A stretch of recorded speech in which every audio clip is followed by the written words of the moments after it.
Yeah, happy to answer any questions. So you've done a lot. So one of the questions was if there's a conflict of interest.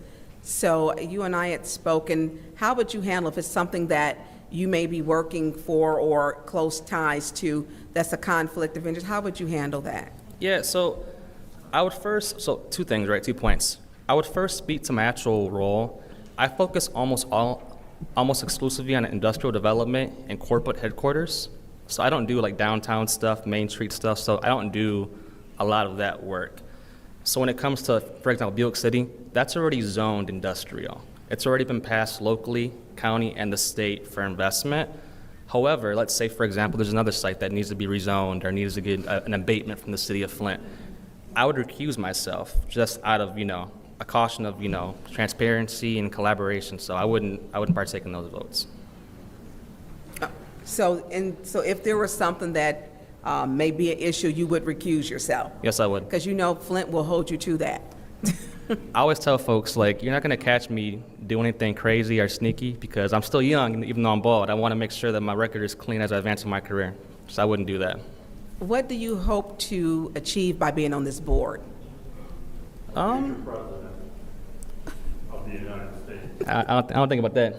I'm not sure about that. But no, I mean, a couple things, right? I just want to, lend my experience. I think, my history of, working in government and politics and policy, my network that I have throughout the state and the country and the city, I can use that expertise, to advance, good projects in the city.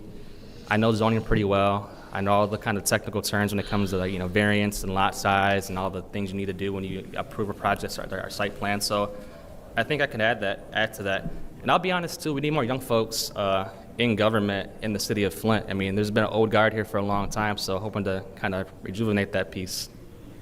Well, I just wanted to highlight, because a lot of times, that is an important board to be on. They approved $187,500. $187,000? 500. And for how many years and what positions was that approved That'd be for 2.5 years. So 2.5 years? Right. Okay. And so that was approved, and that was ARPA. Right. So they approved ARPA for that. What about the programming since it's opened up? Was that, who made the first payment?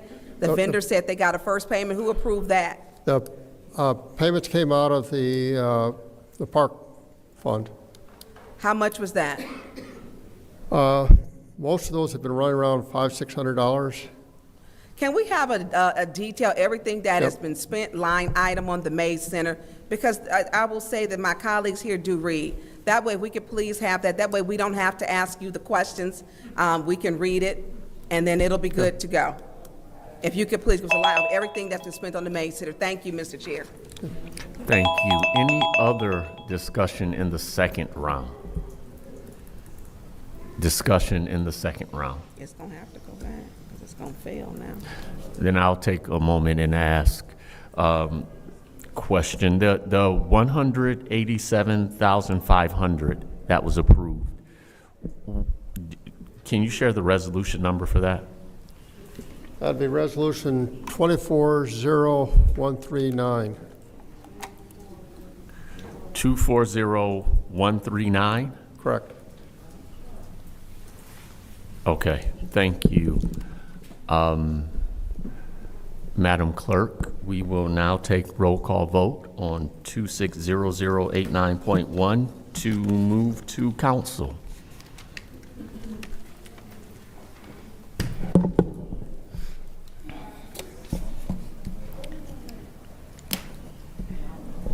Dr. Lewis is not in. Ms. Johnson? Yes.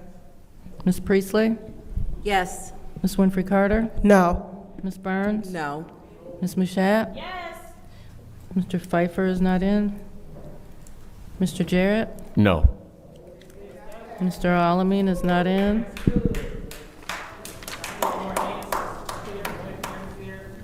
The vote is 3 yes, 3 no. Mr. Chair. The vote is 3 yes, 3 no. The motion fails. Madam. Mr. Chair, I'd like to make a motion to send it back to Finance. There's a motion by the councilwoman in the 6th Ward to send this back to finance, supported by the councilwoman in the 7th Ward. Madam Clerk, roll call. Ms. Johnson? Yes. Ms. Priestley? Yes. Ms. Winfrey Carter? No. Ms. Burns? Yes. Ms. Mashat? Yes. Mr. Pfeiffer is absent. Mr. Jarrett? Yes. Mr. Alamin is absent. Dr. Lewis is absent. The vote is 5 yes, 1 no. The vote is 5 yes, 1 no. Resolution passes and it goes back to finance. We'll now move to appointment resolution. The motion passes, I'm sorry. Appointment 260107, appointment Flint Planning Commission, Dylan Luna. Mr. Chair, Yes. I make a motion to send to council. There's a motion to send the resolution to council made by the councilwoman in the 4th Ward, supported by the councilwoman in the 3rd Ward. Any discussion? Mr. Chair. Yes, councilwoman in the 6th Ward. Through you to, I'm sorry, I'm reading too many things. Mr. Luna, Yes. if you could come forward, please.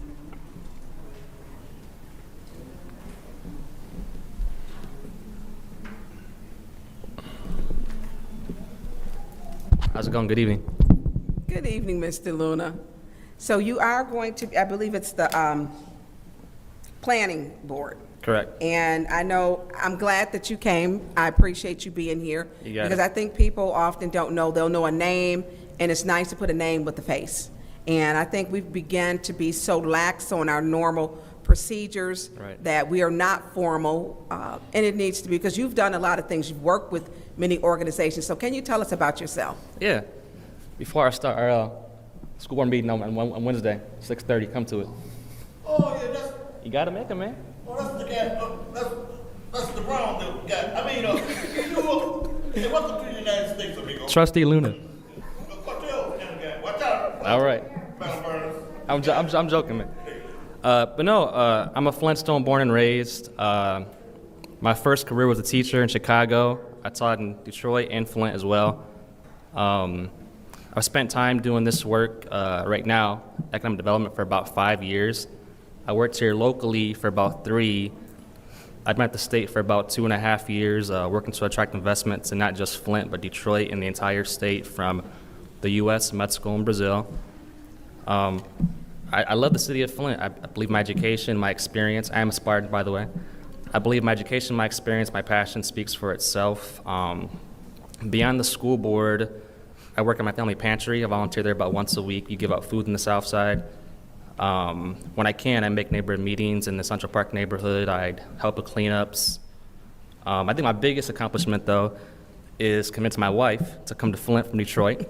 And knock on wood, we can bring more folks to our family through that. But yeah, happy to answer any questions.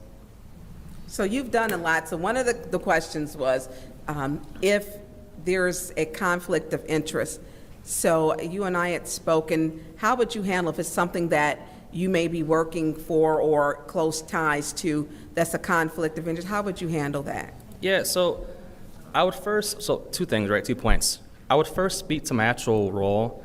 I focus almost exclusively on industrial development and corporate headquarters. So I don't do like downtown stuff, Main Street stuff, so I don't do a lot of that work. So when it comes to, for example, Buick City, that's already zoned industrial. It's already been passed locally, county, and the state for investment. However, let's say, for example, there's another site that needs to be rezoned or needs to get an abatement from the city of Flint. I would recuse myself just out of, a caution of, transparency and collaboration. So I wouldn't partake in those votes. So if there was something that may be an issue, you would recuse yourself? Yes, I would. Because Flint will hold you to that. I always tell folks, you're not going to catch me doing anything crazy or sneaky because I'm still young, even though I'm bald. I want to make sure that my record is clean as I advance in my career. So I wouldn't do that. What do you hope to achieve by being on this board? President of the United States. I don't think about that. I'm not sure about that. But no, I mean, a couple things, right? I just want to, lend my experience. I mean, I think, my history of, working in government and politics and policy, my network that I have throughout the state and the country and the city, I can use that expertise, to advance, good projects in the city. I know zoning pretty well. I know all the kind of technical terms when it comes to, variance and lot size and all the things you need to do when you approve a project or site plan. So I think I can add to that. And I'll be honest too, we need more young folks in government in the city of Flint. I mean, there's been an old guard here for a long time, so hoping to kind of rejuvenate that piece. Well, I just wanted to highlight, because a lot of times, I mean, that is an important board to be on as we talk about restoring Flint and growing Flint, that we have people who really understand what does it take to do that. And I have worked with you for some years, and we have actually got along pretty well. Yeah. And not always 100%, but we were, and I appreciate it, that there is a respect and dialogue and for the projects that have come to Flint. And the importance that you have been kind of a unifier when you worked with Ashley Capital to bring everyone together to the table with the county. And those are things that we have to start doing is reaching across, well, they kind of across the street, but down in a very nice building now. But to bring our county and state, to bring everything together to grow Flint. Thank you for coming. Thank you. Thank And I'll you. just add one more thing. I always tell folks to live in a glass house. Hold but on, Flint's hold on cool. just a minute, Mr. Luna. sorry. Any other discussion in the round? Chair, Yes, Councilwoman. in go the ahead, court. Dylan. Thank Yeah, you. I was just, sorry about that. Go ahead.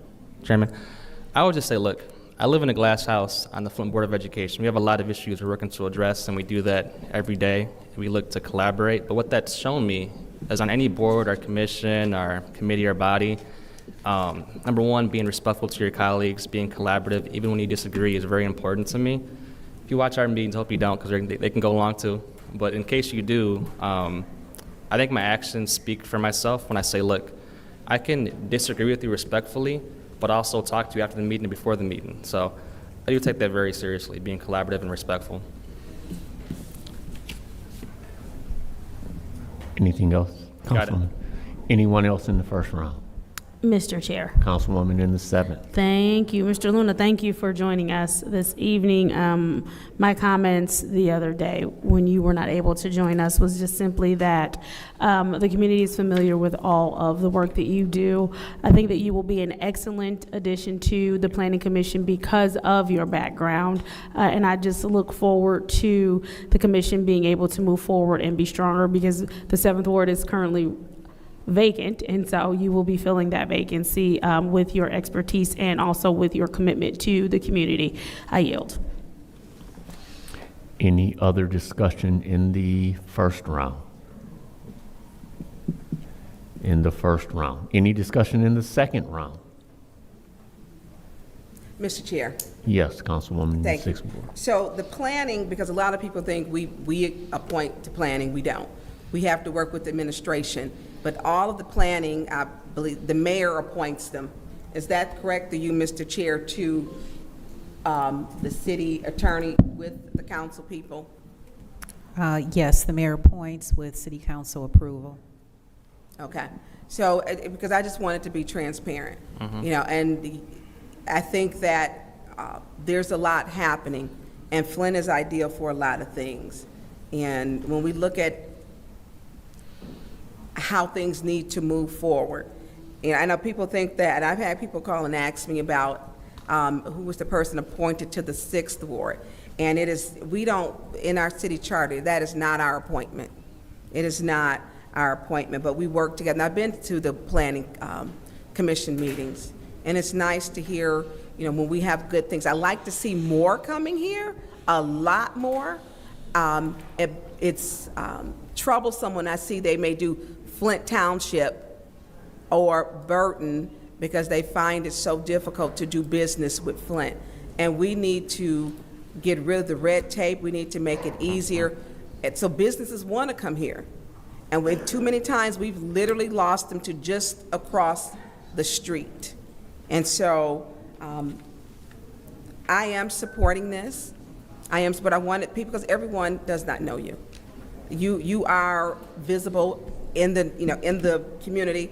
but it's nice when you come to say, hey, this is important to me. I'm going to take time out of my day on a beautiful, sunny, hot day and to show that I'm representing Flint and that I will represent Flint for all of its best interests. So I just wanted you to come so people can see, because we need to be more transparent. Thank you. And this is important. We talk about growing Flint and attracting new business. Thank you. Thank you. Any other discussion in the second round?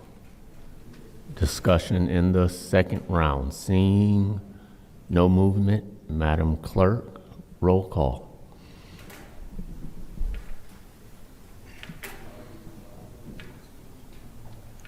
Ms. Priestley?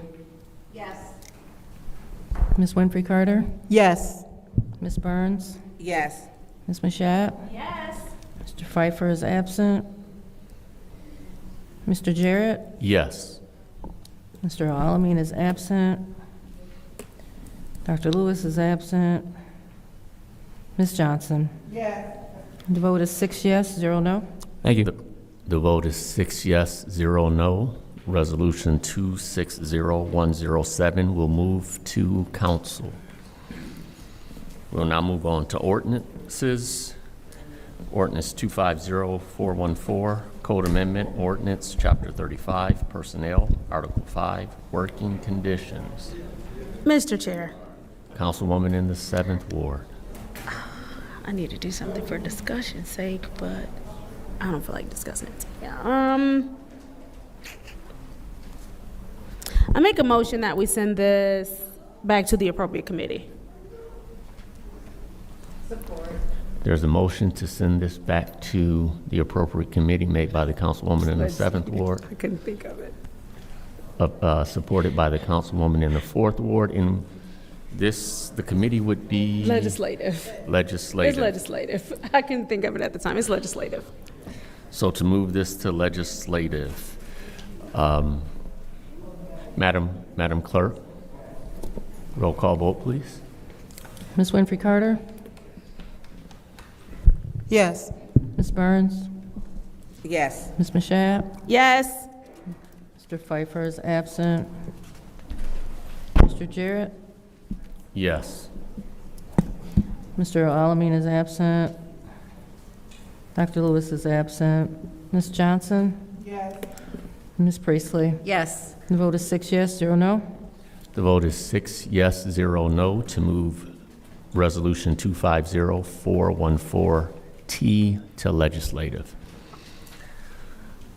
Next ordinance is 260122, Code Amendment Ordinance, Chapter 18, Taxation, Funds, Purchasing, Article 4, Purchasing. Mr. Chair, Councilwoman in the 4th Ward. I make a motion to send to council for discussion. Motion to send the resolution to council. Is there support? Support. Supported by the Councilwoman in the 7th Ward. Any discussion? Mr. Chair, Councilwoman in the 4th Ward. is there anyone from the administration who can speak on this ordinance? Anyone to speak on the ordinance around purchasing?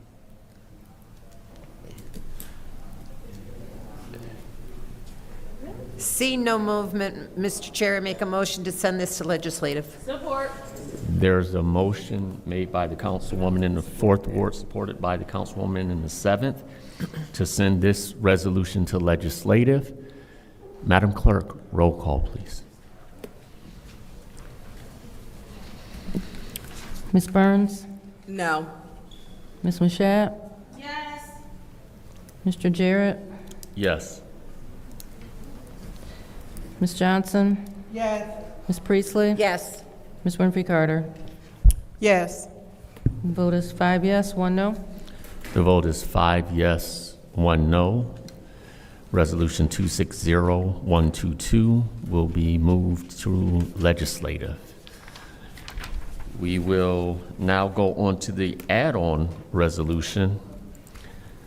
Add-on number 1, resolution to enter into contract with Community-Based Organization Partners, CBOP, for fiduciary and program administration services under the fiscal year 26 Byrne State Crisis Intervention Program, SCIP grant. Mr. Chair, Councilwoman in the 7th Ward. I make a motion to send add-on number 1 to council. There's a motion by the Councilwoman in the 7th Ward to move this to council. I'll Is there- second that. Supported by the Councilwoman. Mr. in the Chair. 4th Ward. Go ahead, Councilwoman. Thank you. I am not going to say her new last name, and please forgive me ahead of time, but I believe the former Ms. Brown is back there and can answer any questions we have about this. And anyone else who is here to answer questions with her. Thank you.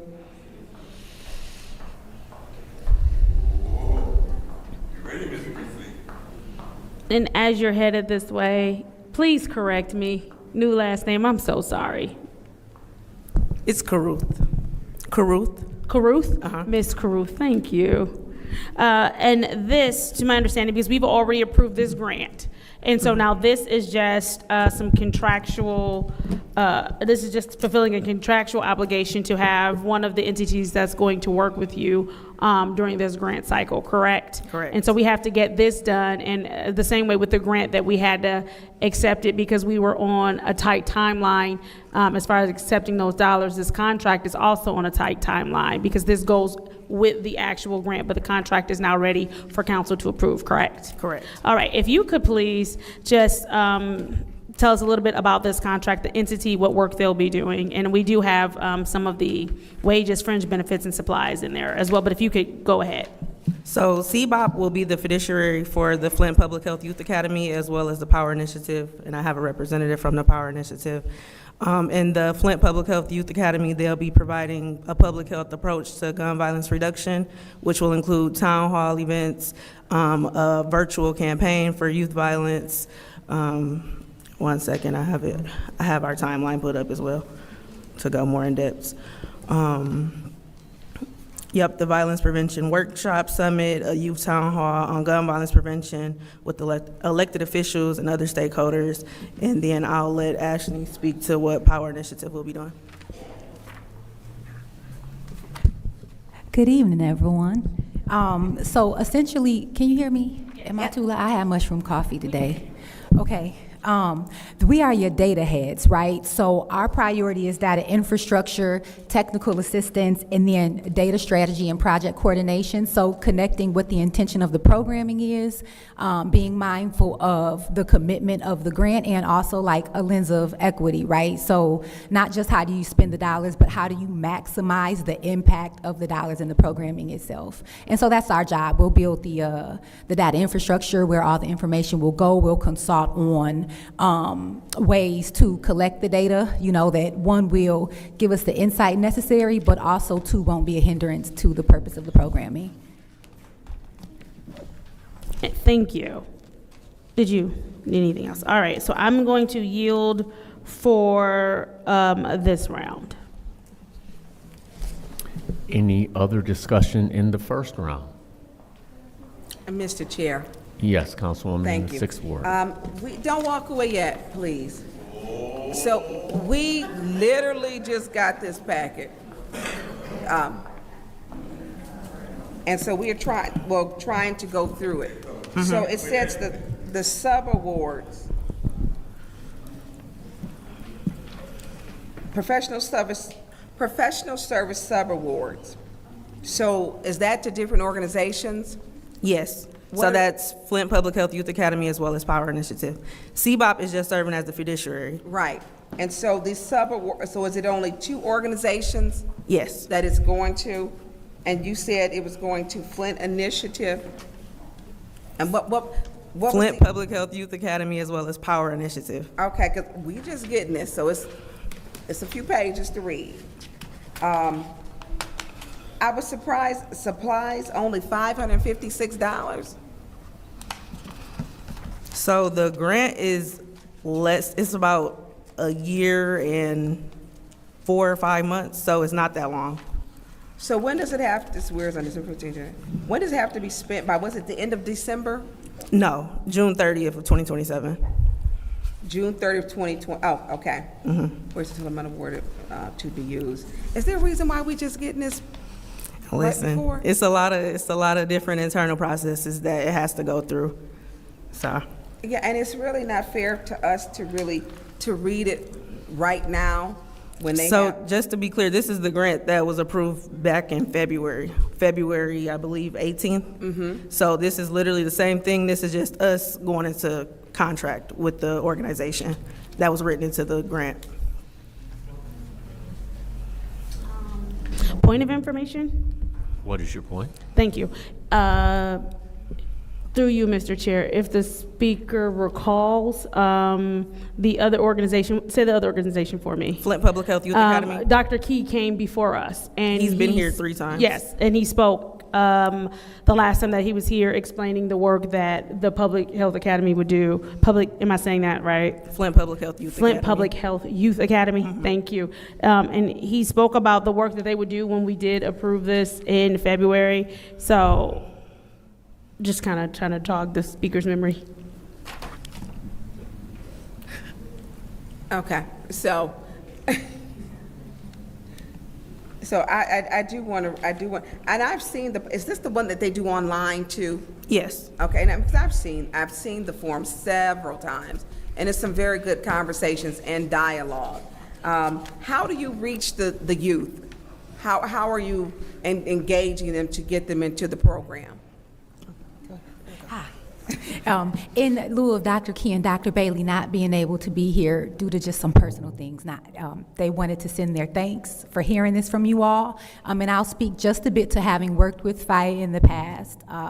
So the Flint Public Health Youth Academy, this programming that's proposed is a model that they have been facilitating for quite some time now. They have multiple touch connections in community, right? So they partner with different organizations, and they attract youth from that standpoint. They also have like a lot of folks, they're present in the neighborhoods. They come from the CBOP, that's the community-based organization partners. So when you think Mama Deloney and the rich history of being in community, and you know, these are the folks who go door to door and are connected to family. So they have in-person, mushroom coffee, bring it back, wrap it up, Ashley. Boom. Multi-pronged recruitment. You have your in-person based on existing relationships that the organization have. You also have both in-person and virtual recruitment based on partnerships with other organizations who are engaged with the youth, who are their priority audience, and also have relationships with them as well. And then thirdly, you have their digital recruitment strategy, right? So currently the Flint Public Health Youth Academy, for a number of years, has hosted an online digital platform where young people are facilitating conversation, and they already have a network where they reach out digitally as well. Does that answer your question, Councilwoman? To some of them, because my biggest concern is when we look at, you said you go door to door, thank you for sharing that. How often are they seeking out going door to door, and are you in the schools? Because that is where, I mean, the one place we know students are going to be, hopefully, is at some point in time in a school, whether it be charter, out of our district, but do you go to the schools? Yes, Councilwoman. So, Dr. Kent Key, Dr. Sarah Bailey, and their team have been engaged in this community for some years. So part of their approach, and where we've also worked together, is they've contracted as vendor in the schools, Flint Community Schools to be specific, and they already have relationships to facilitate there as well. Here's a question. What about the juvenile detention center? Do they go there? Those are our most at risk. You know what I can say, Councilwoman, and I will meet you at the intersection of what the Flint Public Health Youth Academy and CBOP, what they do well and have a model for, and also what we do well and have a model for, right? That's and so, my time. I'm sorry. Any other discussion? Through you, Mr. Chair, she can continue Go ahead. on my time. Go ahead. Thank you. Thank you, Councilwoman. And so the intersection of that, and what I can say confidently, right, is that they are committed to and currently in practice of recruiting young people from a diverse range of spaces. And part of what they're positioned to do, but also is our position, is assessment of where they're operating, actual impact, feedback from young people, constituents, and things of that sort, and then using that insight to position themselves more strategically and also build capacity to do so. So they may or may not already be operating in the juvenile facilities, right? I do not want to say, because they're in a wealth of places and I can't tell you exactly who's on their roster. But to your point, Councilwoman, what I will say, and I've assessed in their strategy, and I don't know if you all know me, but I'm like a strategic savant. I do what I do very well, is that they are positioned to learn from this project and other projects, and that type of feedback that you offer in an organization like FIRE and the Power Initiative is actionable, because it makes sense, and we're already in progress to expand our capacity to not only serve more young people in the juvenile facilities, but also young people with different abilities. Okay, and I'm done. Thank you, thank you. Now, I have a question. I'm sitting here reading, where does Michigan State University come in on this? So they'll be our evaluator for the entire program. Okay, okay. So we have the Flint Public Health Youth Academy, as well as the Power Initiative and Michigan State University evaluation team. Okay. All right. Thank you. I yield my time, Mr. Chair. Thank you. Any other discussion in the first round? Any other discussion in the first round? Discussion in the second round? Any Mr. discussion? Chair. Go ahead. Thank you. And it is, when I see the youth, and it is a big problem, there is not 1 week or every other day I hear about youth walking around carrying guns, youth who are, what they call them, trap houses, because that's the language. And those are the ones we need to be trying to reach. Those are the ones who, at some point, we have failed them. And so when I'm asking about that, because this is 393, is it 393? 393,000, that it's not going to be the kids, say, when my children were younger, that would most benefit from it in a two-parent household. We need to get the kids who are homeless, whose parents are homeless, the kids who are, when we go over to the shelter at City of Hope, there are children there. The children who are over at Carriage Town, the shelter at the City of Flint, those are the kids who feel the hopelessness, and to be a part of that. And the juvenile detention center. Once they reach there, we have failed them. And then to get them, to pull them back in, and I've watched several times the program or the panel, and it's across on the Zoom. Is it the Zoom or is it StreamYard? Whichever, everyone's in a little box. And I watch those and I listen to what the young people are saying, but I want the ones who don't fit in and that the gangs have taken them. Because if we don't get to these kids, the streets do. I've been to in 2024, we had 10 children shot. 6 were fatal. Not one news carrier covered it. Not a single one stated it was a public health crisis on gun violence and children in our city. Not one. So when I'm looking at 393,000, those 10 children, some were sleeping in their bed. They were sleeping, and they don't care when they shoot anymore. They will just shoot. They don't care if granny in the house, grandpa, or they don't care. And so how do you reach those? Those are the ones that I care about them all, but I care about those children too, because they need to know we care and that they matter. They matter to us.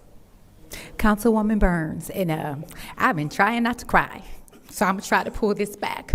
You don't know who you're talking to. So a lot of times people ask, how do we? Because we romanticize revolution. People covet title, they covet position. They don't take the time to research the data. I have maps of data I have researched for a decade. Just 3 weeks ago, I sat down with a young man named Jamarion, 19 years old. At the Soggy Bottom, they wanted to kick him out, and I made a thing out of it. I made a thing, and that's my business. 19 years old, he graduated from the Flint High School 2 years ago. Somebody is stealing his check. He had in his mind to remember his auntie's number. I called his auntie because now I have smoke. I will stop because I don't want to take up all the time, but I think what I want you to understand, when you ask, how do we make a difference? One, we first need to assess the landscape. Not how we make a difference, how are we reaching them? Yes, how we reach them. My I'm just asking apologies. how we To be reach- clear, how do we reach them? First, we need to assess the landscape. Where are the resources? What are the most significant needs? We need to put a name to it, and we need to map the data, which is what it is that we're doing.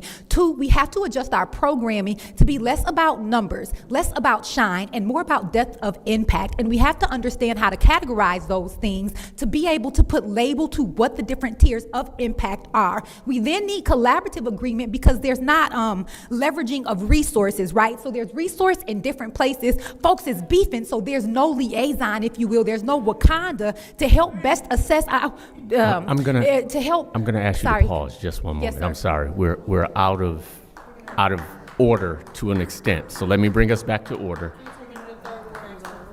Go ahead, Councilwoman in Third Ward. I'm going to go ahead and you can have the rest of my time. Thank you. Thank you. And I'll wrap it succinctly, right? I think what I want to impart to you when you ask about the how, our organization, fire that organization. And I am a social entrepreneur. I wear a lot of hats. Please don't be confused by the hats that I use, but all of those hats have the same purpose. I have handwritten plans. We are dedicating our lives to understanding this city and not subscribing to like the gang. I don't care if you're black, right? If you're on the 1st ward or the 8th ward, like I like.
Madam Clerk, we have enough members for a quorum. Could you please do roll call again?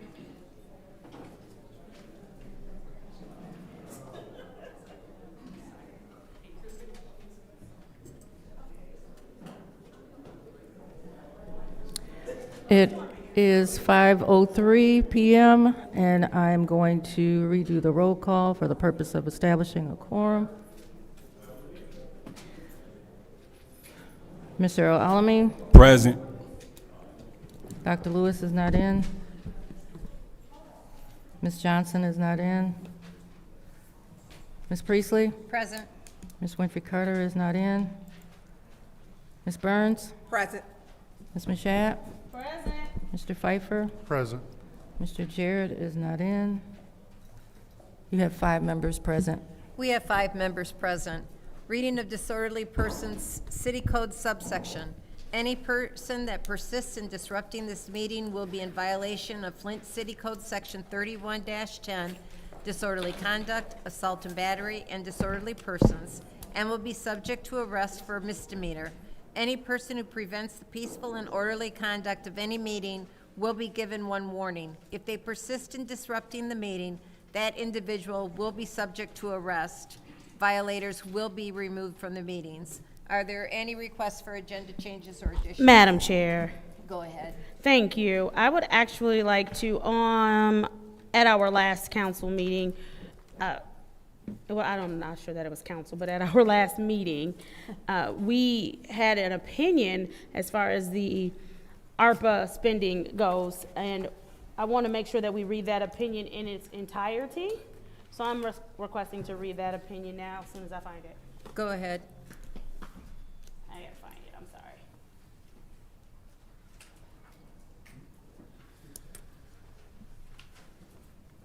Hold on, I have to log into I'm gonna read it off my laptop.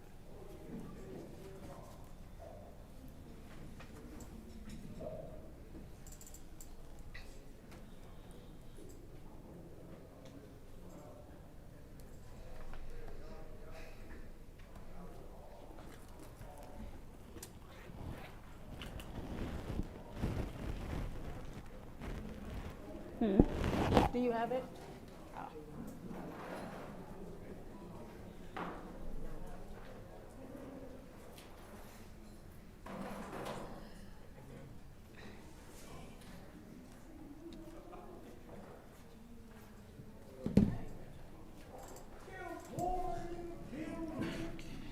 What, man, what? Come on.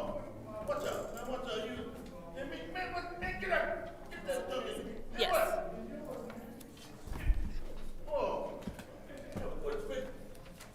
Thank you. RL, we are in a meeting. Just because things aren't happening up here doesn't mean that you can be disorderly. So this is going to be an unofficial reminder to you to please keep it down. Thank you. Madam Chair. Go ahead. All right, and thank you, Madam Attorney. This was the legal opinion provided, and it's the determination of whether American Rescue Plan Act funding, also known as ARPA funding, that City Council approved for revenue replacement must be approved by City Council before it is allocated. And the issue is the Fourth Ward council person has requested a legal opinion on whether resolutions requesting funding from the 40 Million American Rescue Plan Act, also known as ARPA, for revenue replacement that City Council approved transferring into the general fund must be spent on the specific ARPA categories. Additionally, must City Council approve the spending resolution before the funds are allocated or reassigned? This question is based on Resolution 230464.1, adopted on December 20th, 2023. The answer is yes, with public purpose guidelines also being met. Facts and analysis: City Council acts through its approved resolutions and ordinances. Resolutions support ministerial duties of the legislative body, such as to express a determination, to direct an action, or to approve a singular event. Ordinances provide the laws for a community and are more permanent. Further, spending from the general fund has restrictions that the funds must have a public purpose. To determine whether an expenditure is a public purpose is whether the expenditure confers a direct benefit or of reasonably general character to a significant part of the public. In 2021, the City of Flint received $94,726,644 from the United States Department of Treasury from the Coronavirus Local Fiscal Recovery Fund for public health and the economic impacts of COVID-19. City Council approved $54,158,744.15 to be used for the articulated purposes to the 287 account. There were 9 categories, which included neighborhood improvement, economic development, public safety, public health, infrastructure, revenue replacement, contingency, premium pay, and administration. Several of those categories also have subgroups. The remaining $40,587,919.85 was absorbed into the general fund as revenue replacement, which was permitted under the Treasury's final rules for allowable expenditures. These funds were transferred into the $1 101 account and tracked separately.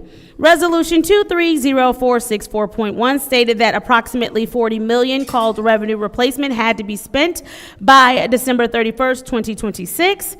That is not accurate because once the ARPA funds were deemed revenue replacement, they no longer carry the ARPA restrictions, as does the 287 fund. In other words, if the revenue replacement funds in the 101 account are not spent by December 31st, 2026, there is no rule that those funds must be returned to the federal government. Here, City Council has designated the $40 million revenue replacement funds be spent using the spirit of ARPA. There may also be public purpose constraints before using that funding because it is now in the general fund. That means, for example, donations cannot be made to organizations because gifts are considered a public purpose. Further, Treasury's ARPA rules do not apply to the $40 million because the final rule strictly applies to ARPA funds, which would be the 287 fund.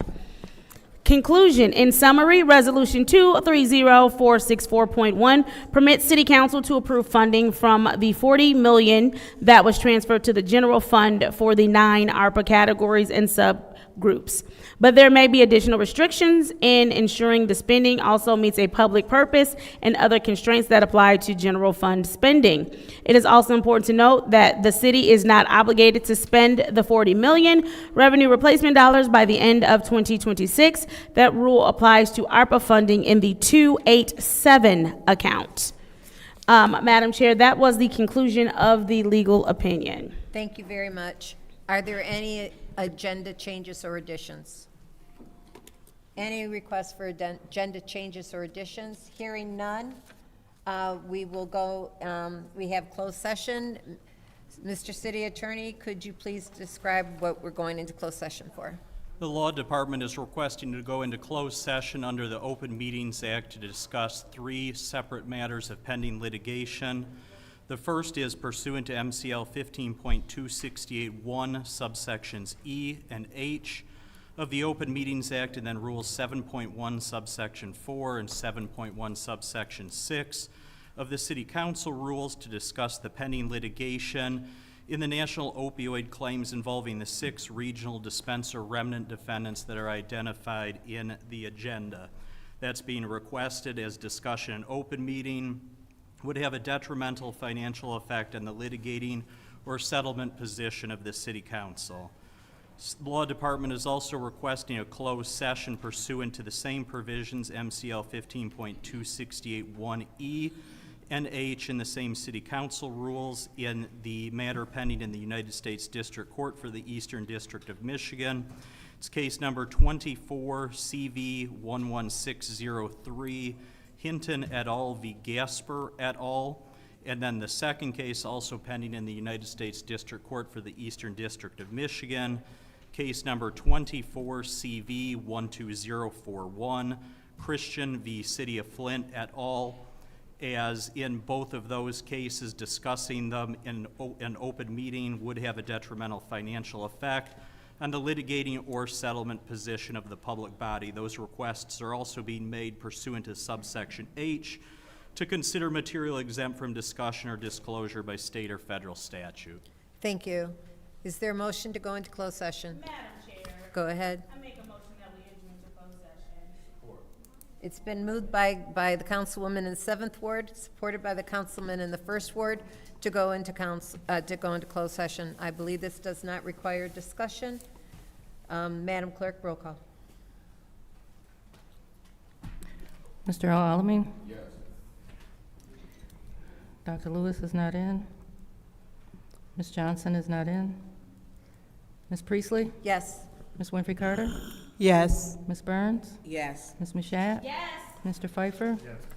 Mr. Jarrett? Yes. The vote is 7 yes, 0 no. The vote is 7 yes, 0 no. We are now in closed session.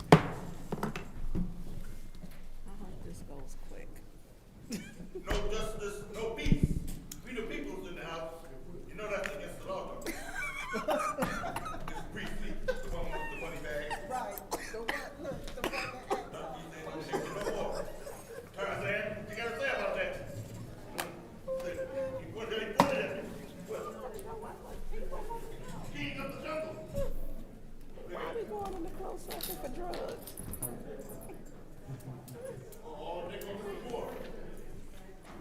Look, I was working on this one while they in there talking. Right.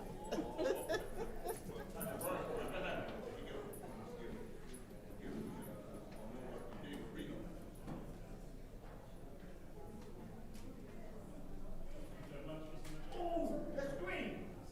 I give me your name. That's right. It's amazing.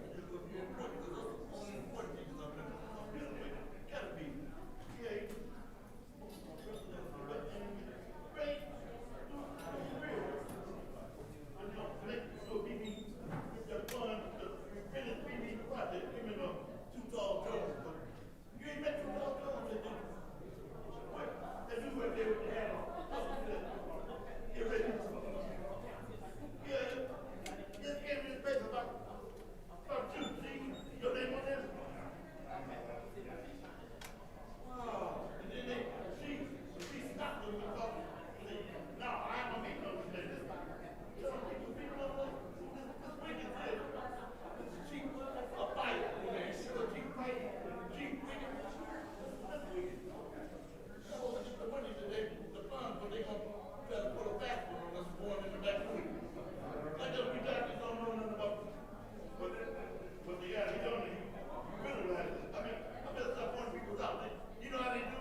LaShawn, get paper towels. LaShawn, your drink is weak.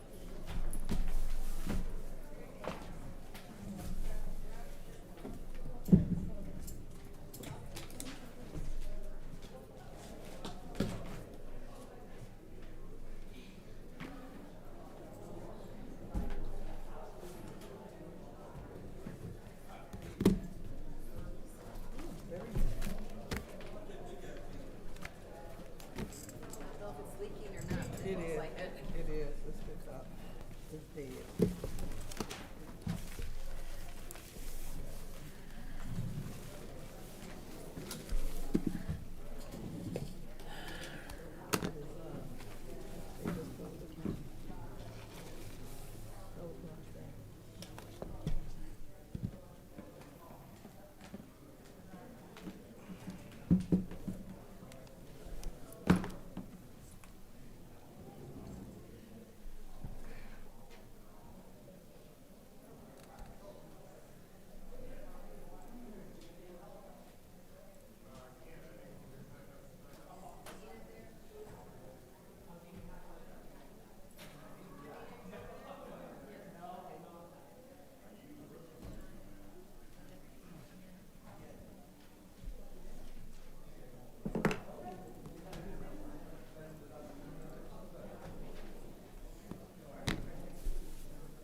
The time is now 5:42, and I'm calling this session of the Flint City Council Finance Committee back to order.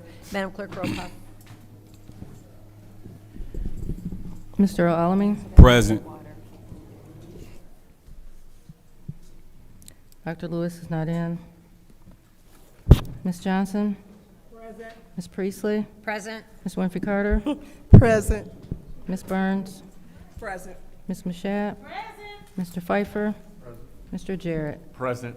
You have 8 members present. We have 8 members present. It's now time for public comment. Members of the public who wish to address the City Council or its committees must register before the meeting begins. A box will be placed at the entrance to the council chambers for collection of registrations. No additional speakers or slips will be accepted after the meeting begins. Members of the public shall have no more than 3 minutes per speaker during public comment, with only 1 speaking opportunity per speaker. Who is our first public speaker, Madam Clerk? First speaker is R.L. Mitchell.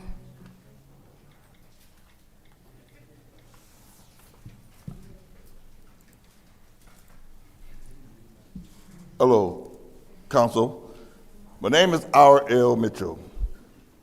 I live at 759 East Linden Avenue, over there by the graveyard, Graceland. And there go my council lady right there, Miss Johnson right there. That's 3rd Ward. Anybody got anything to say about that? That's what I thought. And for the record, once again, God has intervened with this council by messing with our president of the United States, Trump. He put these hooks in his jaw and told him the other day, told him to read the Bible for a whole week in all his whole cabinet. And when he get through reading it, because he getting too close to that Jerusalem stuff, and whoever don't, just like you took the whole council in the back room for the public won't know nothing about it, like the accountability did, and got sued. But they end up, the dude that I always call Miss Tanya Burns, Snake Bite Burns, sued the anonymity, but he lost. And now, that's why that lawyer wanted to take it back there. The woman of color lawyer, she stepped out of here and don't want to be involved, like Michelle Young. And she was on that board when they won. But she always be the one to breaking up the form. Like, we almost broke up the form today if Tarzan didn't walk in. There he is over there with his head down, turning red already. Look at him. And they waited on her. And a question was asked, why did you have to wait? Because there's a time limit. And that's what you people trying to do to us now by fooling with our money, putting the government over our money. You know they're wrong, and and somebody trying to take up for the government. But are a better person to take up what defend us than Tanya Burns. And the other fifth ward, she'd make up her own laws, and they stick. It's still sticking now since she tried to jump on Mays and Tanya Burns, and her laws are still, and you can't go over her laws. There she is right there. I can't call her name for some reason. But anyway, stay tuned, America. You're going to see how we deal with the governor. Taking out at the Mays Center, we're trying to get out our funds for Miss Wiggins to can operate and pay the people the paycheck every day. What they do to her. I mean, anyway, like Burston Fieldhouse, for instance, the coaches, Coach Green here, and he ready to get the governor took the money and stopped up, and there he is over there grinning. You know what happened to other Michigan State coach? Like, got fired for looking at a team. Anyway, stay tuned, America. This is R.L. Mitchell. He brewed this message.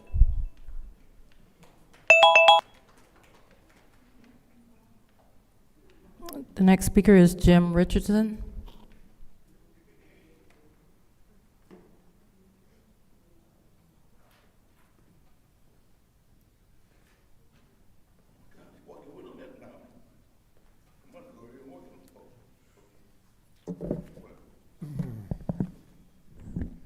Well, good evening, Council. My name is Jim Richardson. I reside at 915 East Court Street in the 7th Ward, and I'm part of the Central Park Neighborhood Association. I really want to begin by expressing my respect and appreciation for the hard work that you all do on behalf of the city. So I wanted just to start out by thanking you. But for this evening, President and 7th Ward Councilperson Candace Michaud is introducing to you a proposed ordinance to register vacant and abandoned buildings in our city.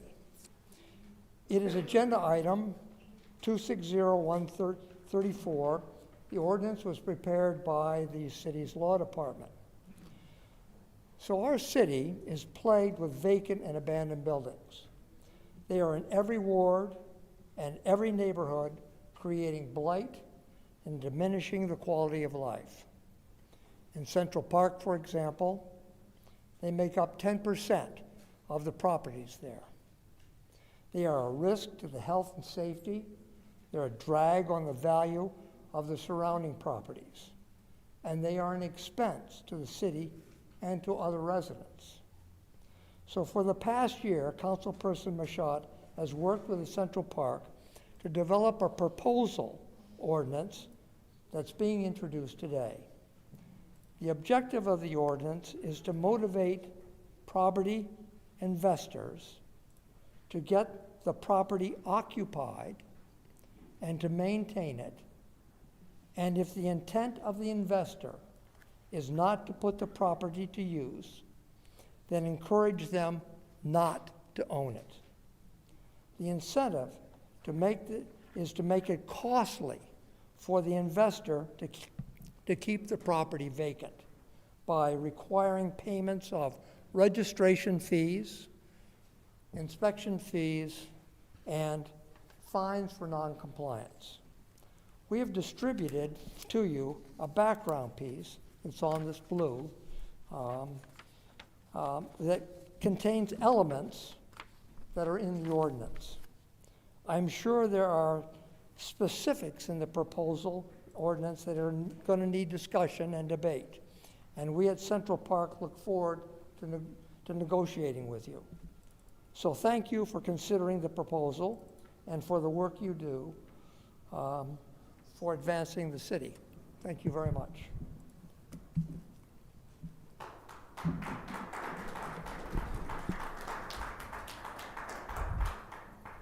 The next speaker is Allison Montgomery Littlejohn.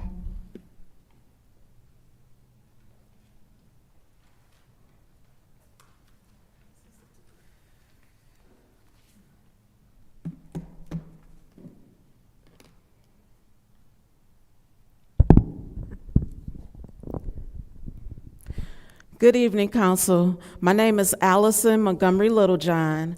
I am here to advocate on behalf of a client that has experienced housing obstruction from multiple entities in the city of Flint and on a federal level. My client is a 60-year-old woman with health concerns that was evicted from her home in the 8th Ward on February 27, 2025.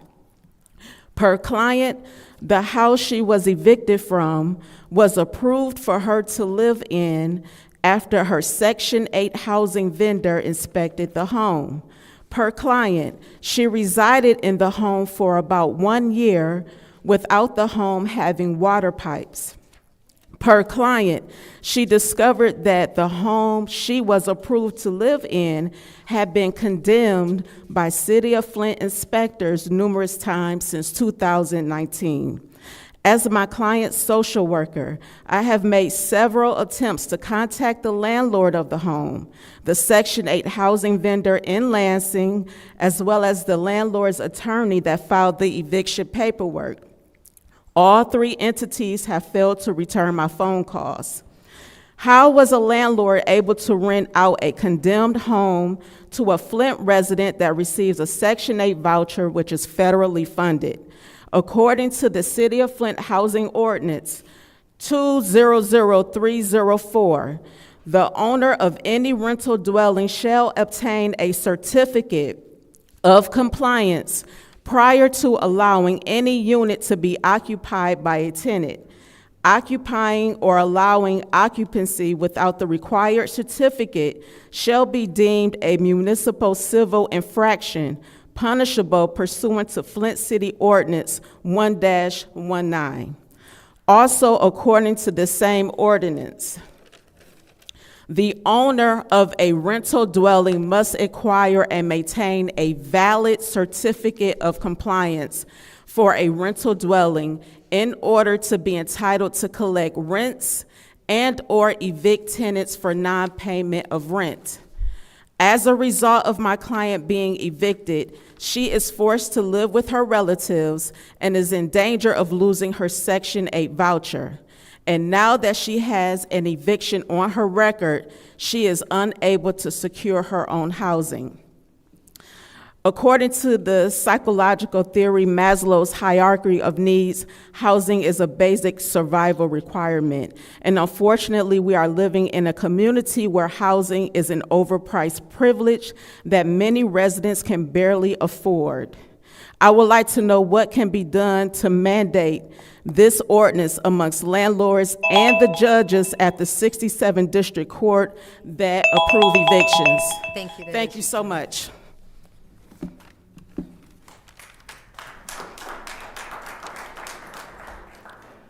The next speaker is Doug Schultz.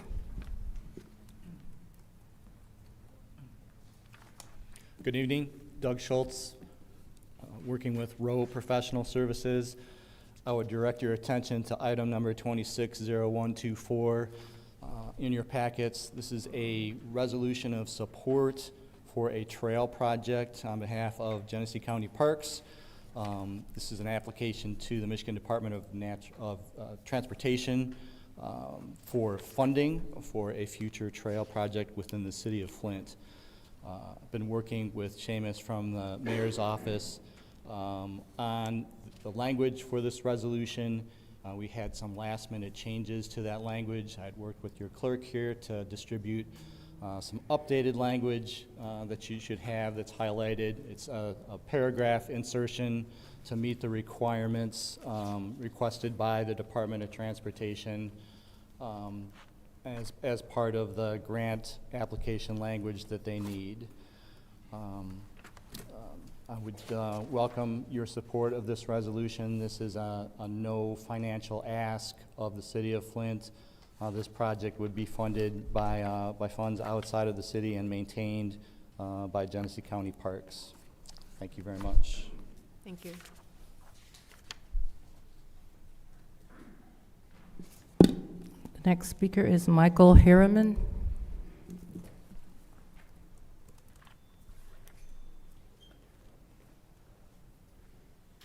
Good evening. I just want to add to Mr. Richardson's comments about the proposed ordinance for empty houses. I encourage this body to move forward with this. I think it's a good thing. The current policies that are allowing outside investors to continue raping our community by buying these properties and leaving them set empty and allowing the criminal activity that continues to be a burden on all of us, this needs to change. I'm hoping this ordinance will make a difference on that. And recent example, Councilwoman visited with me and we went through a structure on Davison Road and verified it was not suitable to live in. It was not even suitable to do repairs. It should be demolished. That house sold, Land Bank sold that house to an investor, again, out of Texas. This is the second time an investor from Texas has bought this property and allowed it to sit. I'm the one that meets with the police on Sunday evenings to deal with the individuals that are using this house as a staging area to commit crimes. Time after time, I'm going in and showing them the videos. Time after time, I'm signing statements, witnessing these criminal activities that are going on. This is a continuous problem. It's been going on for more than 20 years. The only time this house has been occupied was when the tenants went in within a week. They were all sick and had to leave. This has happened twice in this house, and it's still standing, and it's still a blight on our community. It's an attack on all of us.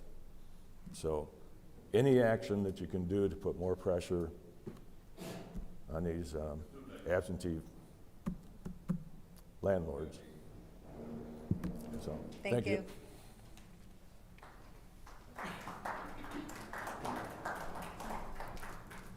The next speaker is Joyce Richard.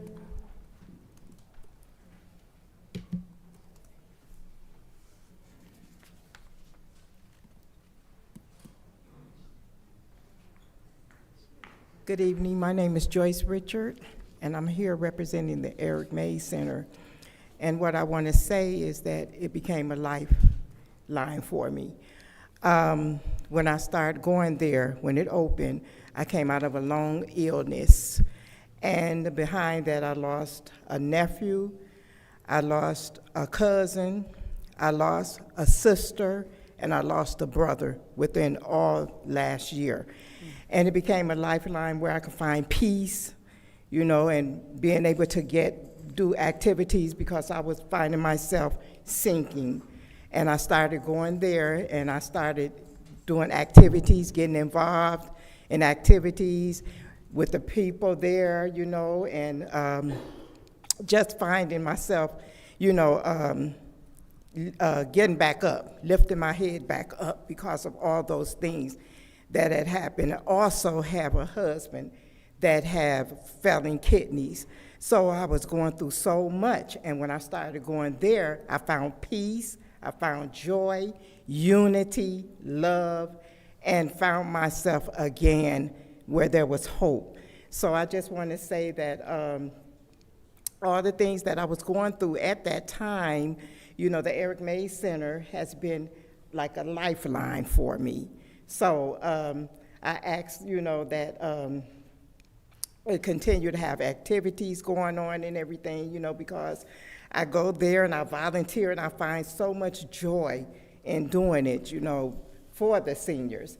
Although I am a senior too, but I find out that helping other seniors, you know, give me more joy and peace within myself. So I want to thank you guys, you know, for allowing me to speak this evening.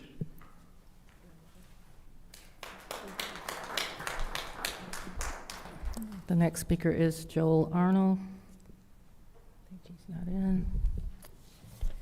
Next speaker is David Peachy. Dave Peachy, 4th Ward. I'd just like to comment about the Haskell. $300,000 you want for repairs. Doesn't the city own that? A couple of years ago, we gave them $300,000 to repair there and another one, whatever it was. Anyway, I'm getting off that. I bounced them to statistics here that ought to scare everybody up here. Flint Community Schools. 3rd grade, 259 students, 14 advanced. 6th grade, 206 students, 29 advanced proficient. 8th grade, 109 students, only 17 advanced. This is English. Now we're getting into math. We go through the same thing. 3rd grade, it started out 260 students, 18 advanced. By the time we got to the 8th grade, you only had 109 students left, 3 advanced in their grades. Now, when I was growing up, that's failing. How can we put all the money into these schools like we have done, the education, and all this money being spent, and you got 3 kids who are proficient at 8th grade? I don't think we have any high schools. This is something that ought to concern every one of you, everyone out here. These kids are running around the streets. They should be in school. When I was growing up, they had truant officers. They caught you, they took you back to school or whatever. Something has to be done about this. This is ridiculous. The future of Flint's right here in this hand. Okay, thank you. Thank you.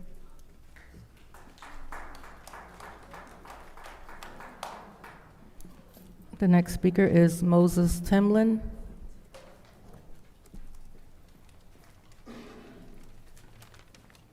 Hello, good to see you all, long time for some of you. My name is Moses Timlin and I live in the 7th Ward. I want to speak in favor of critical zoning code amendments during tonight's legislative committee meeting.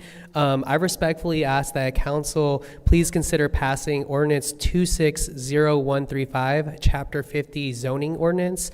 I applaud the hard work of both former and current city staff who listened and prepared these recommendations based on community feedback. Additionally, I commend the Planning Commission for their engagement, your engagement over the years with our zoning code updates, and ultimately the Planning Commission passing these changes with unanimous support onto council. Our zoning code needs to respond to real world needs.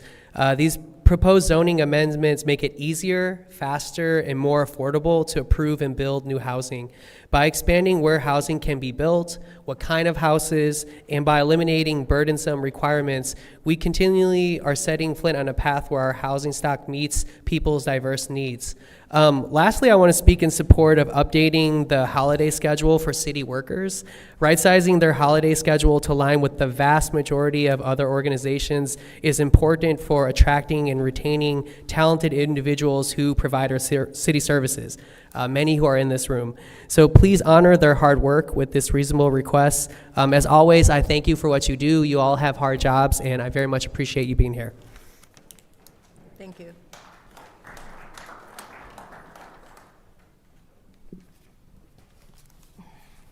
The next speaker is Tia Harris.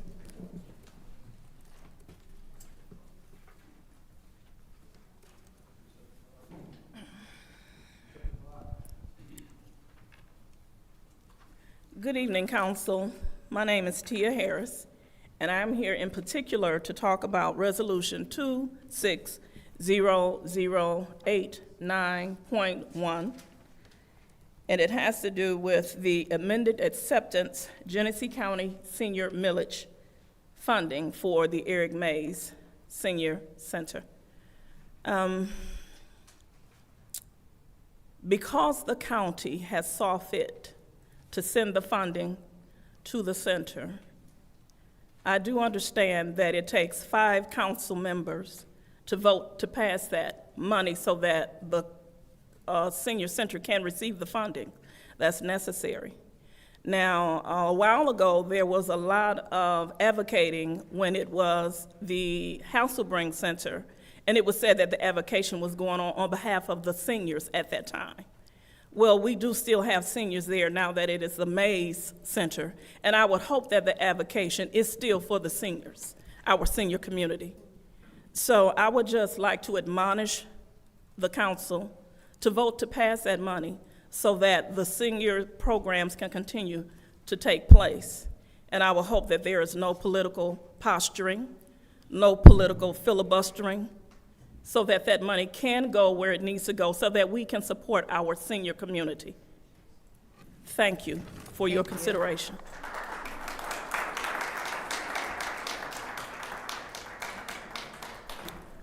The next speaker is John Billings.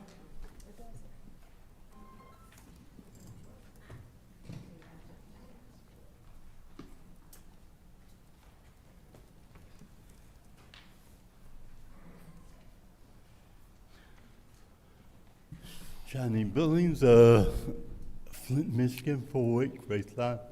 I'm here also to speak on the maize funding that come from the Genesee County Commissioner's grant. Our millage money, we voted on the millage. You guys have been playing games with the Maize Center ever since it has changed names. Okay?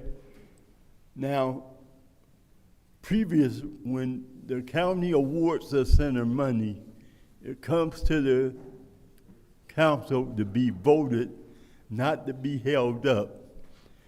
The money should have been awarded to that center. You guys have an election coming up. So if you playing politics with the north end of the seniors on the north side, we will remember that.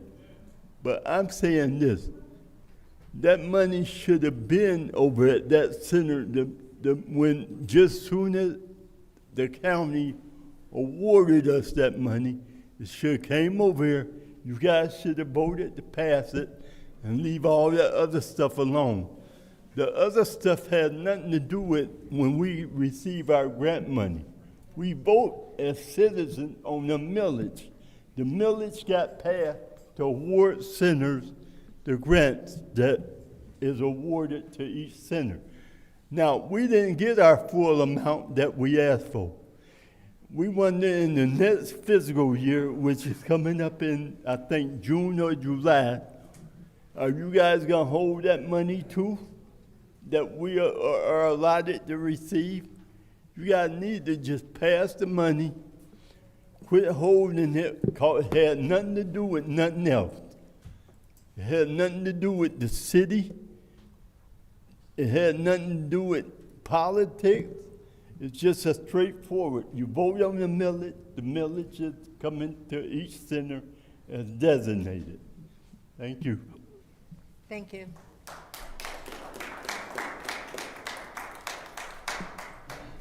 The next speaker is Michelle Young. Michelle Young. She left. Attorney Michelle Young. Next speaker is Beverly Biggs Levy.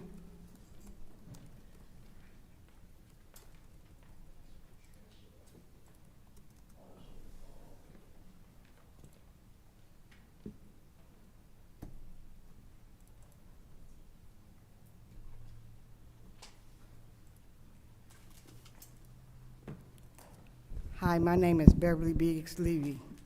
I'm the 3rd Ward, running for the 3rd Ward City Council. I have to be a write-in.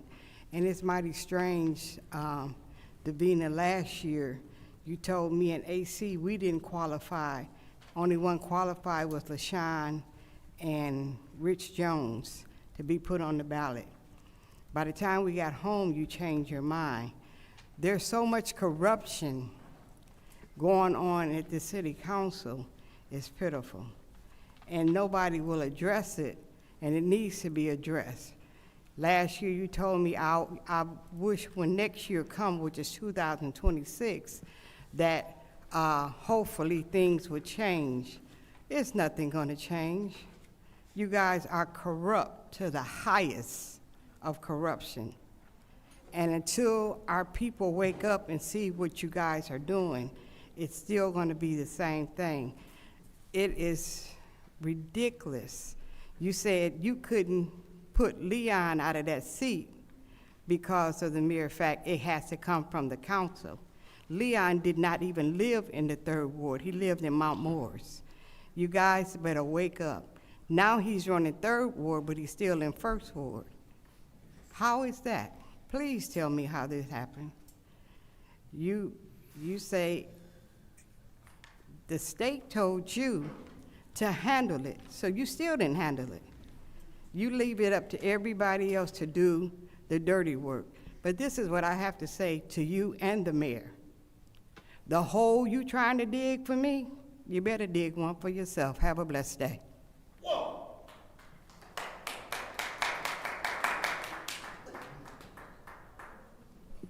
The next speaker is Nick Custer.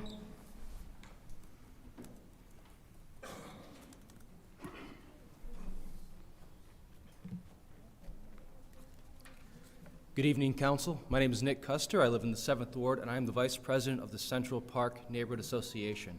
I'm here tonight to speak in support of Ordinance Number 260134, the Vacant Housing Ordinance, which has kind of come out of a necessity seen in the 7th Ward, but that exists in every ward in the city of Flint. And the reality is that many of us don't realize how vibrant this community is because what we see is housing, empty housing. We don't see the people that need to be here. We don't see the affordability crisis that we know exists because many of these the available properties have been occupied as financial assets, often by folks that do not live or contribute to this community and are often not paid in their taxes or maintained until ultimately they are lost. Every property in the city of Flint could be an asset to us. It could be a reason why this community continues to grow and why our quality of life continues to improve. But what it requires is action. What it requires is a system to change the precedent that's been set for 30 to 40 years. Within our community, we have seen property speculators take viable multifamily, single-family homes and turn them into, again, empty properties, waiting for a miracle, waiting for change that just will never come. What has led to is disinvestment. What it's led to is lack of maintenance, ultimately properties deteriorating, being burnt down, vandalized, and ultimately torn down. This is a health and safety issue throughout the entire city of Flint, and I believe that this vacant property ordinance does a fantastic job to address many of the concerns that we all would feel. And I'll address a few of them here because we all have constituents, we all have neighbors that may feel that something like this would occur on them. The reality is a registration fee and $250 a year is affordable to folks in this community that are trying to fix up the house next to them, that are trying to do better for those in their neighborhood and their community, and ultimately it shows that we have skin in the game. It also provides a more efficient process for city services, for our blight inspectors, and for folks that have to deal with this on the city side and are paid by our budget in order to address these properties quickly and avoid the long-term issues that we all know we experience. The city of Flint is not an investment vehicle. It is a community, and it needs to be vibrant, and it deserves to have the kind of homes that we can provide for our citizens. I believe that perfect is the enemy of good, and that some action today is going to prevent lots of loss into the future. I'm just going to quickly use the last 30 seconds to read exemptions that are built in that all of us should be aware of. This does not require people in the community to pay if the property is selling to a bona fide buyer during that transition closing process of under 3 months. It does not need to be paid if permitted construction or rehab is less than 6 months. It does not need to be paid if it is actively being marketed for rent or sale for less than 1 year. It does not need to be paid if it is suffering probate. Thank you very much for your time.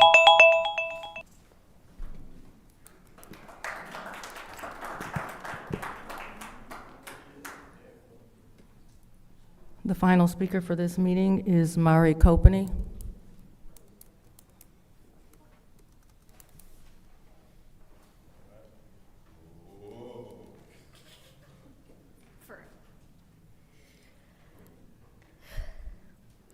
It doesn't take a rocket scientist to know that the youth of our city are crying out for help.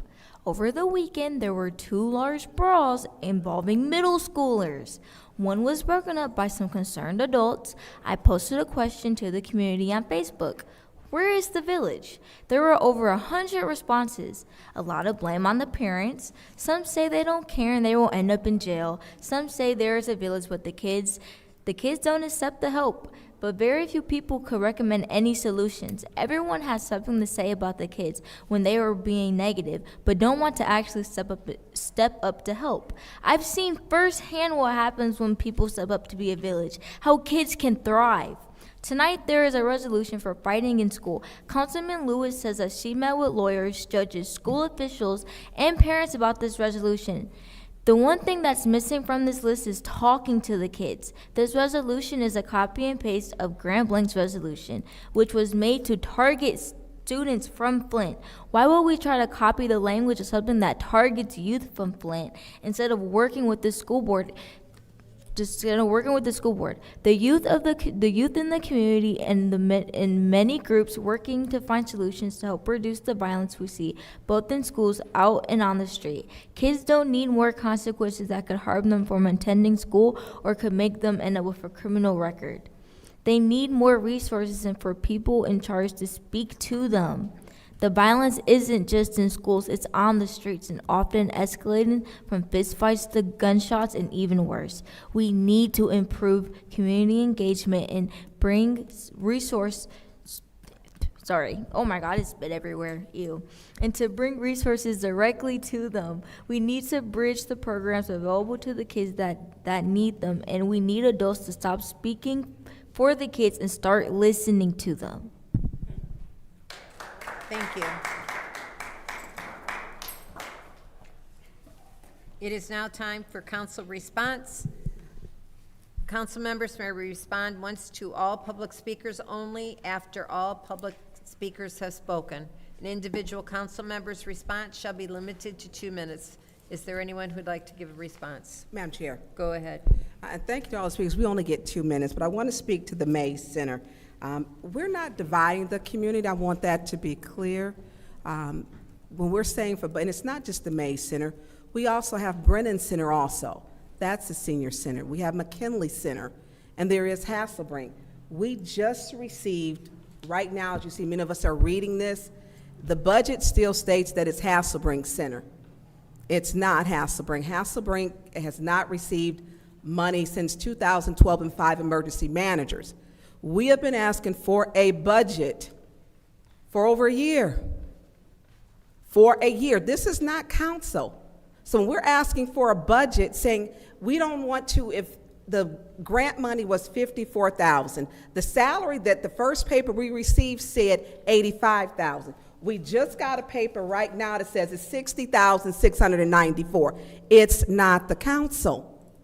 We're asking the questions. We don't mind appropriating the money, but if we got leftover money, can we shift some of the ARPA to you? What is your operating budget? We just got this. It shouldn't take a year to get answers when we're supporting our seniors. We know you cannot run a senior center on $54,000 with a salary with the first paper that said $85,000. Now it says $60,000. How much does it cost for the lights? How much does it cost for programming? How much does it cost for the parking lot lights to make sure our seniors in the fall when it's dark? We asked for a total budget. We're just getting it. That's our job, to do our due diligence, and it shouldn't have took a year for this administration. I want all seniors to thrive. I want them on the east, north, south, east, and west. But for a year to get this, and the numbers still don't add up, and it's not the Mays Center. The Hasselbrink, it's called the Mays Center. And technically, by the resolution that I put in, it's the Eric B. Mays Center that I put forth and my council members, we all agreed on. So the paperwork still isn't even right. That's on the administration, not the council, because we support our seniors. You. Anyone else? Anyone else? Go ahead. Thank you. And I do want to thank everyone who was able to come before us and make comments today.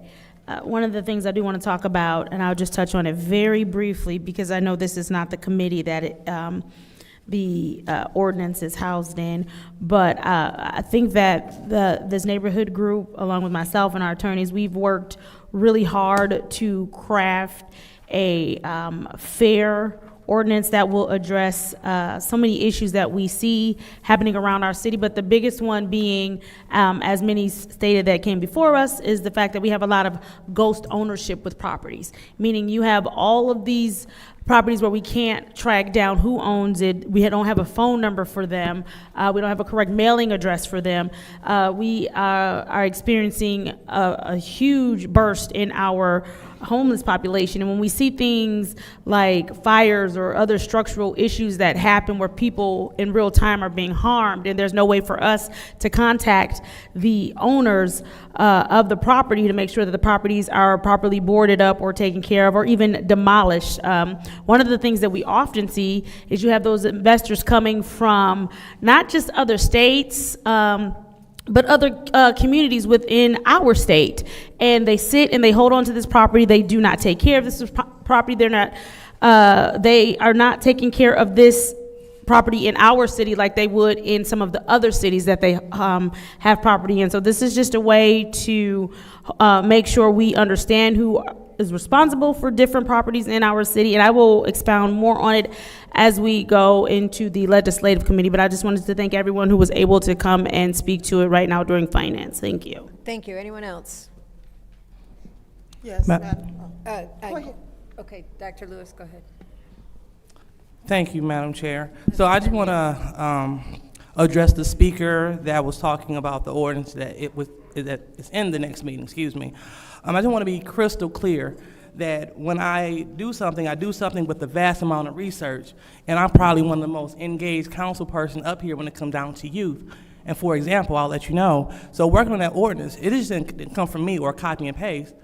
I reached out to the Grand Blanc clerk, the Grand Blanc police chief, family court attorneys, family judges, parents.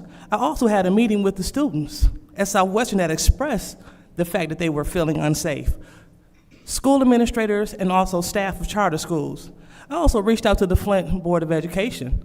I got an email from the president, and she told me that she's not interested. Maybe it'll work good for charter schools.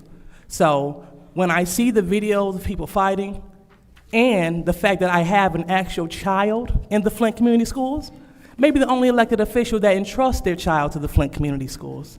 I don't know if you attended the Flint community schools, but my child been in there ever since pre-K. So it's double duty for me. I'm a parent in addition to a legislator. And so the Flint community schools, as well as the rest of the schools that are within the city of Flint, they're in the city of Flint. And so we're responsible for those people that come into our city.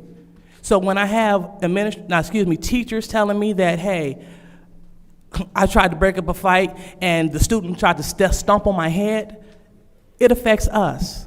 And so I'm doing nothing different outside of, you say it's a cookie cutter piece. No, it is enriched with community service, as well as offering remedial services such as counseling and things like that will assist the youth. So it'll work in a much better way if we will contact the official that's putting it out, see what it's all about, because accusations, not really accurate. So looking forward to engaging further.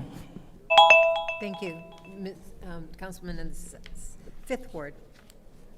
Thank you, Madam Chair. First, I would like to thank all of the residents for coming out to the meeting this evening. Thank you for being engaged in the process, and I hope to see you back.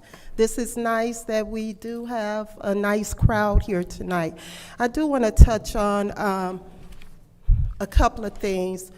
I know that later on in the Governmental Operations Committee meeting, we will have a discussion as far as the properties in the city of Flint. I think the discussion was put on the floor, Councilwoman Burns and myself. We want to talk about how the properties are being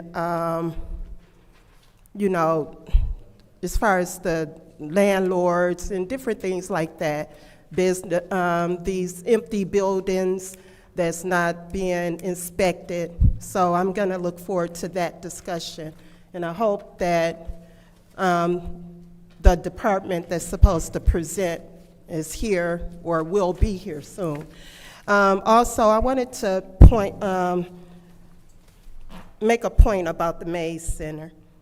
Look, it's not that we don't care about the seniors, but I just want people to understand, really, the council did not even approve for the Mays Center to remain open? How did the Mays Center continue to remain open after Hasselbreen was wrongly evicted out of that building? Now, we do have the budgets, and I'm still sitting here looking at this, trying to piece things together. I will not approve accepting millage money. Thank you, that's your time. Is there anyone else? Madam Chair? Go ahead. Yeah, a couple of things. You have the nastiest. The Mays Center, I think it's laughable to say that the council is holding monies back from that. Like, it is an absolute misinformation. The county got the city's request for dollars last year and said it was the worst application they've ever seen. And we just got the dollars a few weeks ago, and we're just now getting whatever this budget is, because none of the numbers make sense of it, that we just got today. So it's disappointing that there's misinformation that the council is holding up programs for the Mays Center. It's just not true. But we will hold the administration accountable to get us the information so that we can be correct and appropriate fiduciaries for those dollars and make sure they are spent on the seniors. And a couple of people have made comments on the schools or whatever. My kids do not go to Flint Community Schools. I do not trust the Flint Community Schools with my kids. I think the Flint Community Schools should be abolished because they've been a disappointment for over a decade. And I know I'm going to piss a lot of people off by saying that, but tell me one good thing that Flint Community Schools has done in the past decade. They've killed our neighborhoods with abandoned schools. Their graduation rate is less than abysmal. Anyone with any kind of sense of they want their children to succeed, they send them to a different school. So it's and that's not breaking news. Everybody knows it's declining. So their enrollment. Thank you. Anyone else? Anyone else? All right, I'll take my 2 minutes. I want to thank Mr. Richardson for meeting with me to go over this ordinance, and the comments that I had were actually added into the ordinance because it affects not only the 7th ward, it also affects the 4th ward as well. So I think it's a very well-written ordinance. I do have my concerns about collecting of any fees because so many people just leave their properties and just let it go back to the county. So that is something that will be discussed. And you know, Ms. Littlejohn, I had a house that I rented to my niece who came from Vegas with Section 8 housing. I bought my father's house for her to rent. And the inspection was quite vigorous. And even though we had built it we had to do some remodeling to make it a 4-bedroom house and add the egress window in the basement and all that. One of the things they did was check the water. And for that to be,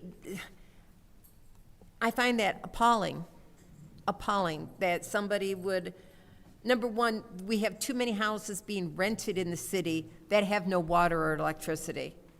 And I find that appalling, and I think that's all I wanted to speak on. Thank you very much. We're going to go on to consent agenda. I will entertain a motion. Support. It's been moved by if my stupid mouse would work. No,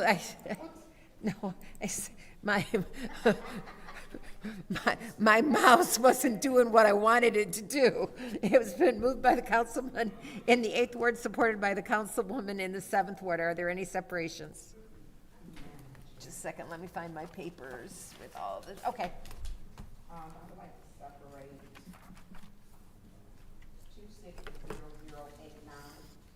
260089. 89.1?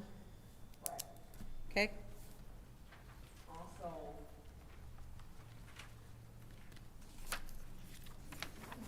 260124, that's the MU traffic ticket, our turn. I don't want to separate that. Okay. I do want to separate 260126. Okay. All right. Is there anyone else? Any other separations? Yes, Madam Go Chair. ahead. I would like to separate 260073. Okay. That's it. Any others? Madam Chair, Go ahead, Mr. I'd Chair. like to separate 260132. Okay, thank you. Anyone else? Anyone else? Any other separations? Okay, the consent agenda will consist of the following resolutions. 260111, change order, Raymond Robeson, fiscal year 2024 audit. 260113, contract Trio Paint, general contractor services. 260124, support for MDOT Transportation Alternatives Program Grant. 260125, to accept the fiscal year 2024 state and local cybersecurity grant program and authorized grant agreement. 260127, Lutz Roofing Company for the water plant roof. And that's it. Roll call, Madam Clerk. Dr. Lewis.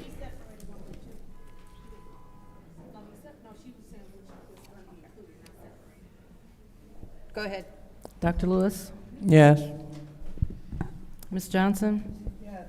Ms. Priestley. Yes. Ms. Winfrey Carter. Yes. Ms. Burns. Yes. Ms. Mashat. Yes. Mr. Pfeiffer. Yes. Mr. Jarrett. Yes. Mr. Alamin. Yes. Vote is 9 yes, 0 no. The vote is 9 yes, 0 no. That will be sent to council. Our first separation is 260073. Madam Chair. Go ahead.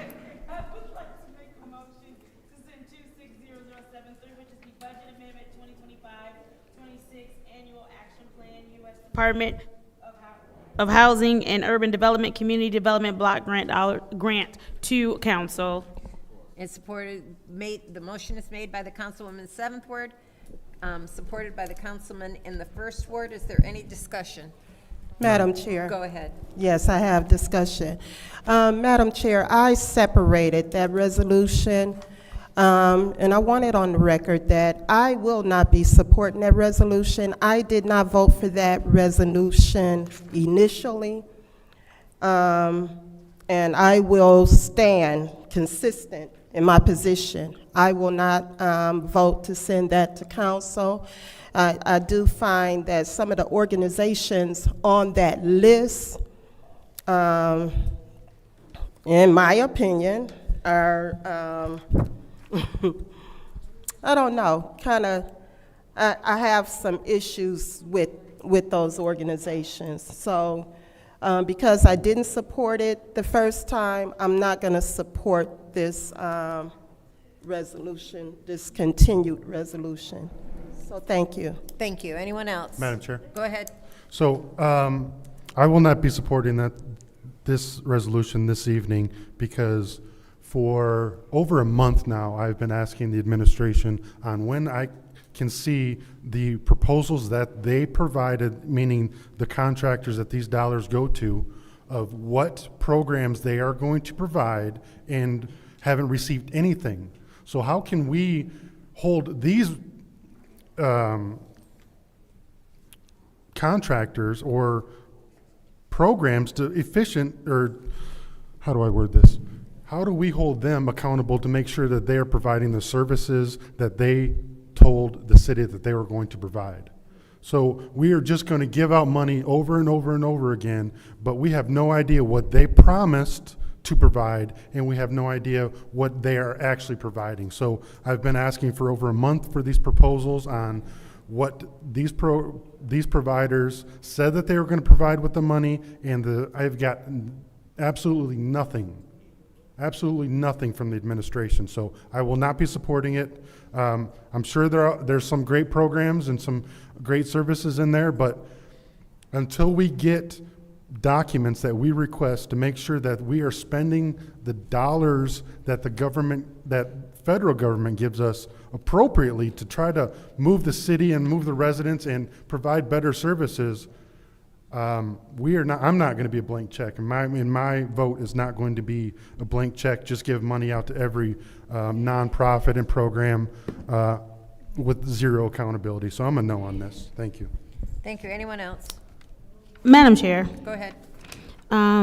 if we could please have the person who can speak to this resolution that we moved through this committee once before already, and then it was at council, and it was sent back from council last week back to this committee. If we could have them come back here, because we did have 5 votes to put it at council, and then we had to send it back here so that it would not fail. But we've had this discussion a couple of times before. We can have it again tonight. Love it. How are you? Thank you. I was just wasting time waiting for you to walk up here. Appreciate So, can you explain the fact that these dollars are from what time period? July 14th of 2025 through July 13th, 2026. Correct. So these are not our new CDB, community block grant dollars, correct? Correct. And so these are contracts that have already been signed, or These are contracts that you approved back in August of 2025 contracts we approved in August of 2025? for $4.5 million. For $4.5 million? Yes.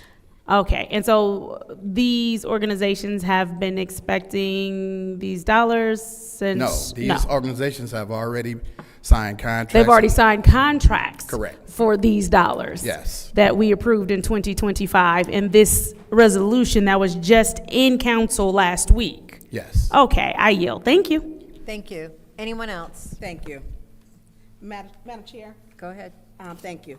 Hi, Mr. Slaughter, how are you? Good, how are you? Good. So it keeps coming back because of one simple thing. Is there a reason why we can't get the documents requested? I provided everything that's been requested by Councilman Pfeiffer, as well as any other. I think you had asked for something also. All that's Yeah, been I did. provided. I asked for any and all applications for those who were approved and not approved. That's all been provided. Did we? We're looking. What's your request? Ms. Burns, have you received anything? Because I have not received a document, so I don't know who's. I provide the information as indicated in two meetings before to the city clerk. She's shaking her head, and that would be as in a no. So here's the thing. I don't want it to be presented as if this council, again, is not trying to make sure these organizations get the money.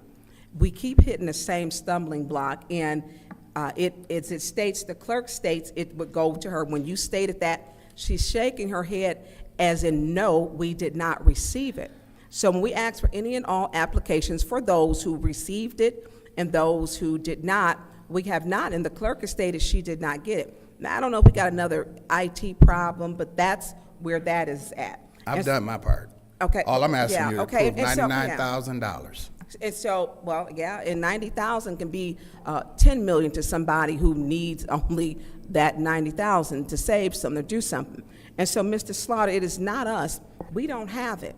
Okay. And you're not allowed, because we cannot interfere in day-to-day operations with the administration, as we understand that clearly per the Flint City Charter.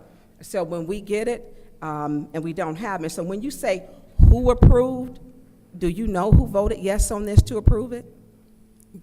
Who approved the original? Yeah, who approved the original?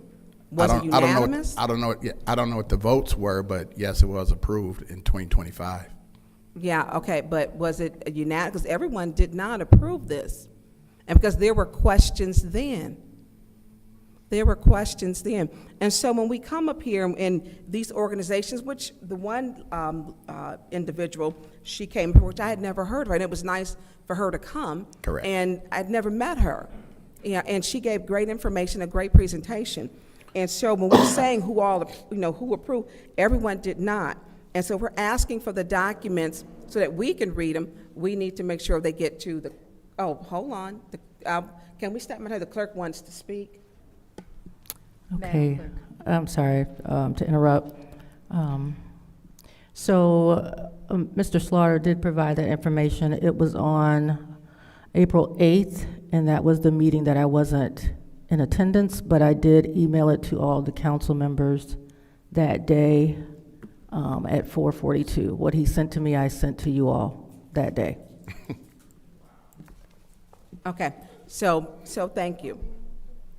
Are you trying to open it up?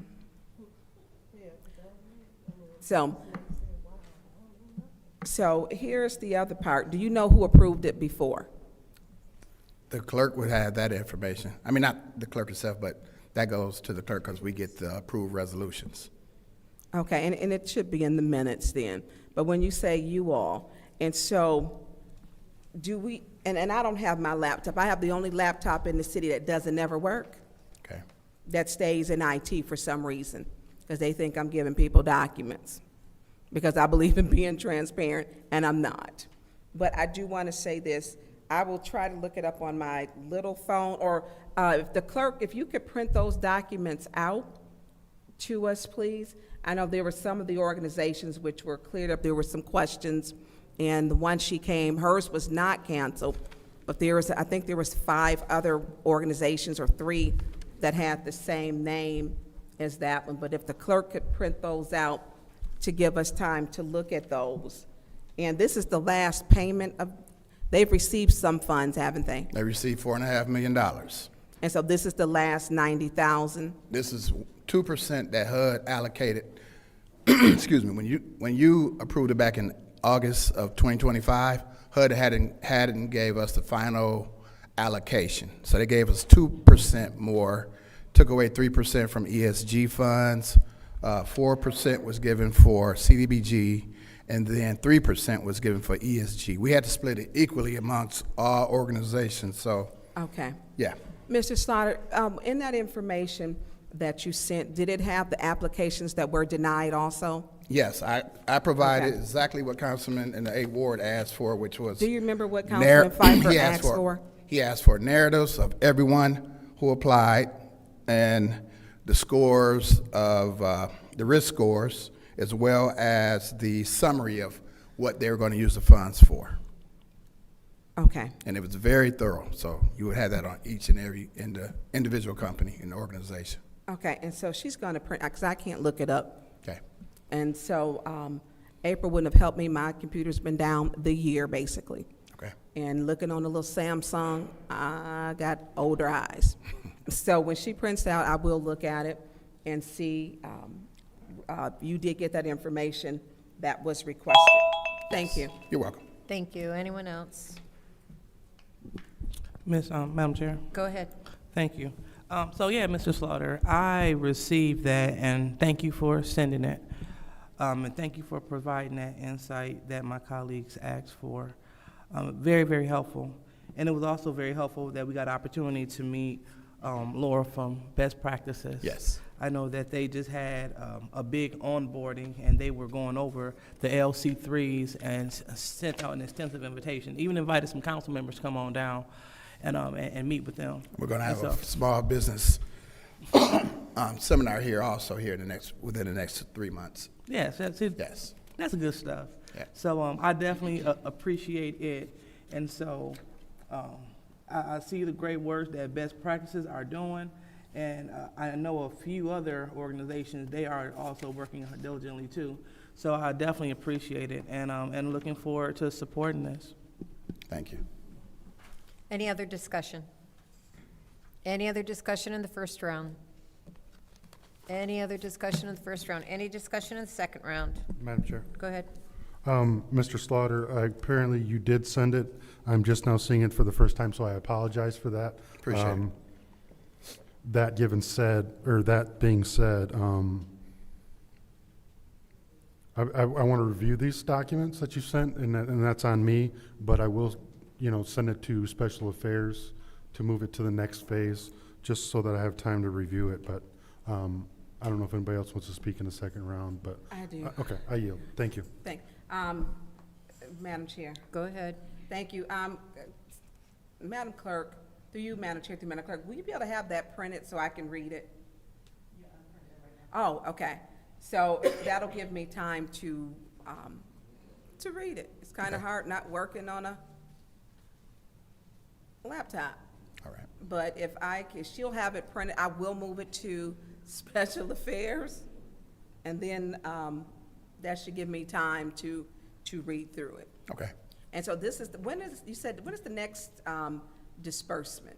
The next disbursement has already been allocated. Staff is working on it now. We want to make sure that we provide you with all of this information ahead of time so that once we come before you, everything that you've requested this time, we'll have it prepared for you. And we would also like to have all CWAC members in place if possible, because they do have a lot of influence when we meet. On whether it's approved or not? Correct. They're participating before it's approved. Right. Yes. Okay, I'll read it, but I will send it to Special Affairs. Okay. All right, thank you. Thank you. Thank you. Any other discussion in the second round? Any other discussion in the second round? So you can't do the water test? Any other discussion in the second round? This is the vote to send 2600. Madam Chair, Yes, go ahead. make a motion, we send this to Special Affairs. So motion on the floor to send resolution 260073 to Special Affairs. Is there, supported by the councilman, councilman in the Ninth Ward made the motion and supported by the councilman in the first round. This is the vote to send 260073 to Special Affairs. Ms. Johnson? Yes. Ms. Priestley? Yes. Ms. Winfrey Carter? Yes. I Ms. can send Burns? it to Special Affairs. Yes. Ms. Mashat?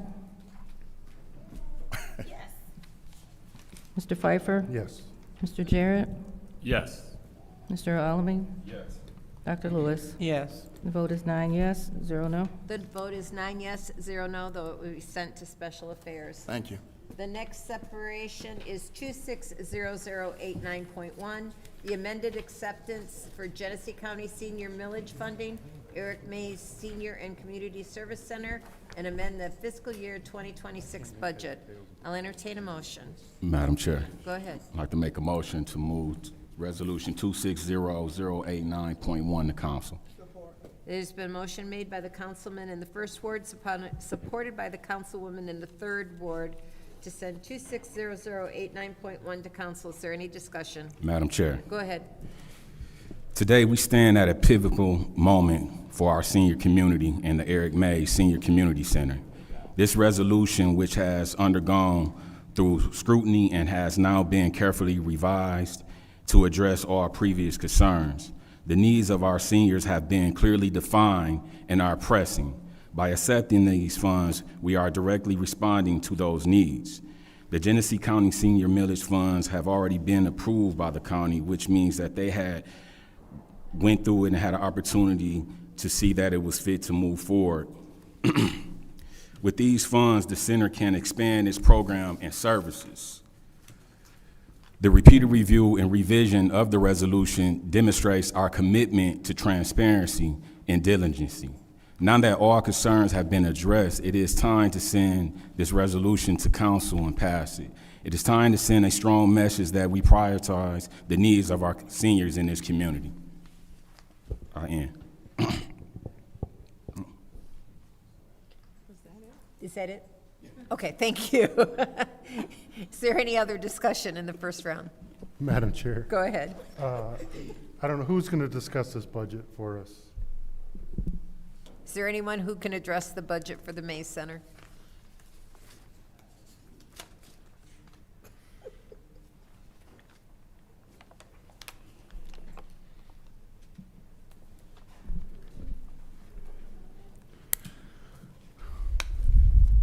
Hello.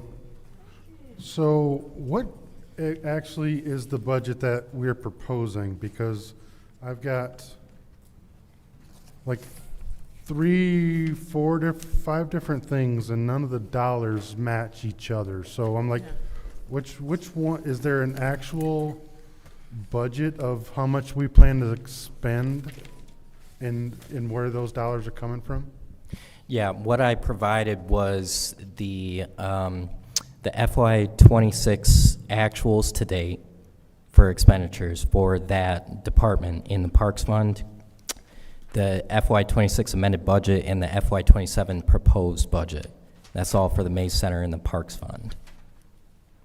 So, but we didn't ask for the entire, we asked, what are we spending at each of these centers? So that's, do you know what's the budget for the Mays Center? What's the budget for McKinley? What's the budget for Haskell? What's, like, those are the budgets we want to, like, this budget we were familiar with because that's what's in the Parks Fund. But we have more expenditures that come out of that fund as well. So Right. we want to separate just the senior centers and what's their line item budget. Yeah, tell me again what you're asking about. The budget, so what you provided for the parks thing, we like broken down to each senior center. Okay, I excluded accounts with 0 expenditures, so that's why McKinley Center was excluded. Haskell doesn't have an operating budget. Any expenditures come from the PAL organization. So what is the budget for, if you're saying that those don't have budgets or expenses, how much money are we planning to spend at the Eric Mays Center? Yeah, one second.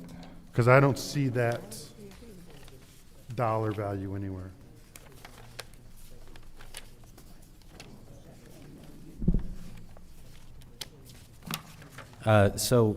Just for clarification, the budget for the Mays Center does say Hasselbring, but it was Hasselbring at the time that we created the account.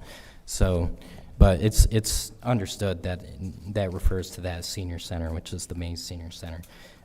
If you're looking at So just looking at that form, because you have that one in front of you, so are we saying that we approved $59,000 budget? Am I reading that correctly? We appropriated $59,000 for that center? You're correct that is the amended budget for FY26. Yes, the original budget, let me make sure that I have the columns right. 26. Yes, the original budget, I believe, was $26,000 because at the time, we mostly just budgeted for utilities and we didn't have historical information about what kind of activities would So be going on. when did the amended budget come before us to amend the budget on that? The mayor is authorized to amend the budget within certain thresholds. Okay, that's news to me. That's ordinance 3856. Yeah, you were loaded, ready for that one. So we approved $59,000, and you're saying that, if I read this correctly, you've already spent $136,000? So you've already went over the budget $70,000?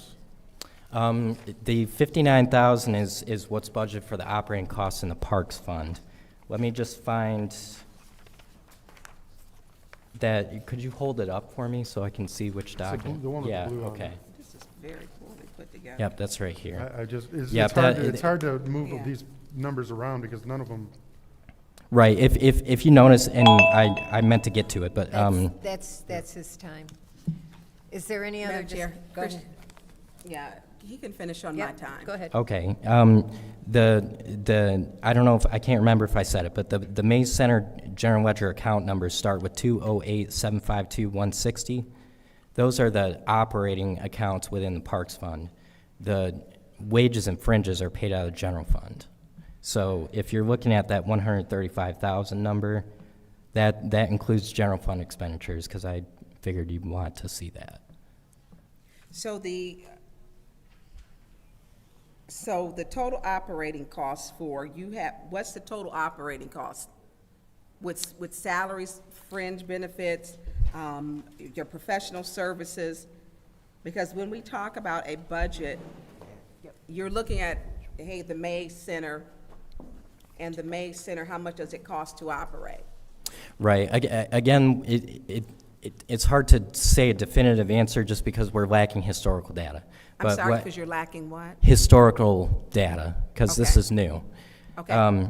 So when was the last time, because you have on here as the heading that it's Hasselbrink Community Center, when Yeah. is the last year that it was, that the city gave any funds to Hasselbrink for operating costs? I don't know about the city paying Hasselbrink. Well, it was a senior center. Right. You're asking what was the last year that the city gave money to Hasselbrink? Yeah, because under here, underneath where you stated, it says appropriations, and it's got the department number, Mhm. and it has Hasselbrink Community Center. Right. Right. That's the name of the department because when we created those general ledger account numbers, it was still named Hasselbrink. Okay, because Hasselbrink was a nonprofit, which was not a part of the city. Right. And the last time that the city of Flint paid anything into our senior centers, it was, I believe it was emergency management, 2012. Right. I think Right. the accounts were just created before the name had changed from Hasselbrink to Mays. Okay, so in here we have, so there were two, we received documents before that there were going to be two directors, both at 85,000. Then we received today that the salary is 60,000? This one, I know you want us to hold up papers. Yeah, I appreciate it. Yeah. I don't know what the 84,000, the 60,000 that's run out of report in the system. Okay, so in the system, and it's the $60,694.40. So the other paper that we got before, that for the, I believe the McKinley Center and the May Center, both would have directors paid at 85.5. So that document is not valid. Without seeing what document you're referring to, it's hard for me to say. Yeah, that was enough, that was when it was first presented to us. So is there a personal service contract with this one? What do you mean by personal service? So is there a contract for Mrs. Wiggins? Oh, I don't know the answer to that. I just know that she's employed by the city. Okay, so she should have a personal service contract. So programming, how much do we spend programming, and how many programs do we have? Who would be able to speak to that? I'll just say, yeah. 'Cause I don't know which one and literally, when we got these, we've got stuff included in this packet that water testing, golf courses, it was just kind of, we're separating everything. Yeah, I understand. We wanted to make sure that you guys had everything that you had asked for. This has kind of gone on a while, and a lot of things have been brought up. But as far as the particular kind of activities, that's the cover page, or at least for me, it was the cover page of the packet they were given. Recreational and social engagement, health and wellness programs, educational and enrichment opportunities. How much is each program? How much is programming? So we have health and wellness. How much is health and wellness? And is there a breakdown for each programming? I don't think it was budgeted that way in this fiscal year. Okay, so it's not a line item? No, it would just be professional services. It's just all one lump sum for professional services, and it does not include, so if they're, because there were different vendors. There were people who came who were vendors. And so each vendor was doing, I'm gonna call them vendors, were doing separate, say, painting, and then there was dancing. And so when we look at a budget, it's kind of like a car. Each car's got a different part, the engine, the transmission, and if you're getting it all, pricing it together, but then in the end, you got one huge price for an $85,000 car. Right. So how much did each part cost? We don't have the parts. I don't know how to break it down anymore, but it's hard. We're getting this, and it's not, adding up. And we're not, and I'm just saying, if we need to give, and there's my time. Thank you. Anyone else in the first round? Anyone else in the first round? Madam Chair, Go ahead, Mr. thank you. Through you to the speaker. The sheet that has the blue, the 135,139.28. Tell me again what that number represents. That is all operating costs, including wages and fringes for the Mays Center So only. that's an actual cost. That is year to date, So that's a year-to-date, and what is that, when did the year start? July 1st. July 1st of 2025. 25. Yep. So July 1st to 25, we have expended 135,000. Right. Most of Okay. that would have been the wages and fringes. All right. Now, there was when you were speaking to the ordinance, you gave us a number, the ordinance number. Yep. And you said that according to that ordinance, there was that which didn't necessarily have to come before us. Right. Do you know what that dollar amount is that doesn't have to come before us? It's $25,000. 25,000. Yeah. Technically, it's $24,999.99. And how much of that has been expended to this point? Well, I believe, and I'm trying to jog my memory because what I did today, and I just did a transfer of $24,999.99 because there are vendors that need to be paid. That was transferred from another department within the Parks Fund.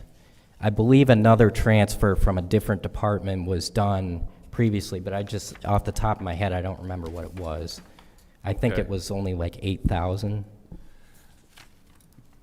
And I guess part of what I'm also trying to understand is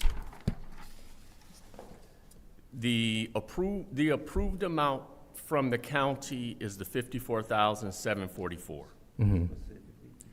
The amended budget is $59,000. So that's gonna have us at a total of $103,000 that has been budgeted for this program. Yeah, I think And 113. we are already over that budget by $30,000. Okay. Part of what we were trying to understand a year ago was this: what is it projected this programming is gonna cost? Not, again, for me anyway. What I'll say is, not that I wanna withhold and have services not be provided for our seniors. I'm trying to understand, as a responsible council person, so I understand myself to try to be, what is it truly gonna cost? I knew $54,000 wouldn't be sufficient. So where was the rest, not just where was the rest of the money gonna come from, but how much more? And for me, that's where I've been trying to get. How much is it going to cost? Because part of the concern that I have, and what was troubling, is there were vendors that came before us last week saying they haven't been paid. Well, the contract to that vendor wasn't between myself as a council person and that vendor, so for them to come to me and say, in an accusatory fashion, you're holding up my money, I didn't even know that was expended or allocated to them, nor how much was needed. So this is some helpful that we're now understanding what it's gonna cost, because even at this point, so now that we're over the $24,999, what's gonna come to council for the other $10,000+ now that's needed, and whatever else is gonna be expended between year-to-date to date, April 22nd and June 30? Well, I just want to clarify that the $135,000 in actual year-to-date expenditures includes funds that are budgeted, are appropriated in the general fund. So, I'm not concerned about where Yeah. the money is coming from. okay. It don't matter to me necessarily that it's coming from general fund dollars or park allocated dollars. What I'm asking is, what's the total cost? Mic isn't on. Is there any other discussion in the first round? Any other discussion in the first round? How about in the second? Madam Chair. Go ahead, Ms. Burns. Thank you. So Christian, Yes. so quick question. So the ordinance number, can you say that number again? It's 3856. Thank you. And I just wanted that for the record. So this is, and to Councilman Jarrett's, if we don't know that it's something expended, we can't be held accountable if you're bypassing council. It's unfair to say that when we didn't know. So how many times a day are you using this 24,999? You know, I just did the math. Right. I'm pretty sure the budget started at 26,000. It's at 59,000. I know I just did 25,000 earlier today, which means I had to have done 8,000 previously. And what was that to pay for? I believe janitorial services. And on your, who's our janitorial services? I think In the beginning,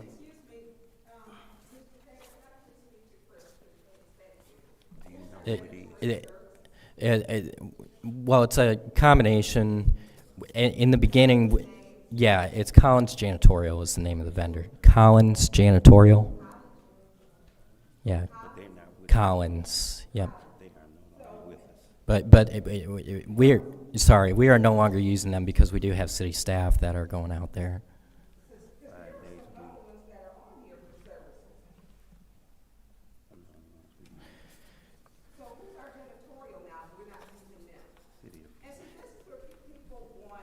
People want transparency. That's all I'm asking. And I know you feel, so 25,000, that went for janitorial. How long had the janitorial service not been paid? Just to clarify, I believe it was 8,000 for janitorial services. Okay, so who paid for there's only one janitorial services on here that I see. And it's Yeah. under a person. You know what? And that's under Hawkins. Yeah, it's Jeffrey Hawkins is his name, but his business name is Collins Janitorial. Okay, but that's on here for 12,000. Well, there was, sheet, yeah, I'll put the sheet up. That's the sheet. right. So how long have they not been paid? If we're just paying them. No, that vendor has been paid. What I said is that I believe I transferred $8,000 earlier months ago to pay outstanding invoices for the janitorial services. If it's $12,000 for the whole year, That's on this page. Yes, yeah, I see that. Yeah, Okay. but that's the 8,000 is just what we needed. So this is where we want transparency. How much does it cost is what we're asking.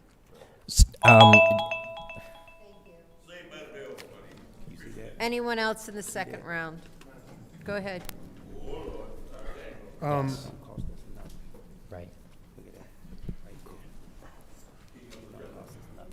Chris, I just want, all of these actuals are great.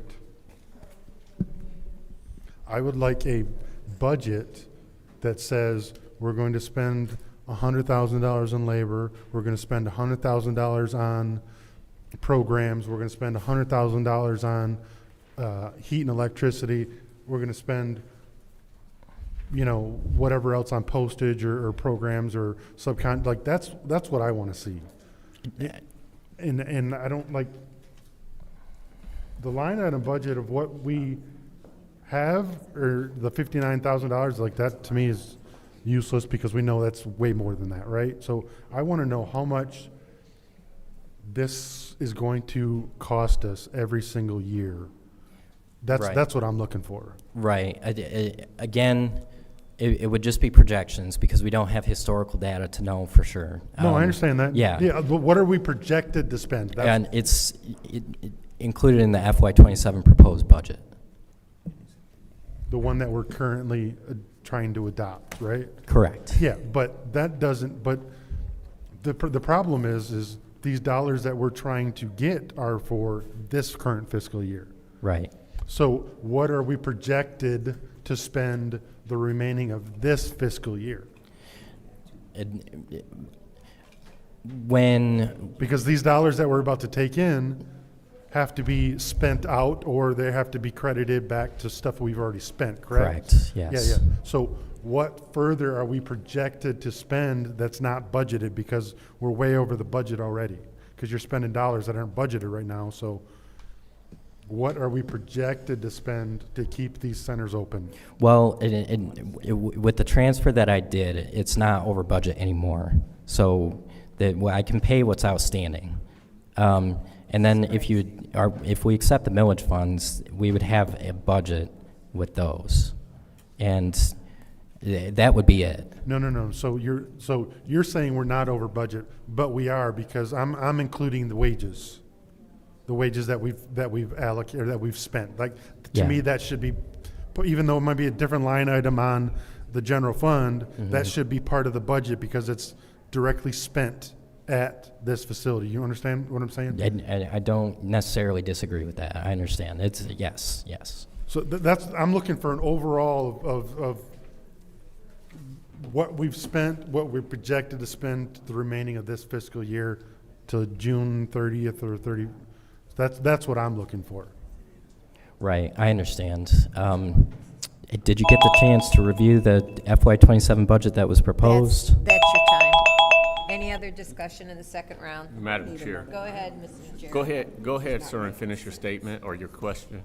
Oh, yeah, and I just wanted to say that with FY26, with the information that we had at the time, we didn't have any concrete plans for what programs, what kind of activities would happen. So there was no way to budget more than just the $26,000 that was budgeted for utilities. Okay.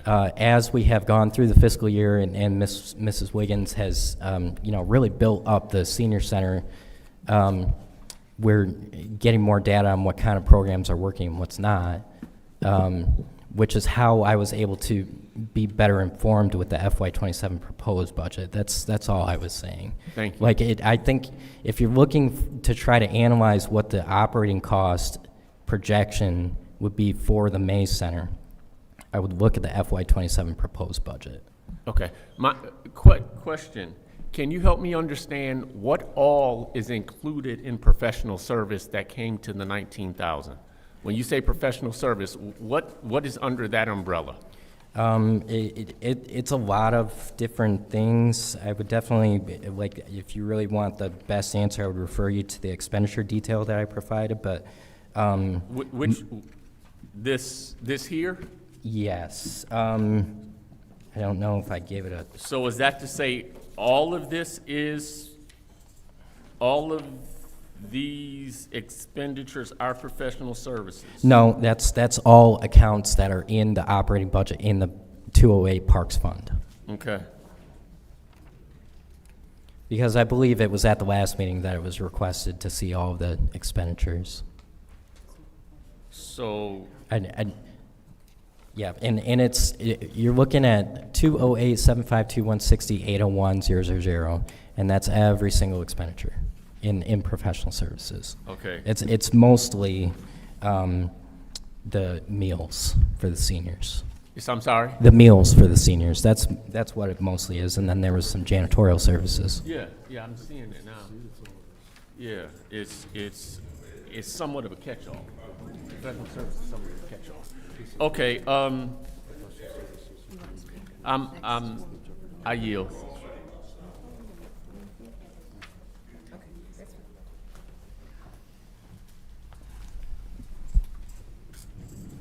Madam Chair. Go ahead. Madam Chair, it seems as though that my colleagues need another round, so I would like to put a motion on the floor to have one more additional round of, 3 minutes? 3 minutes. 3 minutes. Okay, there's a motion on the floor to add one round of 3 minutes per council member speaking opportunity. Is there support? Support. It's been moved by the councilwoman in the 5th ward, supported by councilwoman in the 6th ward. This is the vote to add additional round. Ms. Priestley? Yes. Ms. Winfrey Carter? Yes. Ms. Burns? Yes. Ms. Mushat is not in. Mr. Pfeiffer? Yes. Mr. Jarrett? Yes. Mr. Alamin? Dr. Lewis? Is not in. Ms. Johnson? The vote is 7 yes, 0 no. The vote is 7 yes, 0 no. We're still in second round. Is there anyone else who'd like to speak in the second round? Madam Chair. We're still in the second round. I'm just verifying. Anyone else would like to speak in the second round? Okay, we'll go on to the third round. Go ahead, Ms. Burns. Madam Chair. Go ahead, Ms. Burns, I said. Thank you. So I got several questions, but I think some of our questions will not be answered. Because when balancing, is it frequent, Christian, that you use the 25,000, whatever that ordinance is? I thought it was 75. Is this frequent when you have, and I hate to have anyone with an outstanding balance and we're using that to pay the cities instead of bringing it to Request for council. information. Are you aware that it's $25,000 to make a budget amendment, but if the money's already budgeted, he could spend the $75,000? Thank you. Thank you, Councilman Pfeiffer. So I think that Christian, who gives you the okay to do this? Who do you ask to do this? It's per the ordinance. So do you make a decision yourself to just take 25,000 to do it, or? No, the ordinance speaks to who approves it. So who approved it today? It was approved by the department head. Who was the department head? In this case, it was Mr. Slaughter, because it came from the Parks Administration. So Mr. Slaughter said, hey, Christian, we need another 25. We need to pay some of the bills that are off for the senior center. Is that correct? I requested from Mr. Slaughter, I had a conversation with him if it would be okay. So if you requested from Mr. Slaughter, who asked you to ask that request from Mr. Slaughter? I made that decision on my own. You make $25,000 decisions on your own? It was approved at several levels. What level? Okay, was the city administrator involved? Yes. Was the mayor involved? If I could just finish, it was approved in this particular case. It was approved by Mr. Slaughter, and by the CFO, and by the city administrator, and by the mayor, and that's per the ordinance. So we need to have everybody in the room. I'd like to put a motion on the floor to subpoena the mayor so we can have him answer questions. Madam Chair. There's a motion on the floor to subpoena the mayor to answer questions. Is there support? Madam Chair, I support that motion. It's been supported by the councilwoman in the 5th Ward. This is the vote to subpoena. Madam Chair? Yes.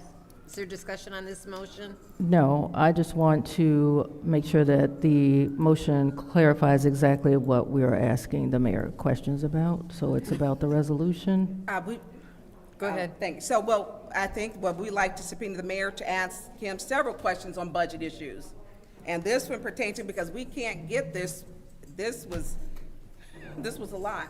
If this decision came, that $25,000, and obviously the $75,000, because we know that personal service contracts, so we can get questions answered. We did ask nicely for the mayor to come, I believe twice, and he declined. So we would like just for him to answer some questions, because we're unfortunately asking, and people don't feel comfortable answering. So we need to get the ones who made the decisions. Okay, so I'm putting it down as to subpoena the mayor to answer questions concerning budget issues. Any and all things pertaining to the budget issues, dollar amounts and/or approvals without council approval, funds which were being approved without council approval. Because if council is being charged with the fact that we're holding up business, and we're not, because we're not even seeing it, we're not even getting it to say that we're not paying them. And there's this ordinance number that he can rattle off, and Christian, I would not like, I feel sorry for you being in your shoes. You're operating with honesty and integrity, but I know that it's difficult. We need to find out, because council is being stated we're not approving. We're never seeing it. And if they're approving at $25,000, how many times has $25,000 been used, or $75,000? We don't know. Madam Chair, the motion was made by Ms. Burns, and who supported? Councilwoman in the 5th Ward. Okay, roll call on this motion. Ms. Winfrey Carter? Yes. Ms. Burns? Yes. Ms. Mashat? It's a motion to subpoena Mayor Neely to answer questions on budget issues, mostly concerning funds that are approved, or funds without council approval.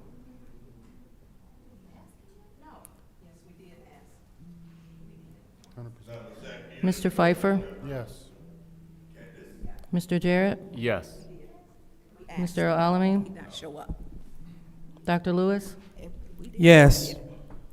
Ms. Johnson? Ms. Priestley? The vote is 5 yes, 4 no.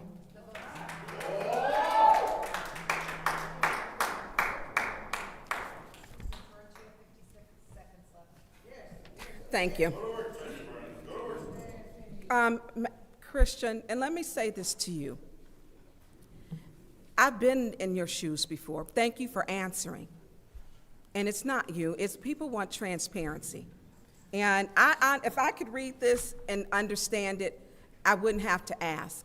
But when decisions are made at a level that are above your head, then this is the city.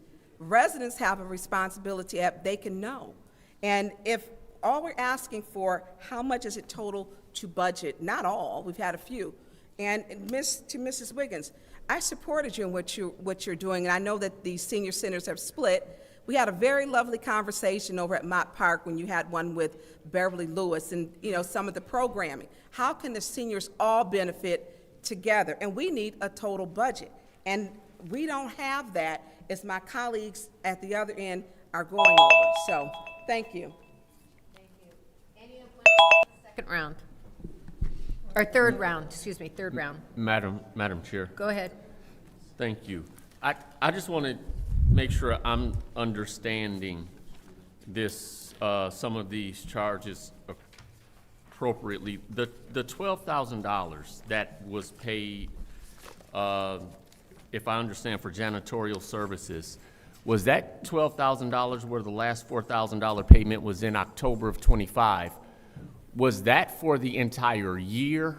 Did we make 3 payments of $4,000 to cover the year, or does that $4,000 represent a monthly charge? I don't know that, I'll say it wasn't for the year. I'm not sure exactly what the billing period was. I think it was a combination of a period of services, and also there was a fee for like cleaning up for special events, I think. So special events? Yeah, Would those be some of the special events that we're charging rent for? I'm not sure. I would be interested to know if our rent agreements include a service charge for cleanup. I was hopeful that you would have said that $12,000 that was paid back in October represented us basically paying in advance for the year. Because if we're paying more than $1,000 a month for cleaning, if we're paying $4,000 especially a month for cleaning, that's an expensive proposition. Yeah, without having the invoice in front of me, I don't know exactly what it was being billed for. Okay. So are you going to be the spokesperson for this resolution, you believe? I am now. Okay. Whether it be at council on Monday, or special affairs on Monday, council on Monday, or finance in the next committee meeting, can you let us know? I can. The cost of the cleaning, either monthly or however, for whatever the charges might include. Right. I do believe they canceled the services because of the cost. I'm sorry? I believe they canceled that, requesting those services because of the cost. I think the only reason they went with a contractor to do janitorial services was because our internal staff were short-staffed. So we have a different contractor now. No, there's not a different contractor. The City of Flint cleaning staff. So They're the employees of the city. Employees of the city are Correct. cleaning it now. Okay. Yes. All right. Thank you. Anyone else? Yes. Third round. Go ahead, Mr. Pfeiffer. Chris, I'm gonna, Miss Wiggins or Ed, one of you guys, can you come up? I just want to know what the process is. If you want to have a program, how do you go about getting that cost and getting it approved? Like for the remainder of the year. So do you have anything planned in the next 2+ months that it's going to cost the city dollars? No. You don't have any A lot of the programming? cost comes out of my pocket. What does that mean? I pay for it. Oh, my God. Or we have some of the seniors to volunteers. So, and I only say that because the gentleman that came up and said that he wasn't paid for anything like that. So Right. when you decide to bring folks like that to teach or whatever else, what is that process to make sure that it's budgeted and anything else? And you're saying that we don't have any of those things for the remainder of this fiscal year? This is not what we asked for. No. The only thing outstanding is Mr. Collins and his wife. The only It's not thing, mine. the only thing that we have outstanding is our computer instructor and our craft instructor.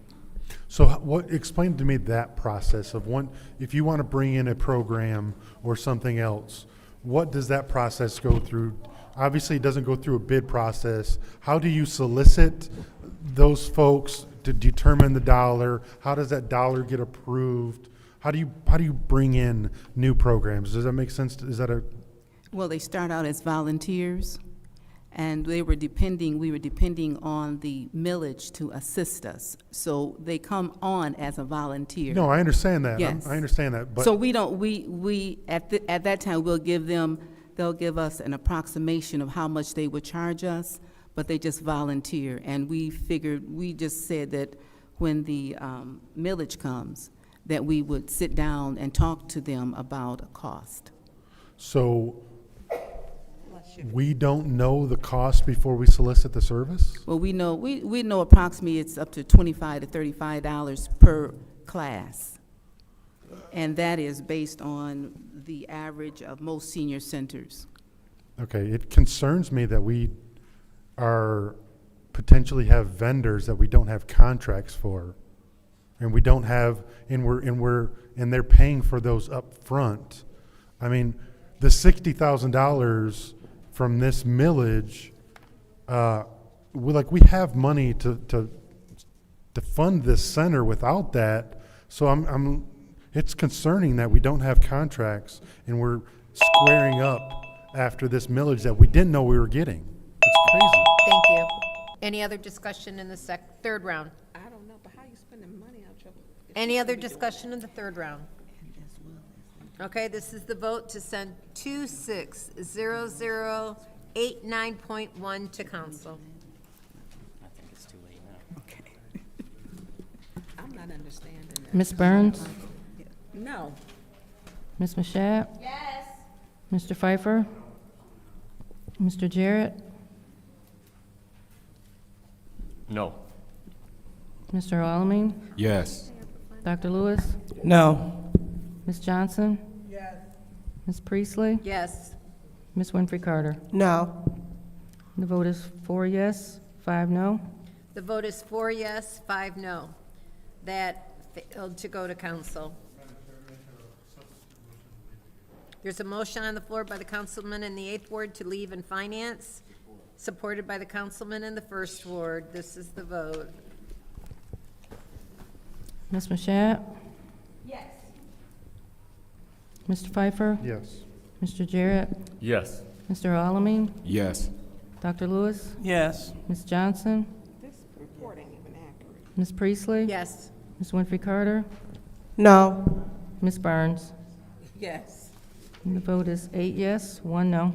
The vote is 8 yes, 1 no. That will stay in finance. Our next separated resolution, if I can find it with all my paperwork for the May Center, is She said that, she meant that, no.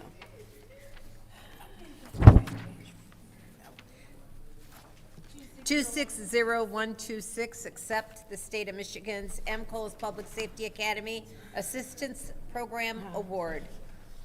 Madam, Yes, oh, I'm sorry. I thought that Ms. Burns separated 1, 2, 4. no, she started to and then changed her mind. Yeah, So that did not okay. get separated. Oh, I that's, changed my mind. okay. Yeah, I had it partially circled, and she goes, no, never mind. Yeah. Okay, So that was it was included moved to in the master- council, okay. Yep, yep, Well, that- we will need to amend it per the request Madam Chair. at the council meeting. Pardon, it's just a second, let me get clarification, okay? I'm just going to make a motion to approve it, and that will clear it up, right? Oh, but when I read off the, She didn't include it when she read it off for the consent agenda. I did include it in the. I mean, she did. I included it. Okay, I wasn't paying attention. I thought it was separated, so we can take care of it Monday. Okay, we can go ahead and do it now. I thought we voted for it to go with the consent agenda. Yep. Yeah, it's been moved to council, so we can amend It it was. on Monday. Oh, okay, it needs to be amended, okay. Okay, so this resolution is 260126, and I'll entertain a motion. Go ahead. I'd like to make a motion to send 260126, which is the acceptance of the State of Michigan's MCOL's Public Safety Academy Assistance Program Award to council. It's moved by the councilman and the councilwoman in the 7th Ward, seconded by the councilman in the 1st Ward to send 260126 to council. Is there any discussion? Madam Chair, Go ahead. is there anyone who can speak to this?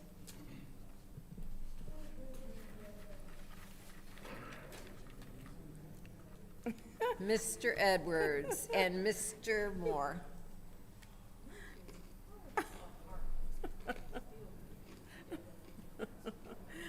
Good evening, Mr. Edwards again, and Mr. Moore. Mr. Edwards, what is this training for? I know MCOLS is their certification. What is this one for? This is the grant. Is this for basically like the module training?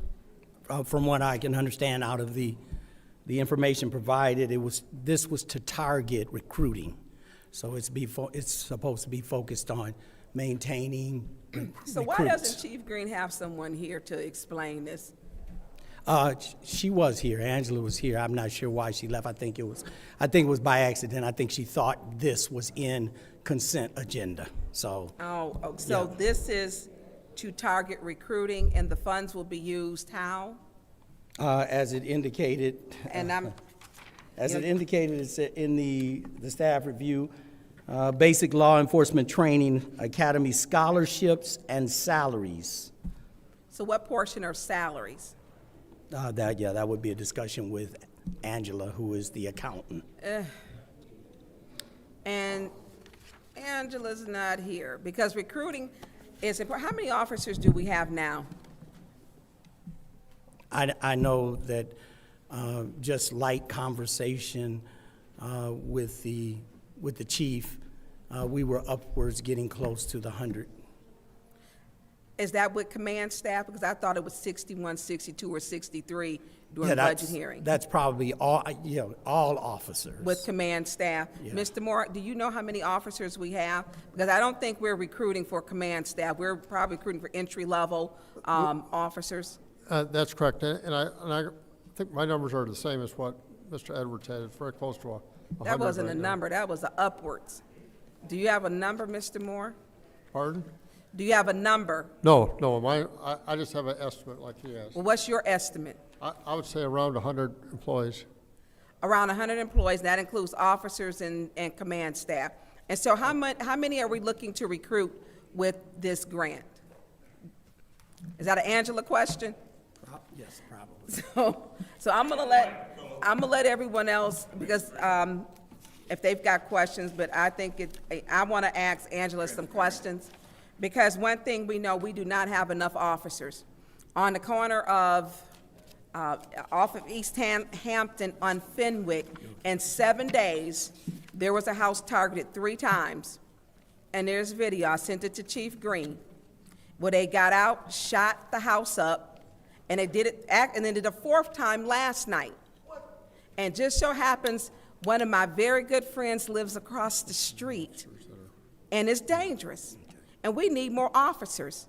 Our officers are going out here, putting their lives on the line, and it's not right. They need more people. They need more help. So I would like to know, how many are they targeting? Targeting to hire, how much is going to be used in salaries, and are we using more services to recruit other, how are we recruiting? Are we recruiting nationally, statewide, local? What are we recruiting? Because I'm going to tell you, I went to see officer who was shot, and took him, me and the ladies with the color of law and the one gentleman, and took him a care basket in the hospital. It was very hard to go in there and to see that he risked his life. And the amount of officers that I know, even that unit that he works on, we need more than that. They don't mind just shooting around here. Example, Fenwick Circle, the past 7 days. And so we need to be making sure we're recruiting aggressively, not just statewide, but nationally. And they used to do that when we had a big hiring in the 70s. They used those funds to recruit. We had many people came from Detroit. People that came from Detroit went to Flint, went to Saginaw to work. And we were able to get some good officers. But our officers run more calls, 27 to 30, just by themselves, one person, and they're exhausted. And so we need to make sure we get them some help. I would like to know how many this is going to target, to hire, what is the hopes, what are the numbers, what are the goals, and tell me, we need to have Chief, this is his department, he should be here, not just Angela. I'd like to make a referral to have Chief Green come, so that he can be here also to answer these questions, please. Through you, Madam Chair, to request. Well, just a referral. A referral. We can ask them. I don't think you need to make a motion for that. You can just ask. Yeah, just a referral for that, so that, and I yield the floor, because that's my time. Okay. Is there anyone else who'd like to? Madam Chair. Speak? Go ahead. I guess I'm a little confused on how you're saying that this is going to target. Excuse me, I cannot hear up here. I cannot hear either. I would ask my colleagues to please respect the person holding the floor. Excuse me. I am asking the councilwomen in the 6th and 7th Ward to please hold your discussion so that Mr. Pfeiffer can discuss. Go ahead.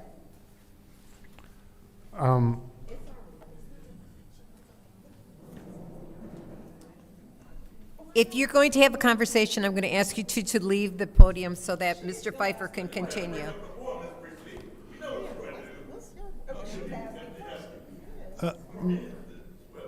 Because Mr. Pfeiffer is having trouble hearing what he's saying. For her, I don't know. She got problems with him. Go ahead, Mr. Pfeiffer. I know I'm going to talk up like a mug when you guys got the floor. I promise you that. Me and Councilwoman Winfrey Carter are going to have a heart-to-heart while you guys got the floor. I promise you that. Go ahead and reset his time to 5 o'clock, please, to 5 minutes. 5 o'clock, it's 5. How is this going to target? It seems like this is expenses for 5 individuals that we already have. So That's correct. So they're already here. So to me, when you say this is going to help recruitment, that is for folks that we don't have, right? So these people have already been recruited. So these are employee expenses. So how does this help recruitment? Because like when you said that this was going to help recruitment, I'm assuming that, okay, this is going to be some kind of outreach program to get more cadets or whatever else, but that's not the case, is it? This is how the state helps us recruit by paying some of the cost of training officers. And it's been out there for a while. This is a long-standing This has been program. out for a while. What do you mean it's been out for a while? I believe this particular one we presented some time ago. This one here you gave Yes. to us? Yes. Approved this same grant multiple times. Yes. This is for the police academy. I understand different ones. This is the same grant. And they continually make projections about using Pay this for our grant academy. as they continue to recruit. They continue to know that this grant will be a part of their recruitment efforts. I know, but this is the first time that this particular dollar value is in front of us, right? Understand? Yes. So you're saying that they give us different ones at different times of the year for the same thing, correct? Is that what you're saying? Yes, as they know that they're Okay. going to apply for this grant, they're going to get approved for the grant, they're already making forward understandings about recruitment. Okay, I understand. Yes. So what you're saying is basically, we use part of our dollars to recruit, and this is a reimbursement so that we can redeploy those dollars? Is that kind of what you're saying, or no?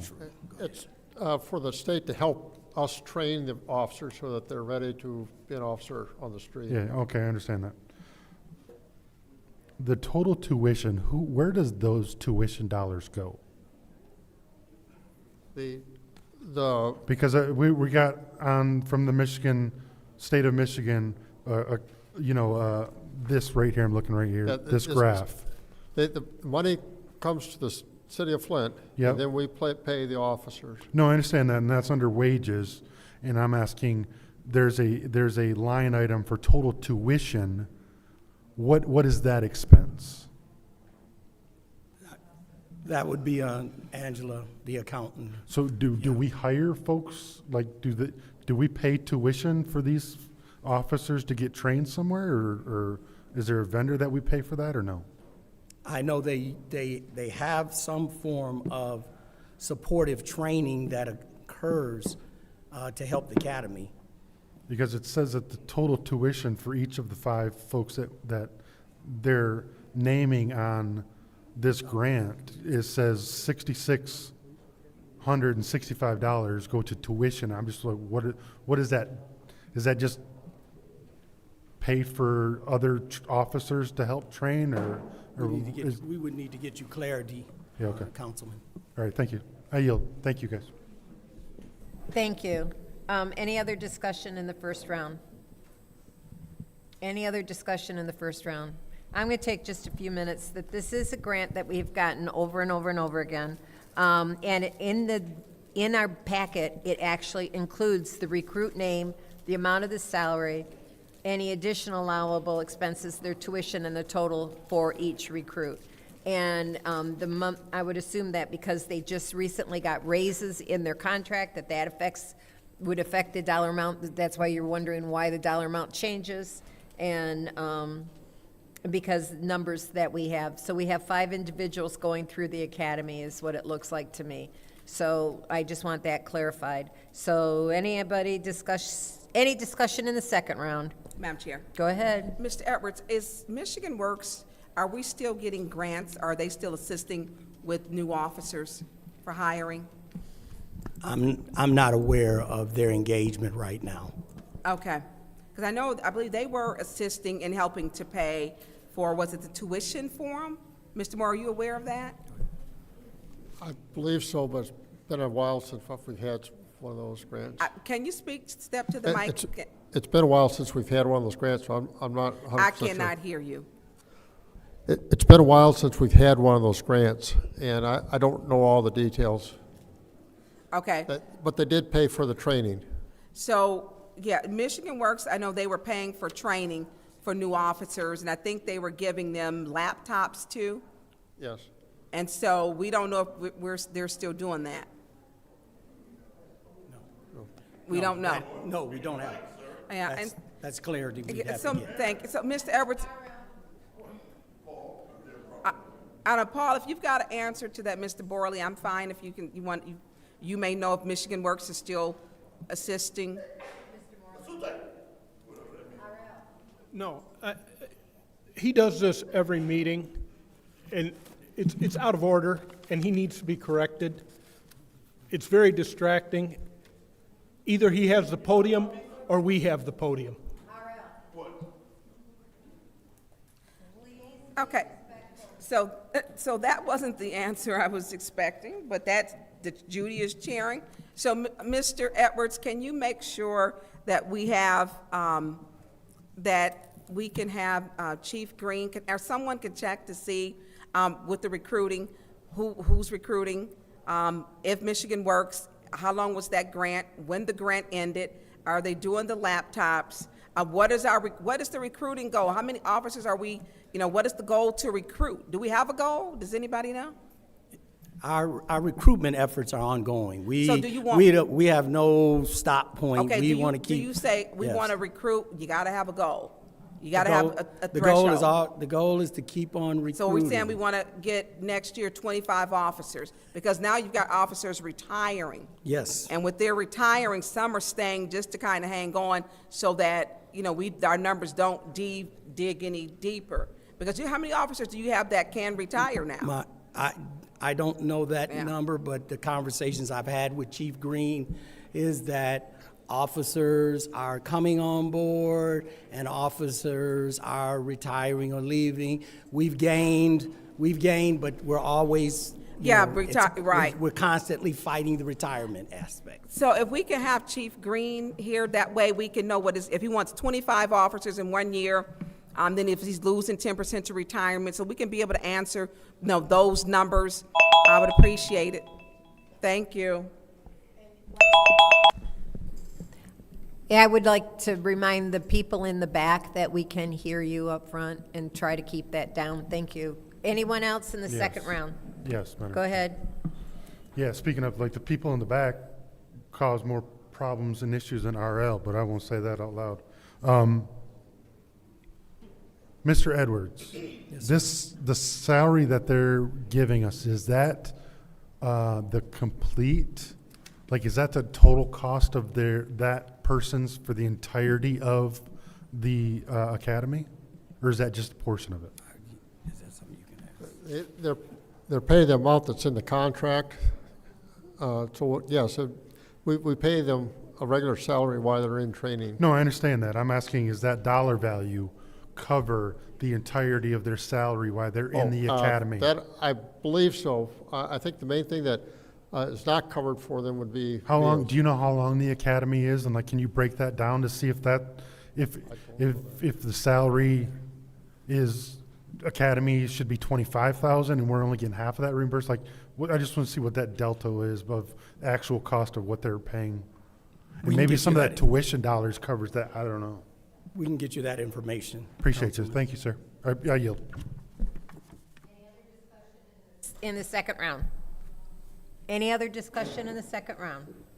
Hearing none, this is the vote to send 260126, acceptance to the state of Michigan, MCLOS Public Safety, move out of my way, Academy Assistance Program Award to council. Mr. Pfeiffer? Mr. Jarrett? Yes. Mr. Alamin? Yes. Dr. Lewis? Yes. Ms. Johnson? Yes. Ms. Priestley? Yes. Ms. Winfrey Carter? Yes. Ms. Burns? Yes. Ms. Mashat? Yes. The vote is 9 yes, 0 no. The vote is 9 yes, 0 no. That will be sent to council. Our last resolution of the night is 260132, change order number 4, Weinstein Electric Company, additional electric services. Is there a motion? Madam Chair. Go ahead. I make a motion to send 260132 to council. It's been moved by this councilwoman in the 7th ward, supported by the councilman in the 1st ward to send 260132 to council. Is there any discussion? Madam Chair. Go ahead. Through you to whomever might be able to speak to this resolution from Who can speak to this resolution? staff. Is there anyone back there who can speak to the Weinstein Electric Company resolution? I don't see Lee. What I'm really trying to understand is how and why we are at a fourth change order on a resolution. How are we here, and what do we have to do or plan for going forward? Hello, Zach Smith from IT. I'm not in charge of change orders and stuff like that. I just submit stuff when we need it. But the change orders, the items for IT at least, are involving just some updating of wiring that are part of our budget this year. The fiber is about 15 to 20 years old throughout the building, so we're getting that replaced. Also, there's some changes in the lease agreement over at the court. So we're taking over an office, putting all the networking into our control as opposed to sharing it with the county. So that's like the smaller, like $3,000 resolution. I believe there's something in there for the Mays Center for AV, which was supposed to have done last year, but I guess the quote was never sent forward, so that's going to be part of this. So we're getting projector and sound and stuff like that for the Mays Center for the different events that are held over there. And I believe our Haskell wiring is in there as well, so that they have networking capability in that building.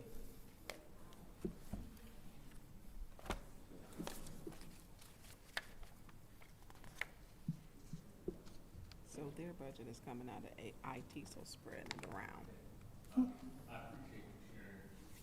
Appreciate you sharing with us how the money is going to be, how you understand the money to be used. Thank you. Yep. And that's for you probably all I would have. The other things I have really are going to speak to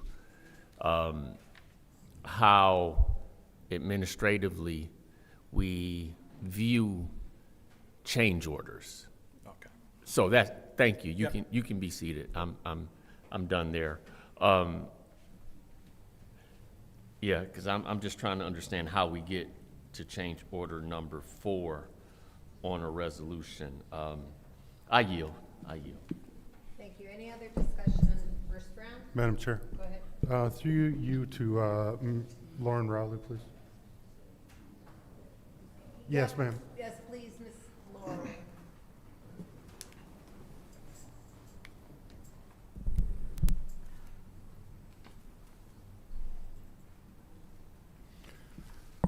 Hi, Lauren. I'm going to try to answer my colleague's question. So this is a My Deals thing or whatever, right? Or so we put this out to bid. We didn't put it out to bid, right? Yeah, we did. We put, this one has a 3-year contract, and that states in the resolution, when we tried to mention the previous resolutions you passed for it in the first few paragraphs of the resolution presented tonight. So that bid is referenced in that resolution. Right, the original bid.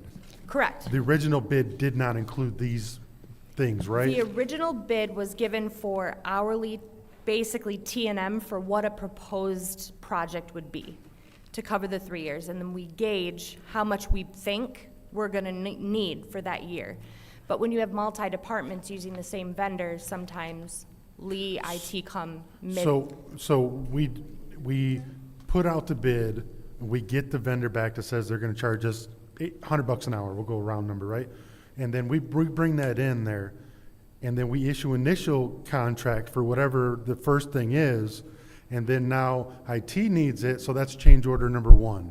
And then Parks needs it, that would be change order number 2, off of the original, right, or no? Not necessarily, it depends on how we present that initial resolution to you for that year. So the first resolution overall has the different line items in the chart we normally provide based on which GL numbers we're gonna take it out of. Okay. And a lot of those would already represent IT needs this much, facilities needs this much, water pollution control needs, et cetera, et cetera. So initially, they budget for that much, and then this time of year, things come up where they need something else, where we only have a certain approval from you guys, so we have to come back for those initial change orders to add the money to the original resolution. Is that making sense? So yeah, sometimes adding on a department can cause a change order if they didn't get initially on that original. It just depends if everyone communicates properly at the beginning of the year to get on the resolution initially. But most of the time, this time of year, you're just gonna see because we're asking them to do more work. Right. We need more projects. So, in markets change or in anything else, so how do we know that, because these didn't go, these three line items or these three programs didn't go out to bid for this specific scope of work, correct? For the We're just going back to scale them. of their people providing the work, based on the hourly rates that they provide us, is how they quote the work to be completed. But we don't, are we tracking those hours? How are we tracking their hours? Generally, that's given on a quote, just on how they do it, and then theirs go up based on if they have union negotiations between that contract, how long the contract is we give them. When we put those original numbers out to bid, it'll be for multiple, Because the bids don't have any hours on them, so it's just literally general notes, and then they give us a lump sum. So who's verifying the hours that they're billing us for equals this dollar value? that would just be kind of whoever's working with them with that project to be completed. So sometimes it's Lee for facilities. So is Lee tracking their hours when they go out? I'd have to ask Lee. Like, that's the problem, is we're assuming, okay, they're gonna quote us $100 a man hour, but they're quoting us 3,000 man hours, but it only takes 300. Yeah, well, materials would also be included No, I in the understand overall that, quotes but as I well. understand that, but. Which they do give us a price for that too. They Right, give it's us a price plus. It's markup or Yeah, whatever. it's cost plus. Mhm. But my thing is if they're going to quote us a per hour T&M, time and materials, there's no checks and balances of that time and material. They're giving this dollar and billing it out, and it might have cost us actually half that. We don't know. Because I'm sure Lee isn't out there monitoring time and everything else, so how do we know that this isn't a $36,000 project and we're spending $100? I can ask him, get that information for So you and find out. that's my concerns with these time and material ones, and there's no, and I'm sure Lee doesn't have time to go through all of that, but it's just like, we're just writing checks because they won one bid 3 years ago and keep adding on to it. Thank you. Is there any other discussion in the first round? Madam Chair. Go ahead. Good evening. How are you? Good, how are you? Good. So quick question. So is there a reason why we don't do separate resolutions and they aren't separated? Therefore, we would know which department, because I believe IT has got, IT, was it the Mays Center and what else? For IT, 67th District Court's on there. I don't have I just have the packet in front of me. Okay. Mays, 67th. What was the I'm original missing one probably that it something. started out at? The original resolution? Yes. Like that was originally for the vendor provided to you? I'd have to look too. I don't have the resolution in front of me. It should say in the resolution that's given to you in the first paragraph, or down where it says FY '26. I want to say it was 88 a year, and that was like a rough estimate of as-needed services of what we would need. So it stated in, you said it states in as-needed services? Electrical services, yes. Do you have the packet in front of you? I just have the agenda, not the full Yeah, packet. okay. And that would be the original, because I know when we keep adding in, and we've added in. And your change order for this one is for the 3-year contract, and we're in year 2 of 3. So we haven't had 4 change orders this fiscal year. It's to that overall contract when it was originally done. Starting last fiscal year would have been year 1. So it's 4 change orders since the beginning of last year's contract. So 4 change orders since the beginning of last year's contract. And I'm trying to find that in my packet. And so we didn't have in there the Mays Center, correct? And what else? How much was the Mays Center? Like I said, I don't have the packet in front of me to see that. I think Zach had that number. And then also if Zach has how much was in IT, how much is IT's? So that, because we just have a number and it's not broken down. Do we have a breakdown of That was broken down, I believe, by the GL number. I believe that IT's says 110. IT's is 110. And how much is the Mays Center? I believe the 110 is the total for all of those, because it's all IT-related work. 17,000, I believe, is Mays Center, 3,000 for the 67th District Court, 75,000 for the fiber, and Haskell, I believe, is like 8,000, something like that. So where's that at in our packet? It's their quotes? Oh, that's okay, in the back, Weinstein's quotes. Thank you. Okay, and so are we just altering this resolution each time we need to, are we like updating it each time? We're and just adding kind of into it? showing you what you guys have previously, I mean, we don't have to, if you'd prefer us, we do these change orders not to, but we just kind of add those previous change orders to show when you last approved and what that resolution number was, just so you can kind of see where we're at when these happen. So and here's one, and maybe if I'm correct, and it may be legal, each resolution is supposed to only have one subject matter, but we tend to keep adding to this one. And that is on page 28, Attorney Cups, where it says section 3-302, introduction of ordinances or resolution, that every proposed ordinance or resolution shall be introduced by a member or city council or the mayor, and it must be done in writing. No ordinance or resolution may contain more than one subject matter. Are these different businesses more than one subject matter? We've got IT, we've got Mays Center, we've got Haskell Center, and all of these are in this same resolution. And they're different. I mean, that's on page 28. You need me to show, mine's highlighted, because we've had this question before. Different departments, they're different everything. And so, this is the charter. So, and we've went over this before. You wanna look at mine? No, I see it, and I'm very familiar with that Okay. section. I do believe from my review of the resolution that it is compatible with 3302B. There is only one subject. It is only a certain amount to Weinstein Electric. So I believe it does comport with that provision of the charter. Okay, but that goes to these are different departments. Different Haskell Center, and I don't see Haskell Center even on, I don't know, we haven't received everything that we spent. You got Haskell and Hasselbrink. I don't know why it's under Hasselbrink, because that should be the Eric B. Mays Center. So this is more than one subject matter and more than one building. Thank you. Is there any other discussion in this first round? Yes, I have a question, Madam Chair. Go ahead. So, where is the 67th District Court located here in the building? Is it? Right next to us, right? Is It's it on down- Saginaw Street, but it's separate from City Hall, right? Do we have an office here in? Law Department. Madam Chair, Yes. I can answer that for the Law Department. The 67th District Court, it's located in the McCree Building on Saginaw Street downtown. The City of Flint Law Department does maintain a leased office space within the District Courthouse. Okay, okay. Because I was wondering, do we have an office here in City Hall?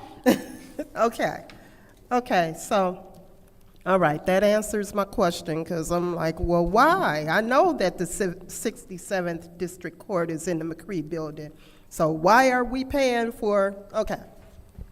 Thank you. Thank you, Madam Chair. Thank you. Anyone else? Anyone else in the first round? Anyone else in the first round? Anybody in the second round? Anyone in the second? Hearing none, this is the vote to send 260132 to council.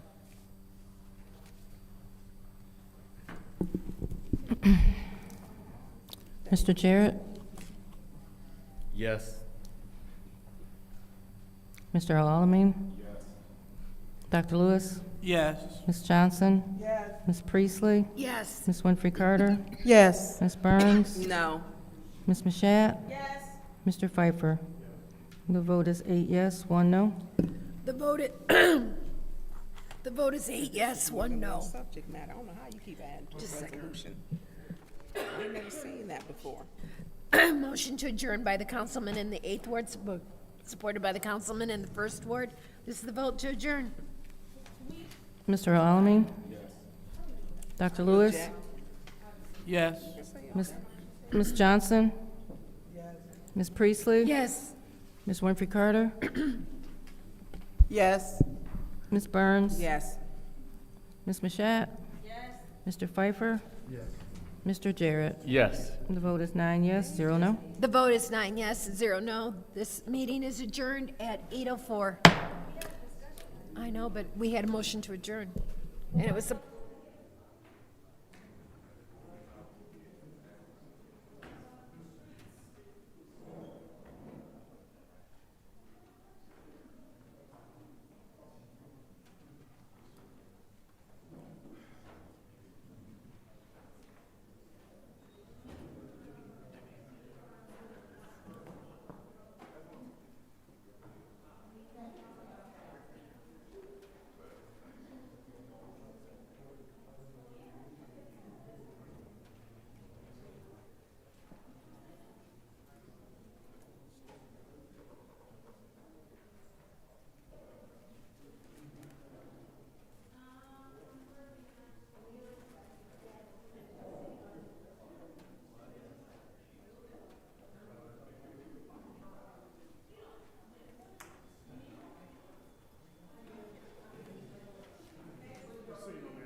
How you doing today?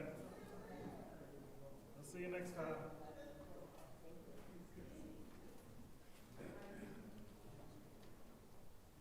Another roast deli in the house. Roast green though.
The time is now 8:10, and this is the Legislation Committee meeting.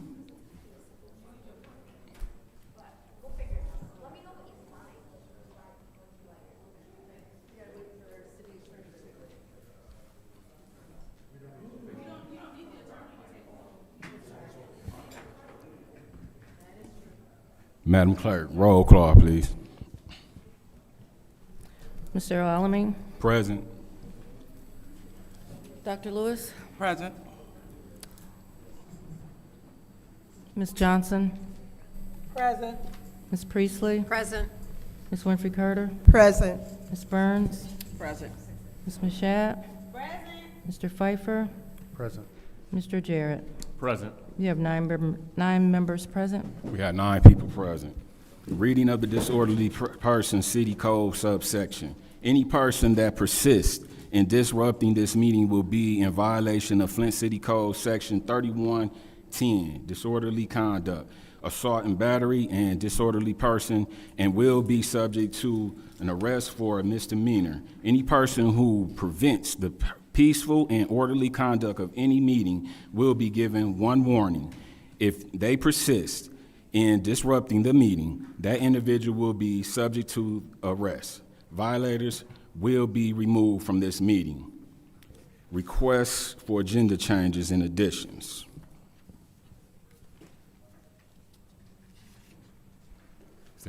Hearing none. Public comments.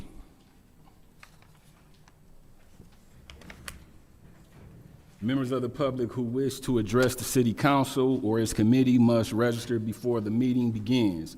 A box will be placed at the entrance of the council chambers for collection registration. No additional speakers or slips will be accepted after the meeting begins.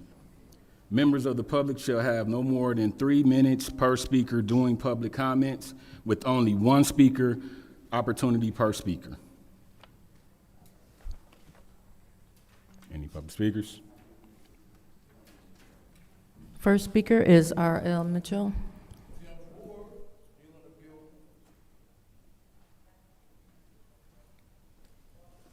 Hello, City Council. I'm R.L. Mitchell.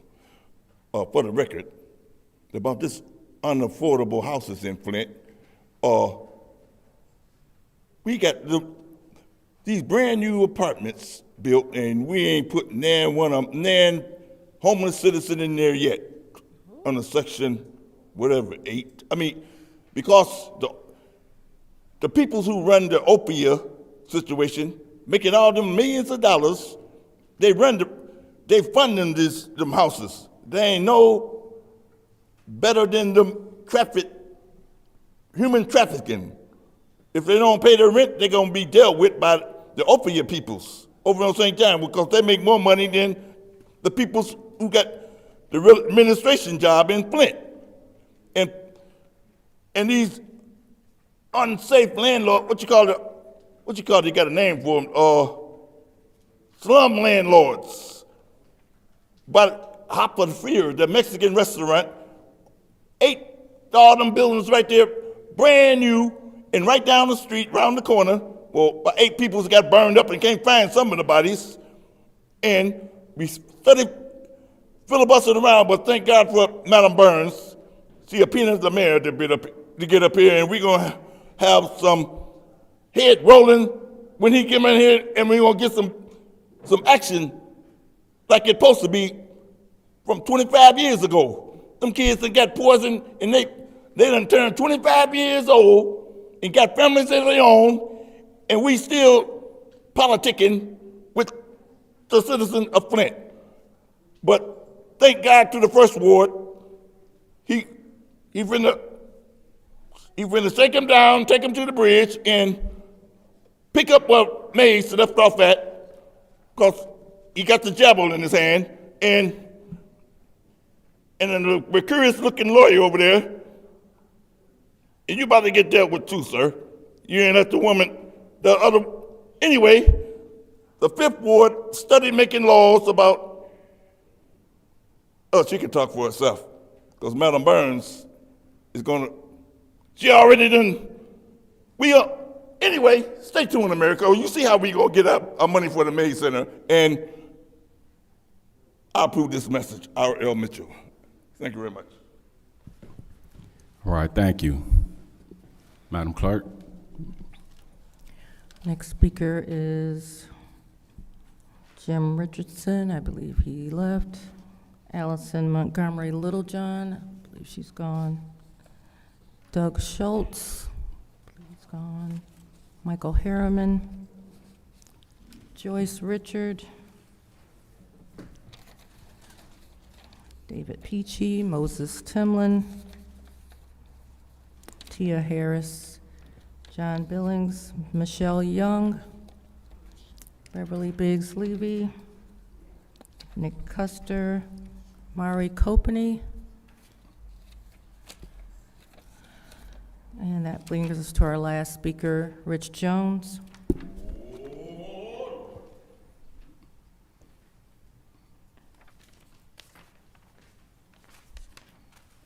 How everybody doing today? I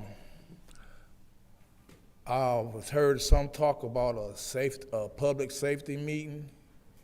Whenever there's another one of them, somebody please inform me. I would have liked to have been there, and thank you for whoever put that together and whoever attended it. We got a problem.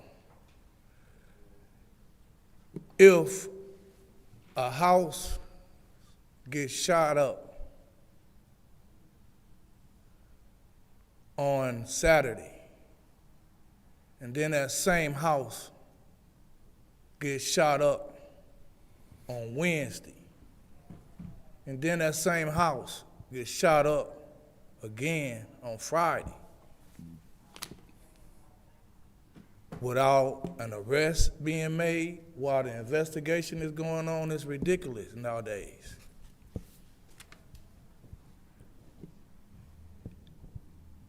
We gotta do better.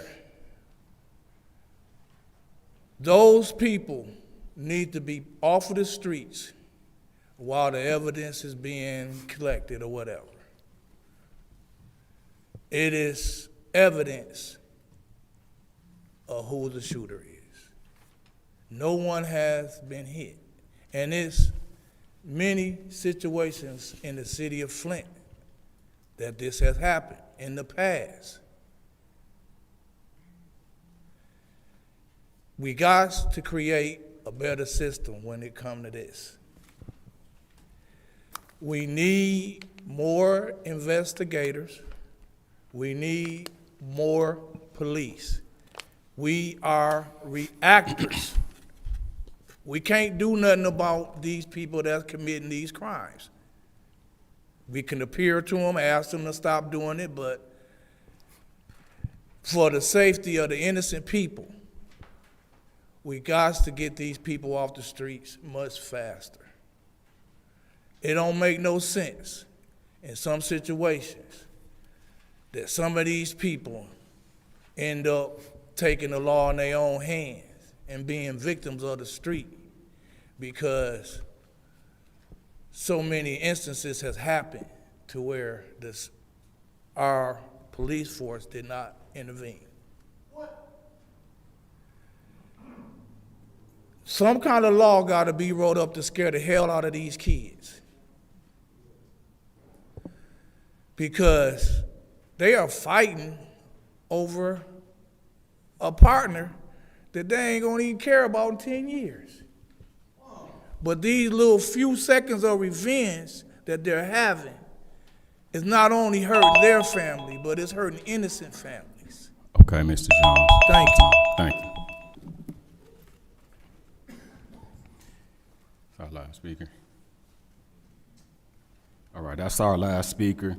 It's now time for council response. Council members may respond once to all public speakers, only after all public speakers have spoken. An individual council member response shall be limited to 2 minutes. Any council members would like to speak? Hearing none. So we're going to go to the consent agenda. Per the amendment rules governing meetings of the Flint City Council as adopted by the City Council on Monday, April 22nd, 2024, the chair may require the adoption of a consent agenda. After a motion to adopt the consent agenda is made and second, the chair shall ask for separation. Any agenda items on the consent agenda should be separated at the request of any council member.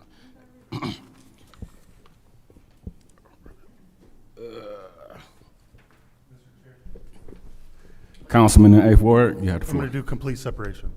Complete separation? All right, complete separation.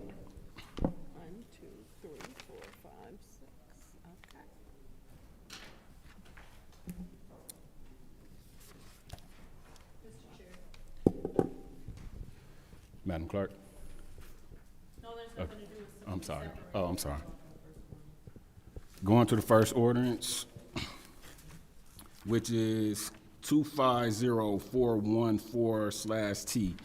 Code Amendment Ordinance, Chapter 35, Personnel, Article 5, Working Conditions.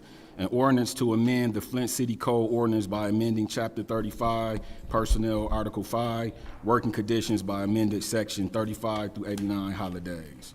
Mr. Chair, Councilwoman in the 7th Ward. I'd like to make a motion to send ordinance 250414-T to council. There's been a motion made by the councilwoman in the 7th Ward to send resolution 250414/T to council. Is there support? It's been supported by the councilwoman in the 3rd Ward. Is there any discussion? Mr. Chair. Councilwoman in the 7th Ward. Thank you. I would actually like to make an amendment to this particular ordinance. The ordinance right now is asking for the Friday after, so it's asking for the day after Thanksgiving Day, and then it's also asking for the day after Christmas Day. I would like to make an amendment, and you all should have it in your mini packs We're handing of it out paper. now. We're just handing it out now. Okay. And so what I would like to do is I'm going to, because Christmas is also a moving holiday and there are also already several opportunities for extra days when it comes to Christmas. I'm going to remove Christmas and then instead add Good Friday in there.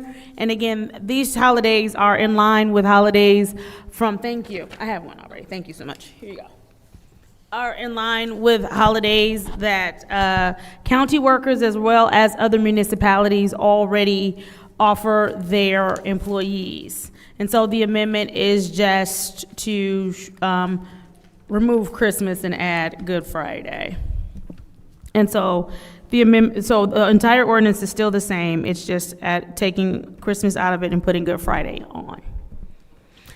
And I make this amendment with the fact that on both of these days, City Hall is closed. It's not open to residents, so there's no city business being interrupted as a result of these days being off. I want to make that amendment. Okay, thank you. There's been a motion to amend Resolution 250414/T, removing the holiday of Christmas Day and replacing that with Good Friday. Is there support? The day after Christmas, but yes. The day after Christmas. Support. It's been supported by the councilwoman in the 2nd Ward. Any discussion? No, Mr. No discussion on this. The clerk Oh, was I'm about sorry. to correct This it, is the sorry. vote to- Sorry, Madam Clerk. Okay, this is the vote to approve the amendment for Resolution 250414/T, removing the day after Christmas, replacing that with Good Friday. Madam Clerk.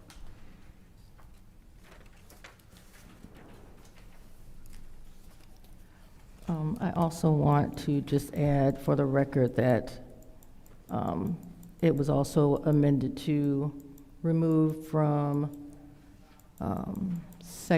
remove sections 5, 6, 7, and 8, which spoke to consecutive holidays and how those would be observed, because the day after Christmas was the only one. So that language was removed as well from this draft. Thank you. Mr. Alamin? Yes. Dr. Lewis? Yes. Ms. Johnson? Yes. Ms. Priestley? Yes. Ms. Winfrey Carter? No. Ms. Burns?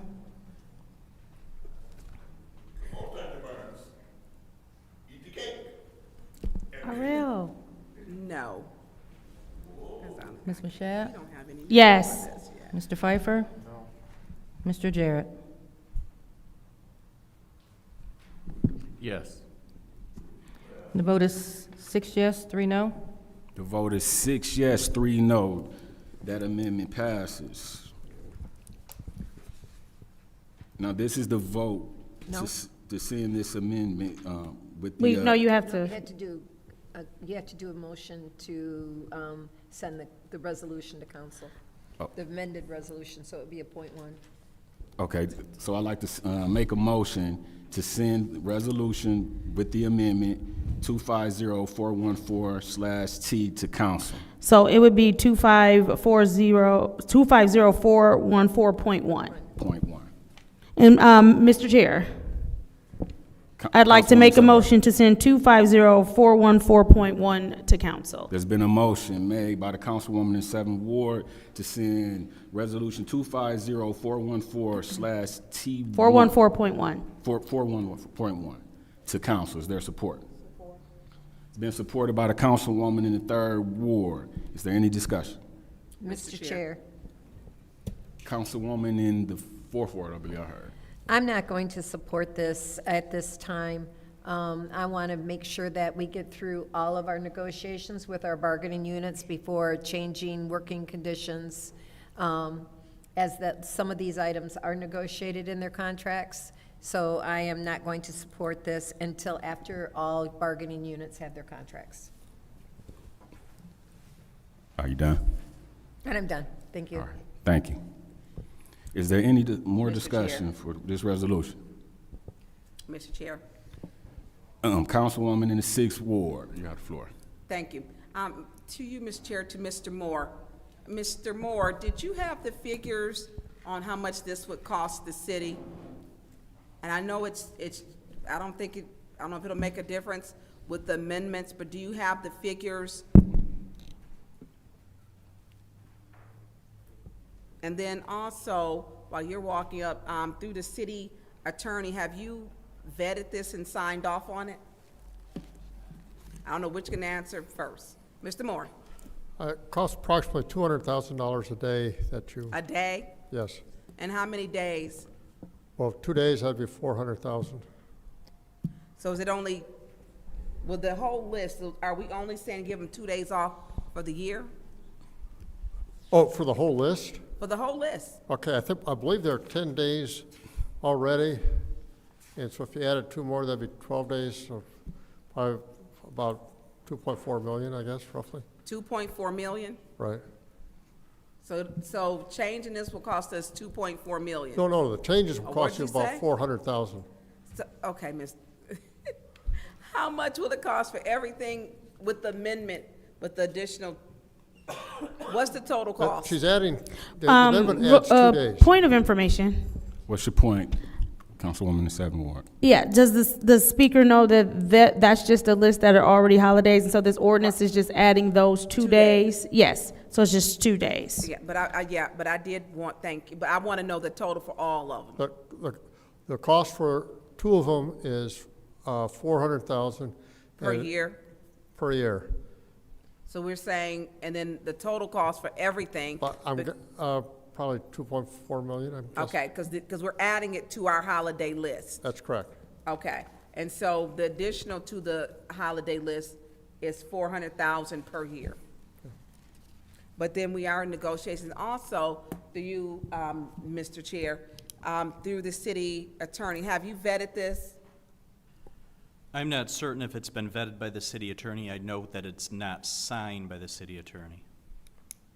Okay, well, Ms. Attorney Gurley, who is the chief attorney, did state that she wants to, she sent a memorandum that she wanted everything to be signed off by her. So if we have a resolution that she has not signed off on, it'll just sit. Am I correct? I mean, shouldn't she have signed off on this beforehand? To you, Mr. Cups, Attorney Cups? It's been about 6 months. And I don't know the procedural history of this, whether it was forwarded to City Attorney Gurley. I know, it's my understanding this ordinance originated with council. Okay, so does that mean Attorney Gurley never received it? Or you don't know? I don't know. Through you, Mr. Chair, to the city clerk.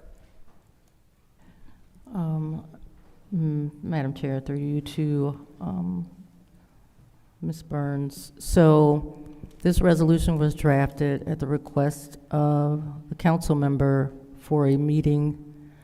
This was several months ago. It was done within a couple of days and brought, I'm not sure if he brought it from the floor, but it did not get sent to the legal department. However, it has been on the docket for about 4 or 5 months now. Yeah, it's been a while. Well, can we, she sent a whole memorandum and then gave us an explanation. So can we have this sent to the legal department so that they can review this? She said before she receives anything, she wants to vet it. And so, is there a reason why the legal department didn't receive it? So it was just to expedite bringing it before council. Okay, so, well, we need to make it, well, if you could please, I'd like to the referral. However, we can get it to the legal department. Attorney Cups, you're probably sitting there reviewing it now. If you, because we're adding, she wants to add 2 more days at a cost of $400,000. And if we can get the city attorney, because even if we do, even if we vote on it, until the legal department signs off, it's not going anywhere. It just makes it symbolic. So if we actually want to give them the funds or to give them these extra holidays, but we are in negotiations, I understand that we need to have the legal department to sign off from it. I don't know why this wasn't given to them. I mean, they're in our, we have someone from legal in every single meeting. And this has been at council before. All right, thank you, Councilwoman in the 6th Ward. That's your time. Mr. Is Chair. there any more discussion? Anyone would like to speak on this ordinance in the first round? Mr. Chair. Councilman in the 8th Ward, you have the floor. Thank you. So why won't they? I guess after reading this, I'm not going to support it because I think that this makes changes potentially to not only the budget but to Councilwoman Priestley's point. I think that this potentially has the ability to amend contracts with our unions, especially when we're talking about if they do work, then they get another hour of annual leave. I mean, that should be all addressed in the union's contracts on how they work. And so,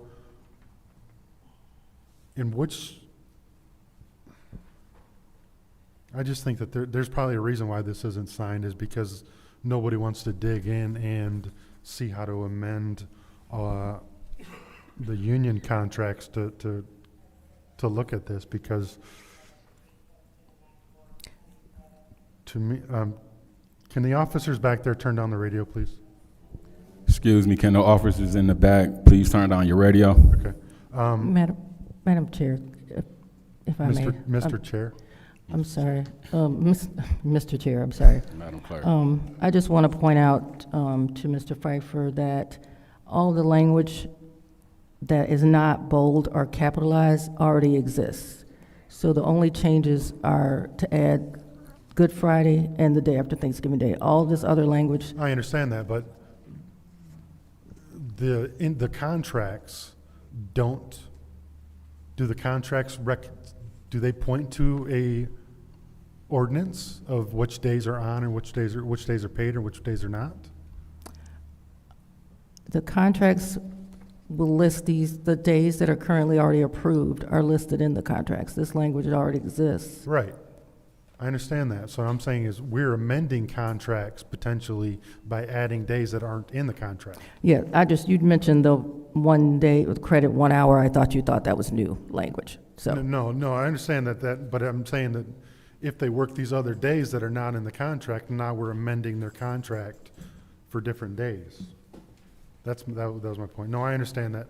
The bold is, but once again, does every contract mirror these exact days off? That I can't speak to, but it should, because that's what was adopted for the holidays for the city. So, I mean, I would like, because I do think that we're amending contracts, and I don't want to do that. If we're going to do that, then I'm going to amend the contracts to get people more money just on the floor. And if we have the ability to amend contracts right on the floor, then some people are going to get some raises before they get extra days off. So I'm not going to support this today, so I yield. Thank you. All right, thank you, Councilman in the 8th Ward. Is there anyone else in the first round who would like to speak to this resolution? Mr. Chair. Councilwoman in the 7th Ward. Thank you. So, as the city clerk pointed out, this is literally language that has already been approved. All we did was just add 2 days to language that had already been vetted by legal. Nothing is different from anything that it's already been in this ordinance. We just added 2 days to an ordinance that was already legally vetted. Also, as pointed out, everyone has had several months, including legal, to look at this and to go through it. And again, since nothing is different, Mr. Cups, it was stated up here that if we pass something and y'all don't sign off on it, it's not legal. That's an incorrect statement. Correct, Mr. Cups?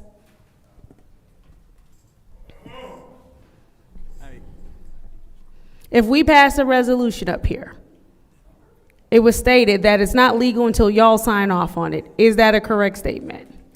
Well, it's my understanding from the charter, any resolution or ordinance ordinance amendment has to be approved as to form. Correct. And if this ordinance was already approved by the legal department, and the only thing that was different was we added 2 dates to it. Request for information.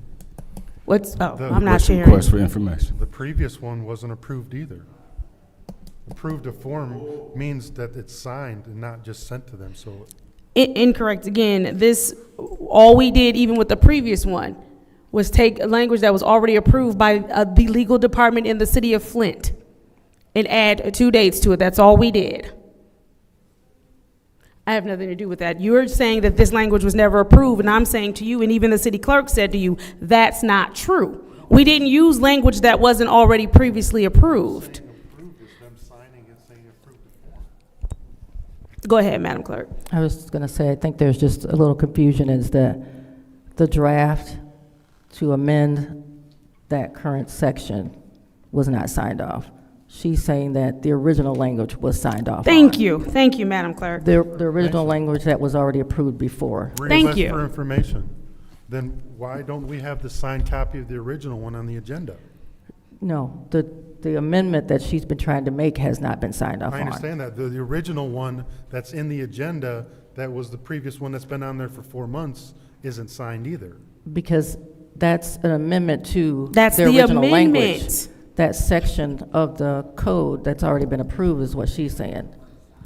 The language that. I don't think they're understanding that we're saying this is already signed and approved language. The amendment wasn't signed off on, but this is already signed and approved language by the legal department.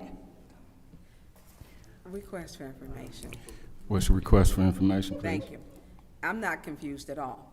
So are we stating that, we have to put in the form of a question, that originally before these 2 holidays were added, this was already approved for the holidays? And then there's an additional 2, which means there would be an amendment to the original. We are saying that that this language that we used was already approved by the legal department. I was making amendments to the language. That's it. But yes, this particular language was already approved. And that's what I'm saying. That's exactly what I'm saying. But he still didn't, when we had that amendment, your first one, not the second, so both, neither did the legal department sign off of your amendment. Thank you. Correct. Amendments. Okay. You all are saying this is not legal language, and it is. The amendments. That's not what I'm saying. That's not what I'm saying. That's not what you meant, but that's what you said. Hold on. No. No. Okay, Councilwoman in the Seventh Ward, please continue. Thank you. I just think the bottom line to all of this is that these are holidays that are in line with other municipalities, that are in line with the county. We keep saying we appreciate our workers, we understand, and we feel bad because we can't properly compensate you. We know you work hard. As a matter of fact, we know you work so hard that we want you to come in on a day where it's not even open to the public and waste hours that you could be with your family or have a day off, so that you can sit and stare at some walls or stare at a computer screen as opposed to being at home with your families. And as far as the unions and contracts, union workers also want this. That is another reason I'm pushing it forward. Another thing we're not considering is everyone in this building is not part of the union. And so now we're holding up everyone else that's not a part of the union, saying, well, we don't want to give you these holidays, and that's not okay. We're saying to the union, we don't want to give you these holidays, and that's not okay, when the union wants the holidays. Same thing with the money. 1 minute we go from, we need to properly compensate you. We're wasting money, just dumping whatever into the general fund. We don't know what happens to it. When, oh, here is a pot of money that we can use to go towards something worthy, which are our employees who work very hard. Point of information. What's your point of information, If Councilwoman? the union want the holidays, why haven't it been negotiated? I'm just saying. Are you in their negotiations? Am I in their No, I'm negotiations? just asking. If the We don't know that they haven't. And again, I'm saying that I spoke to union members. What about, did you speak to the people who are negotiating on the behalf of the union? Correct. All right. And I stated that months ago when I introduced this. I got it, I understand. I am committed to the City of Flint employees and making sure that this gets passed. So however we need to do this, however long y'all want to do this, that's however long we're going to do it. But I am going to keep putting on here. I'm going to keep introducing it. I am not going to let it go. I am going to do more than say, I believe you should be compensated and leave it at that when there's something that I can do about it. I'm going to do more than just say, oh, the county and other municipalities have these days off. You should too, when I am the one in control of whether or not you can have them off. I yield. Thank you, Councilwoman. Is there anyone else who hasn't spoken in the first round would like to speak? Is there anyone in the second round who would like to speak to this resolution? Mr. Chair. Councilwoman in the 6th Ward. Thank you to Mr. Cups, Attorney Cups. So I'm not confused, but when you amend something, you are then creating a new document. And the new document would add the new holidays. Is this something that your department would still, before it goes, it's enforced, before it's able to be given, the legal department, will they or will they not have to sign off on it? Well, just as an analogy, the last time this particular ordinance was amended was December 21st of 2020. That amendment added 1 day, Juneteenth, and it was approved as to form by then City Attorney Angela Wheeler. So it would be my opinion this amendment to an ordinance would need to be approved and signed by City Attorney Gurley.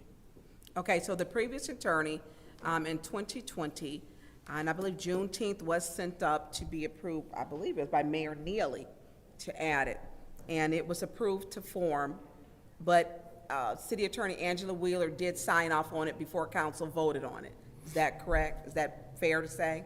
Correct. So, and we're not saying we're not supporting city employees.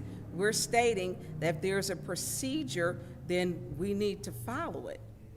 And if we have something that set a previous precedent, which was city attorney, then Angela Wheeler, signed off on, which was the holiday Juneteenth, adding an additional holiday, then we need to have now attorney Joanne Gurley to do the same so that council can approve it.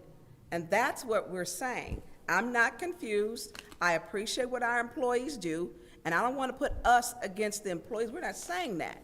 But if it has to make a stop off at the legal department, then that stop is in the legal department. And Attorney Gurley needs to sign off like Attorney Wheeler did so that council can approve it. That's the procedure, that's procedural.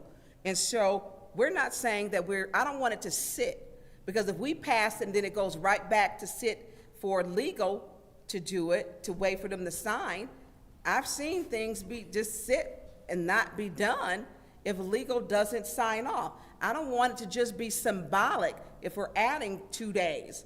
Let's have her do, Attorney Gurley, or whoever in that office sign off, and then council should be signing off. And not. Request for information. What's your request for information, Councilman in the 9th Ward? Through you to the speaker. So would it be appropriate to have a referral or to request a referral to have this resolution sent to the attorney for sign off? Absolutely. Thank you. Which I thought we had did that, but I don't know in between. So let's send it, if we can referral to send it to Attorney Gurley, thank you, Councilman Jarrett, to have it signed off so that we can move it forward. We now know the cost, and we didn't know the cost for 3 months. So now we know it's $400,000. So we can refer that to the city attorney's office. All right, thank you. Is there anyone else in the second round who would like to speak to this resolution? Mr. Chair, Councilwoman. this is a bunch of can kicking. This has been before us for 5 months. So if it was really that simple or you were really that concerned, then this would have been asked for 5 months ago.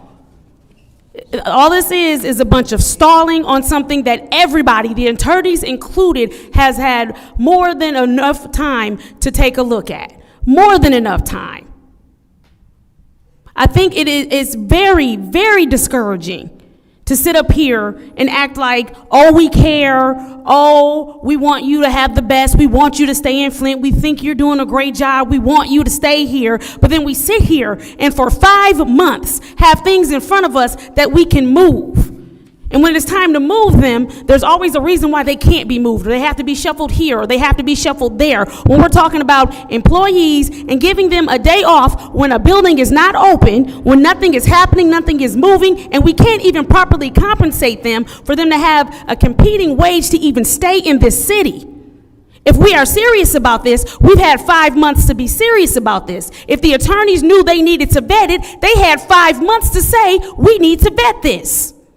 This is not fair to the employees. And I'm not trying to pit anybody against any employees. I'm saying to you, I've talked to enough employees to where Request for information. What's your request for information, Councilwoman? To the speaker. So are we hearing the same thing that the city attorney is saying, that it needs to be signed off by the city attorney? Start my time.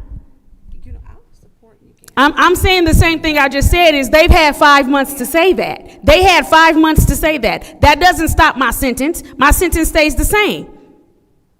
It's been 5 months of this. There are so many things that we're constantly wasting time on in this council. And this is something I take very seriously. And then to sit and ask questions, oh, do the unions want this? Do they want that? When, again, this has been in front of you all for 5 months, just like it's been in front of me. So if you were really curious as to if the unions wanted it, you could have found that out. If you were really serious about getting this done and you wanted to know, and Mr. Moore, they're not wrong that we've been asking you for 5 months for money and figures. And we haven't gotten them, or it's been one thing or another. There are a lot of things that have me very upset right now in the fact that everybody has had 5 months. From you to give us financial answers, from the attorneys to sign off on it, from my colleagues to ask questions to union members and any other worker here. Let's not act like, oh, we really wanted this done, because you had 5 months if you really wanted it done. I yield. All right, thank you. Mr. Chair. Councilman in the 8th Ward. Yep. So, when this was brought before us, there's no holidays that this was going to be affected by. When you brought us before this for the first time, the first holiday that this would actually affect would be Thanksgiving. And then the new one that you just brought is Good Friday that has already passed. Request for information. What's your request for information, Councilwoman? Does the speaker know that it was Christmas and Thanksgiving on there? Christmas would have been affected by this. And actually, I think I bought it enough time for possibly Thanksgiving to be impacted as well. And also, go ahead. That's it. I yield. Well, the one that is before us today, the Good Friday has already passed. So the next one that would be affected is the day after Thanksgiving. So I think that we have... Request for information. What's your request for information? Is the speaker asking to kick this all the way down the road to the day after Thanksgiving to when he will no longer be in office? I think you're out of order. You're out of order. And I understand that you're passionate about this for some reason, but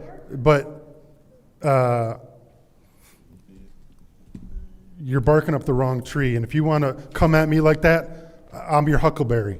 But don't. Request for information. What's your request for information? Does the speaker know he's not punishing me by not moving this? Okay, let's get back on the resolution, y'all. I'm not trying to punish anyone. I'm trying to, and what I said my first time is I want to make sure that contracts are not being amended by this. That's a valid question. So, you take it down a notch. The next holiday that this could potentially affect is the day after Thanksgiving. So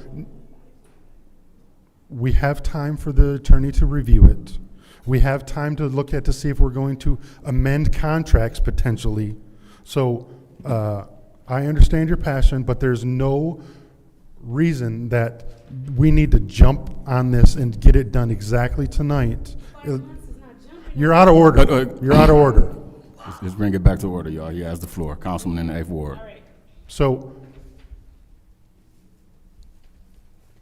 we should do it right, and we should do it correctly. Now, whether or not we kicked it for 5 months or whatever else, but here we're here. We can't change the past. So let's check and make sure it's done correctly now, and we have time before Thanksgiving. I don't care about before I'm leaving office. That's an irrelevant point because it would have to be enacted 30 days before that, according to the ordinance, to get paid for that. So it's actually 30 days before that. So we still have 3+ months.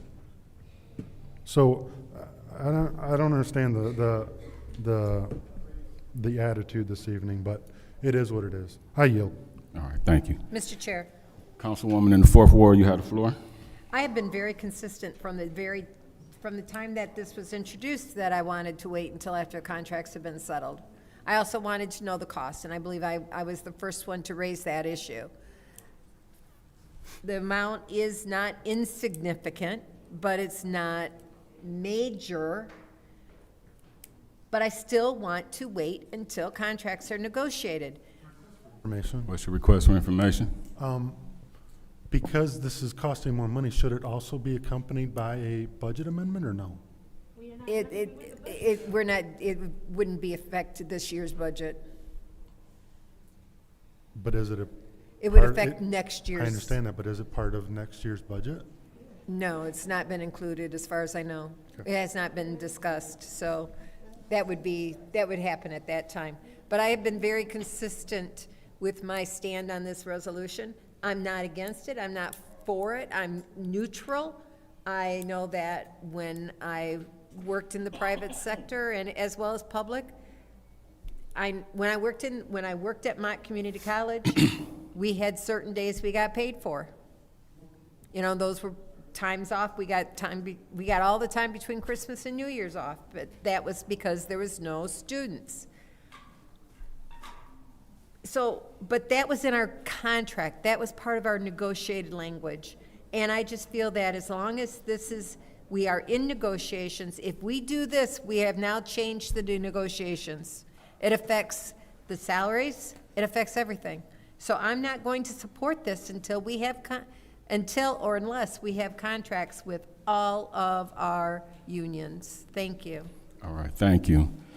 Is there anyone else in the second round who would like to speak to this resolution?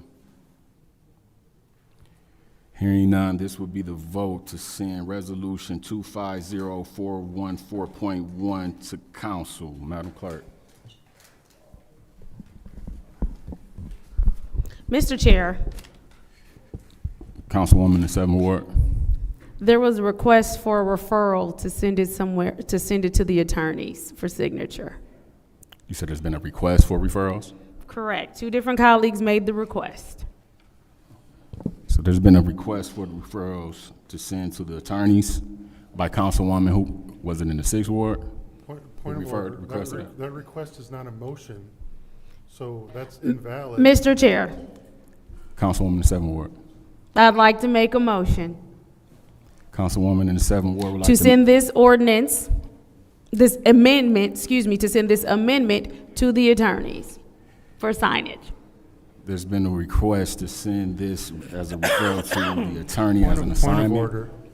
Point of order. I think that you need to make what I think you're trying to do is potentially maybe leave it here and have them review it. They have 5 months to review it. Mr. Chair, Councilwoman in the 7th Ward. I'd like to make a substitute motion. Mr. Chair, I'd like to make a substitute motion. Point of order. What's your point of order, Councilwoman? She's already spoken in the second round. I'm not speaking. He was about to do a roll She does call, not and I have made the a floor. substitute She motion. does not have the floor. The chair recognized me having the floor. You're not chairing this meeting. He recognized me. The He- Councilwoman in the 4th Ward now has the floor. Let her finish, please. Finish your statement, Councilwoman. In the 4th Ward, are you done? All right. Councilwoman in the 7th Ward would like to make a, Go ahead, do the roll call. Madam Clerk. We can make a. This is the roll call to send Resolution 250414.1 to council. Roll call. Dr. Lewis? Yes. Ms. Johnson? Ms. Priestley? Ms. Winfrey Carter? No. Ms. Burns? No. Ms. Mashat? Yes. Mr. Pfeiffer? No. Mr. Jarrett? No. Mr. Alamin? Yes. The vote is 4 yes, 5 no. 4 yes, 5 no. That resolution fails. Mr. Chair, Councilman in the 8th Ward. I'd like to make a substitute motion to leave it here with a note to send it to the attorney for review. There's been a motion made to, supported by, that was who? 6th Ward. In the 6th Ward, to lead us here and to make a referral to have it to the attorney, sent to the attorney. Is this supported by the Councilwoman in the 6th Ward? This is the roll call for that. Madam Clerk. Ms. Johnson? Yes. Ms. Priestley? Yes. Ms. Winfrey Carter? Yes. Ms. Burns? Yes. Ms. Mashat? Yes. Mr. Pfeiffer? Yes. Mr. Jarrett? Yes. Mr. Alamin? Yes. Dr. Lewis? Yes. That Vote is passes. 9 yes, 0 no. That passes. I will stay here and be. You have to restate the vote. Oh, I'm sorry. So we have 9 yeses, no nos. So that resolution passes. Mr. Chair. Stays in committee. I'm sorry, stays in committee. Mr. Chair, Councilman in the 8th Ward. make a motion to approve ordinance 260122 There's been a motion made to approve. to send to council. To send to council by the councilman in the 8th Ward. Is there support? Support. Supported by the councilwoman in the 6th Ward. Is there discussion? Mr. Chair, Councilwoman in the 4th Ward. I'd like to know where this resolution came from, or from where this change in the ordinance came from. It came from me. Okay, thank you very much. You're welcome. I find that the hamstringing by the council as well as the administration to change the thresholds to a lower number would just bog down this body to a point where we could not function. And so I am not going to support this. We have had this brought forward to us before. And I'm going to ask, through you, Mr. Chair, to Lauren. I wondered if Lauren can come up. Lauren, please, can you come to?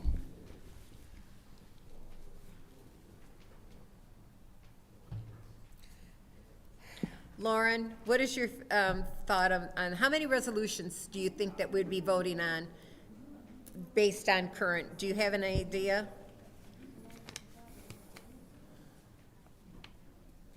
Throw it out there 4 times as many, maybe?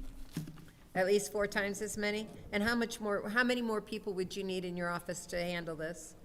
That's a hard ask, because doing research from around other municipalities, I'd have to see what their manpower would be, but no one's is comparably low for our size and such, so I would kind of have to see that. I would say you'd at least need another body in every department, because when we do these resolutions, and kind of reference to what you were talking about before, they go to the legal department, they go to the city administrator, you know, so there's a process. We don't just kind of send a resolution up to you guys. That goes through a lengthy process in What's itself. your request?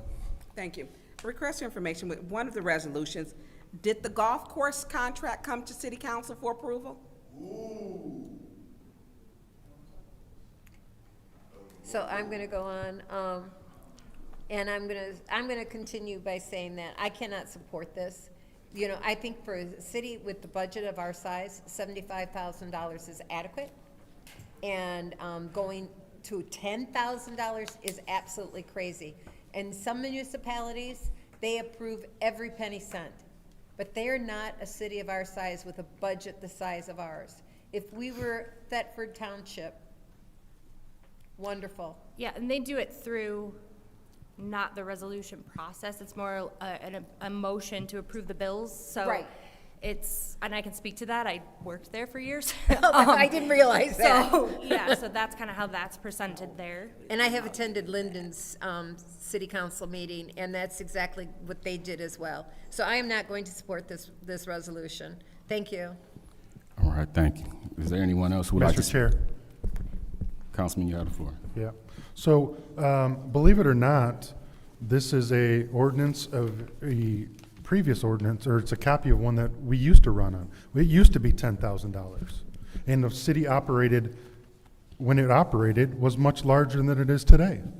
So, I think that, and I will be approving or supporting this, because we have had so many dollars that we can't account for. We have ARPA dollars that were spent, according to the finance chair, that there's words that the ARPA dollars under $75,000 have been spent.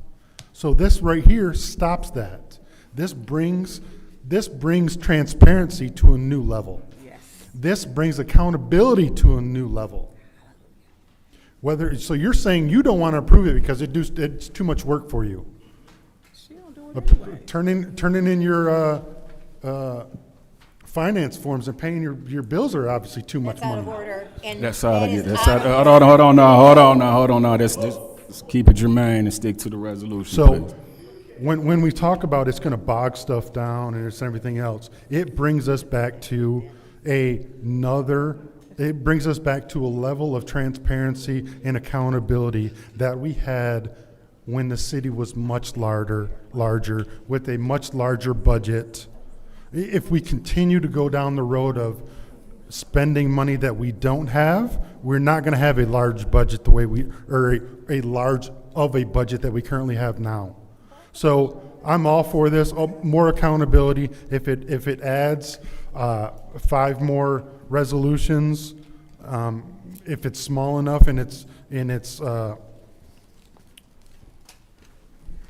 it's needed, it's going to get passed in the consent agenda, but it brings accountability, it brings transparency of where each dollar is being spent. And when we can't account for ARPA dollars, or Chris came before us and said, we're just going to make amendment for $25,000 and we're going to spend it here and here and here. Like, to me, without someone asking those questions, we would never know. So I'm for all accountability, I'm for transparency. $10,000 is still a lot of money. $75,000, we're saying that, what is it, 3 times the salary of a citizens when we're in the most poverty-stricken city in the state. We're saying that $75,000 can be spent on a whim without any accountability. I beg to differ. So I will be supporting this. I think this is a great ordinance, and it brings us back to where we should be and where the level of government accountability and transparency needs to be. I yield. All right, thank you. Is there anyone else who would like to speak to this? Mr. Chair. Councilwoman in the 6th Ward. Thank you. So the question was who, through Councilwoman Priestley, she wanted to know, which was cute. I did it, and I did it for a reason, because this isn't our money, it's the people's money. And so when we ask questions, and one of the questions through you, Mr. Chair, that just sounds, we getting some men cheering, to you, to Mrs. Lauren, Mrs. Riley, I have a question for you, please? So with the golf courses, because we're getting contracts that are just below that $75,000. The $75,000 was not created by us, it was created by emergency management. It was not created and voted on by City Council, so let's be clear with that one, so the 4th Ward woman can understand that. It was not. We need to take back control of our own city, which is what we're doing. And so if it means, more accountability and transparency, that's what we're here for. Each night we all go home. We were a much larger municipality. Let's say 15 years ago, we were double our size. So to say this is burdensome is, to me, ridiculous, because we still had the same number of council people at that time. There were 9. And so it's not that burdensome, but if we had had transparency, we wouldn't be here. The golf courses, how many contracts have they received that were not bidded out? They're just underneath that $75,000 threshold. I'd have to refer to someone else in the administration to speak to Okay, the well, golf courses. Okay, and they're probably not going to answer. And so if there's someone who can answer that, through you, Mr. Chair, to Mr. Edwards. Mr. Edwards, how many contracts? The last one was signed in May, I believe, or was it of last year, 2025? Because this is the reason why. It was 420, and I did not make it to 420 at that golf course. Lord knows I tried to see what it was like, but I did not make it. 420 is marijuana day. And so when our own tax assessor states to us that there should not be a public property, that a private entity should not be making a profit on, that's from our tax assessor. That's from her. And so she's stating this, and this contract was awarded to 3 different companies. Hold on, Miss Riley. It was awarded to, I believe, the AIG or AMG twice. They could receive 2 award letters, and then I think Davies Golf, is that correct? Okay, I think it was maybe through planning, because we got our residents FOIA, we can't get FOIAs, but the residents can. And so through the FOIAing process, how many times have this contract been given just underneath that $75,000 threshold? I'd have to look into it, Councilwoman Burns. I don't have that answer. Okay, I do. I have it, and you have it too, because you made sure you sent it to me. I got it. You did. You made sure. I got it. So come on, Mr. Edwards. Don't recall. You I did. don't recall. So, well, you can recall because I asked for it for 2 years. So because of that process, and let's just say it creates transparency, that contract keeps going on. Has the golf course showed any profit yet? That's a question for finance. I don't know, because someone called and told me that they were told to create a profit statement of showing at least $20,000 within the past 2 weeks. And so when we're getting calls like that, because it's not fair, and people want to know, it's not our property, it's the city's property. And why are we having we did not agree, or we didn't vote on that contract, and this contract is at two golf courses, one with a bar and the restaurant, beautiful greens, and the city is not making a dime, a nickel, a penny on it. That makes no sense. And this contract is continuously being given to the same person, and the city isn't receiving not even a wood nickel. It doesn't make sense. So I'm in support of this, and I'm proud to say it. You know, just like we heard here tonight. Well, I just sent $25,000 to clear up some bills. Well, it didn't come before council, and the council has been getting blamed, and we didn't even know it was out there. They're clearing up bills that don't even come to council by using that $25,000 a day. Oh, here's $25,000, here's $25,000. That sounds like Oprah. You get a car, you get a car. I'm sorry, you get $25,000, you get $25,000. Everybody gets $25,000, and that's a problem. And they're telling us, and they do, and he did it so much he remembered the ordinance number. I yield the floor. All right, thank you. Is there anyone else who would like to speak on this resolution? Yes, Mr. Chair. Councilwoman in the Fifth Ward, you have the floor. Thank you. You know what? I'm in full support of this ordinance because I'm for transparency, accountability, and justification. You know, there's been several instances where the mayor has abused the already set $75,000 threshold. You know, example, we have that customer service center over there on Clio Road, okay? And I'm sure that the $75,000 threshold has been abused when it comes to that service center. Oh, now let's talk about the rodeo. The rodeo.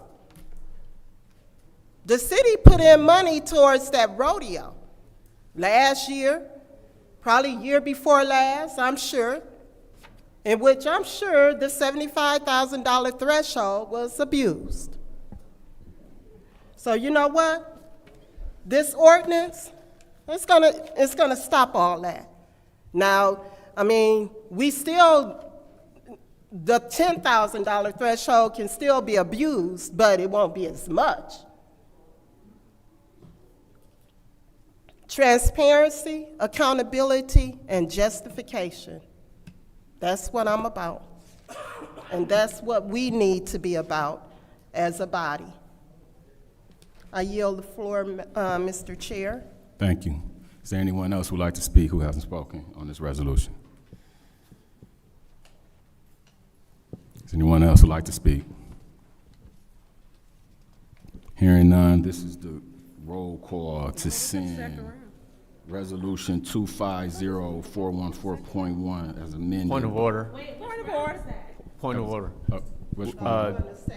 Did you call for a second round? We didn't hear a call for a second round. I'm sorry. All right, this is the second round for this resolution. Anyone would like to speak? Is there anyone who would like to speak in the second round? Yeah, Mr. Chair. Councilwoman in the Sixth Ward. Yes. So, question to you, to the city attorney. Attorney Cups, is there a reason why the city attorney, Gurley, didn't sign off on this either? I would assume it was not sent to her either, but I'm not certain. Okay, so through you, Mr. Chair, to the city clerk, was this sent to the city attorney? Because this is basically repealing what we had already had before emergency and the $75,000 was for emergency management.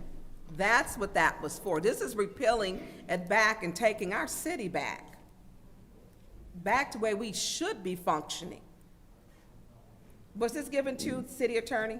No, it was not. It was brought from the floor, and it was drafted and brought from the floor on the same day. So If I could add to with the referral for the signatures to request that when these items are submitted, they are reviewed as to form to sign off that they are in the right format. Because Okay. sometimes consideration is made whether or not it might be agreeable as opposed to whether or not it's in the right format. So I will send this one as well as a referral to have the attorney sign off if it's in the right form, not whether or not they agree with the subject. Okay. So then, what I would like to do, because to have it sent to the city, and not to sit in the city attorneys, hopefully, because we have a problem, residents are upset, and they're sitting here and they're listening to, oh, you know, I spent $25,000, oh, there's a personal service contract. So it's personal, we don't even know how many personal service contracts there are, because they're at 74,999, or 72,000, or 60,000. It's not the way we should be running our government. So through you, Mr. Chair, I'd like to put a motion on the floor to send this to Special Affairs with having the city attorney sign off on it. There's been a motion made by the councilwoman in the 6th Ward to send this to Special Affairs to have the attorney sign off on it. Is there support? Is there support? Hearing none, that fails.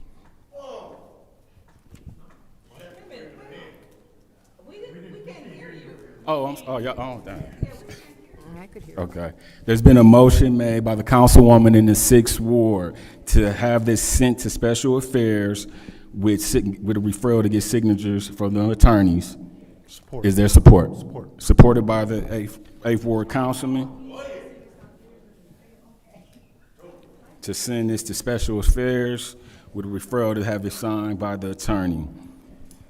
This is the vote. Have this sent to Special Affairs. Ms. Priestley? No. Ms. Winfrey Carter? Yes. Ms. Burns? Yes. Ms. Mashat? Yes. Mr. Pfeiffer? Yes. Mr. Jarrett? Yes. Mr. Al-Alamin? Yes. Dr. Lewis? Yes. Ms. Johnson? Yes. The vote is 8 yes, 1 no. The vote is 8 yes, 1 no. That passes. So resolution 250414.1 as amended has been sent to Special Affairs for signatures by the attorney. Mr. Chair? Yes. Madam Clerk. That was actually 260122. Oh, I'm sorry. 260122, I'm sorry. Has been sent to Special Affairs.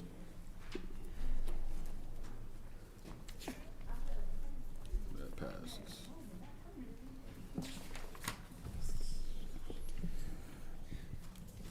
Resolution 260128, Code Amendment, Ordinance Chapter 19, Fire Protection. Mr. Chair, Councilwoman in the 4th Ward. I move that we send 260128 to council. There's been a motion made by the councilwoman in the 4th Ward to send this to council. Is there any support? Support for the purpose of discussion. Support. Supported by the councilwoman in the 7th Ward. Is there any discussion? Mr. Chair, Councilwoman in the 7th Ward? six. I'm sorry, the 6th Ward? Through you to Chief Wiggins and is it Fire Inspector John Smith? No, that's his name. Yes, his name is really John Smith. If they walk any slower, I mean, come on now. So, good evening, because we done lost 30 seconds. Mr. Smith, you is too young. I understand Chief may be moving a little bit slower, but Mr. Smith, come on now. Good evening. What is this? The fire ordinance? That's the code that we use in the fire department, International Fire Code. So what are Right we now, reading? it's at 2006 is what we're using. We're trying to come to date. 2024 code is what we're trying to raise it to. The codes change every 2 years, and nobody has come to change it. We're here to change the code so it is applicable for today. Okay, so we're bringing the code up to date from 2026 to 2024. 2006 to 2024. Okay, so 2006 to 2024. So did the state request this? So our ordinance are not up to date in our city. You go ahead. It is up to date. Well, whatever code we use is what we use. Okay, Chief, that's not what, you're saying, first of all, you said bringing it up from 2006 to 2024. That's what you stated. Yes. You said you were bringing it current. We're gonna bring it current. Okay, so then if we're not using every 2 years, it is brought up, it changes and it updates, is that correct? It should be. Right, and so we, and Since those other fire chiefs never. that's what I'm saying to you. That's what I'm saying to you, is that we're updating, which we should have had it done years ago. Yes, ma'am. Okay, we on the same page today. Okay, so, he ready to, so, I know. So we on the same page. And so, did the state mandate, did someone come in and tell us that we needed to do this, or did we notice it wasn't done? So each municipality within the state has their own regulation inside their municipality, and the state has their authority having jurisdiction, just like when I work for the state, they're over the hospitals and they have their own codes and stuff like that Right. that they use. But for the city of Flint, we have an ordinance that we have to abide by. So with all of this new technology and you know, marijuana, you got electric vehicles, we need to get more up to date from 2006. Some of those things doesn't address. They're not included. And the things that we need to address now or enforce a certain code. Right, so it brings, it has to be, right, and so it amends at the state, and as things change, it should be amended when it's amended at the state. We need to be in accordance with that. Are you what is your official? You said at the state. Well, I'm saying, because when we talk about our state laws, fire laws, then they also are city code and ordinances. So within the state has certain, they're the authority have a jurisdiction with certain occupancies in every city in the state. The ordinance that we're updating to is the things where we're the authority having jurisdiction within our city. Right, I get that. I understand that part. What is your official title, Mr. John Smith? Because people don't know you. I mean, I just want, you know. Lieutenant Inspector. He's Lieutenant Inspector. Okay, thank you. So is he like the equivalent of what our fire marshal would be? Because I know he inspects all of our buildings. John Smith. You the fire marshal, chief? I'm the fire marshal and the chief. Oh, I didn't know that. Okay. It's the fire chief or his designate. He's in fire prevention, and we allow him to run the fire prevention bureau. Okay, because I know other municipalities may do it slightly different. Say, for example, Saginaw has a fire chief, and there's a fire marshal. And At this time, we don't have a fire marshal. okay, so you're doing a dual role. Yes. Okay, that's what I'm saying, because you asked me before, how do I know so much about fire? Because I studied with my ex-husband, and so he was the fire marshal. So that's why and usually those roles are not, you know, they're separate because they're both taxing and there's a lot of duties on them. So in this role, so you're updating, and this is gonna be my time. And I'll come back and ask some questions. But I'm glad we're updating and making sure I appreciate that.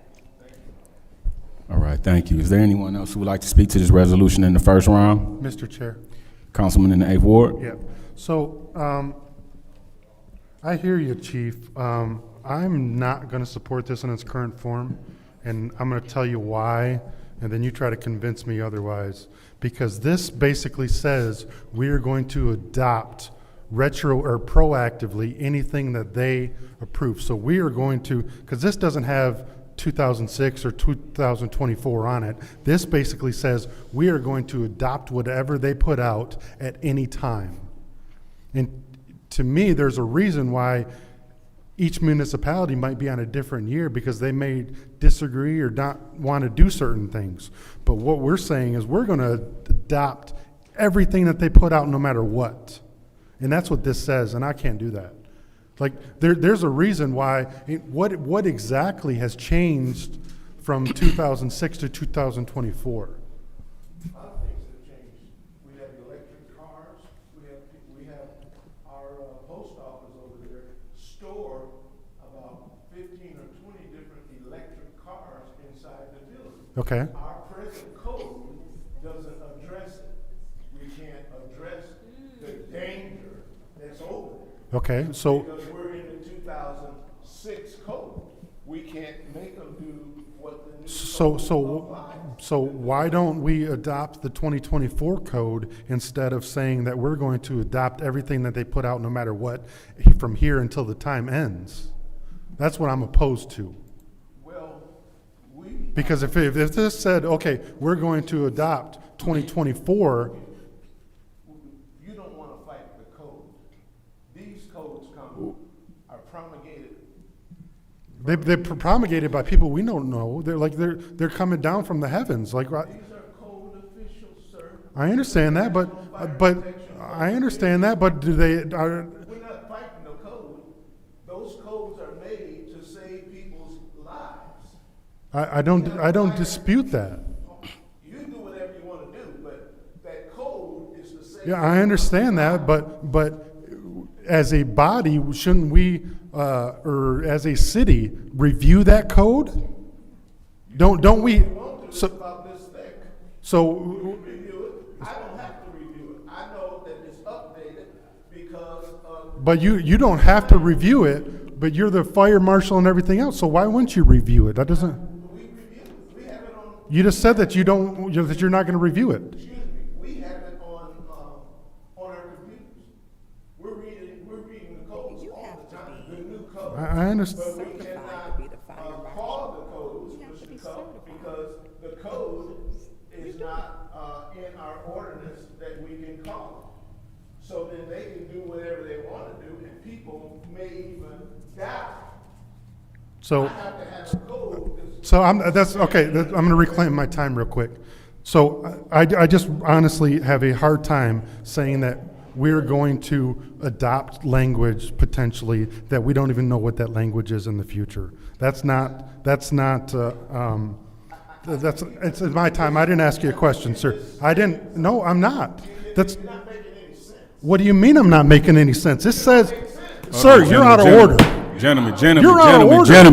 hold on. Gentlemen, let's be respectful. This literally says we're going to adopt every language that they put forward from now until the end of time. Yeah. And I'm just saying that we should review it before we adopt it. There's a reason why every municipality has a different year of the code book that they work with, because they may or may not agree with a new code. Right.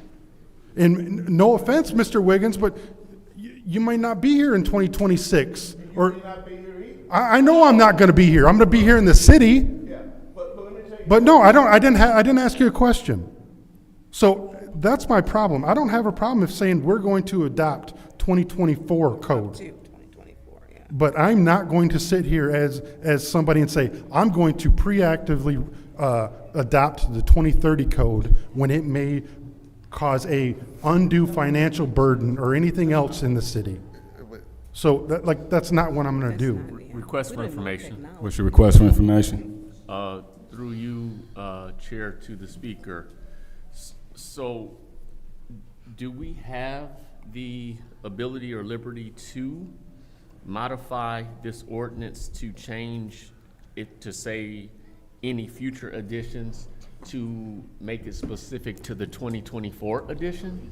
We can do whatever we want. We can do whatever we want.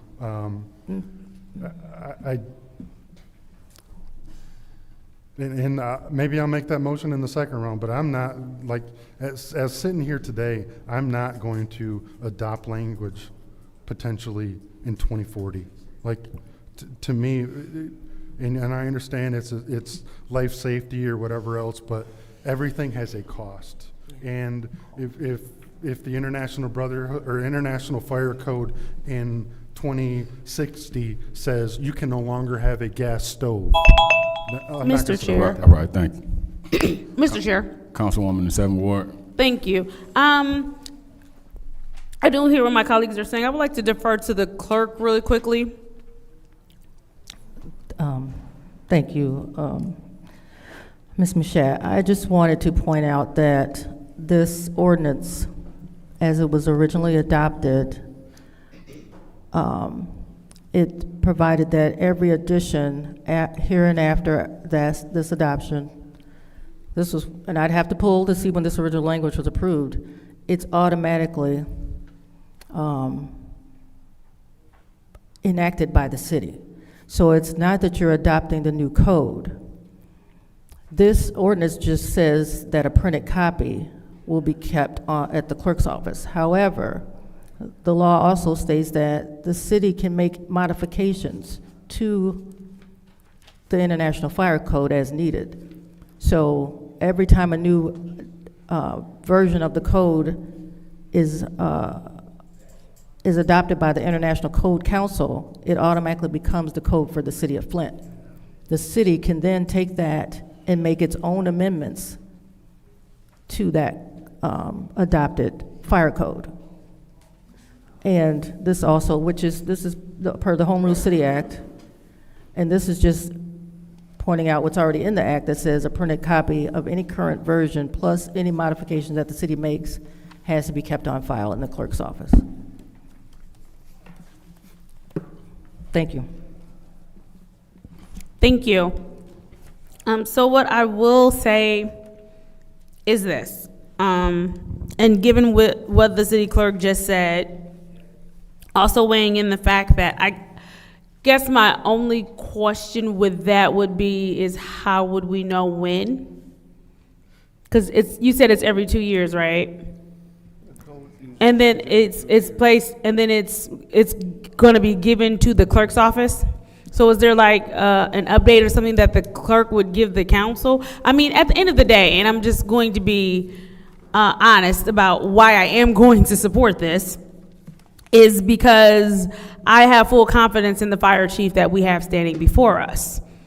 And I have full confidence in the fire department and the work that they do around the city. I have full confidence in his competency, in his job and what he's doing, as well as firefighters across the nation. I do hear the points that you are making, but like the clerk said, that we are able to make any amendments as needed, and I think when that happens, we would defer to the fire chief anyway to figure out, you know, what said amendments may need to be, or if there's some part of the code we should or shouldn't adopt. I do want to point out something he said that is very crucial, and that is there are a lot of fire hazards that are happening right now that we're unable to address because we need to get this up to date. I think it goes without saying that Flint has its fair share of fires due to things that are beyond our control when you have people who are trying to stay warm or whatever the case may be with some other things. But I think if this is something that can help avoid a very crucial part of our infrastructure, even in our post office, from having some sort of misstep because the fire department wasn't able to correct it, I think we should go ahead and do this. So based off of the competency of the fire chief standing before us and what the clerk just stated of, we can amend as needed, and we have, again, gonna say it again, a very competent fire chief who would let us know if we needed to amend it and how the amendment should be made. I am going to support this. Fire safety is something that's really important and it's really crucial. And just to get off track just a little bit, but even when we talk about all of the businesses that are able to operate because they don't require licensing, which we're going to change, but once those businesses get those licenses, then our fire chief will be able to go into those businesses and make sure that they're safe for residents to even for residents to even shop or frequent or do whatever there. So I will be supporting this tonight, Chief, because I have full confidence in you and your department and what you're talking about. I yield. All right, thank you. Is there anyone else who'd like to speak in the first round to this resolution? Is there anyone who would like to speak in the second round? Mr. Chair. Councilwoman in the 6th Ward, you have the floor. Thank you. So here's, and I'm hearing what my colleagues are stating. So when we talk about full confidence, a person you have to be certified to do certain things when you are a fire chief, fire marshal. You have to be certified. Do you and Mr. John Smith have fire safety 1, 2, and 3 officers fighting? Do you have that? I mean, what are your certifications? Yeah, Because I got if it. we have, I'm sorry, Mr. Smith, go I ahead. have every certification needed to do my job. Okay, you have every certification. So tell us what some of your certifications are. I got a lot. Okay, well, look, amaze me. I mean, do you have officers training fire 1, 2, 3? Can you command a scene when you go to a scene? Can you? Well, my job is fire prevention. So Okay. you got administration, you got suppression. When it Okay. pertains to my job, I do inspections, plan review, education, fire investigation. So that's more what I do. I come after our guys. You come after there's fire suppression and you investigate. And I also, before, and the reason we're here is to update the code and so we can, You test it to make sure everything is okay. Correct. Up to code. When you enter the building, there is a red or usually a fire box that tells you how you can, which zones are, if there's an issue, you test it. And most buildings, you're supposed to test, what is it, yearly? well, it depends on the occupancy of what we're talking about. Yeah, I know. But the main thing is fire and life safety. And that's, So, well, and let me say this, because when I speak to this, I designed fire safety. I did that for years. And maybe you didn't know that. And I think that when we speak with each other, we want to keep our people safe. Not just that I know that when you test it once a year, you test the system to make sure that everything's working properly. I've done that. Matter of fact, did it in this building and found out that our strobes were not all in sequence in 2020. So I know how that part goes. So here's my thing. I say bring it up to 2024 and then see, I mean, are we, both of you, when you go to a scene and we talk about being a fire marshal, you have to go to get the certifications. You have to make sure you're certified to do all that, and yours is separate. And Chief, I know you are the chief and the fire marshal. Do you, and I think you started, this your second time coming back to the city. So do you command the scenes of the fires? Do you have the fire marshal training? Every time I'm at any fire scene, I'm in command. Any fire scene. Okay, and just making, As far as my training, I spent 4 years in Washington, D.C. at the Fire Academy to become credentialed okay. an executive fire chief. So I know that there's continued education. Chief, I have the floor, please. I'm reclaiming my time. Thank you. Yeah, but you did ask, but I want to move on because my time is limited.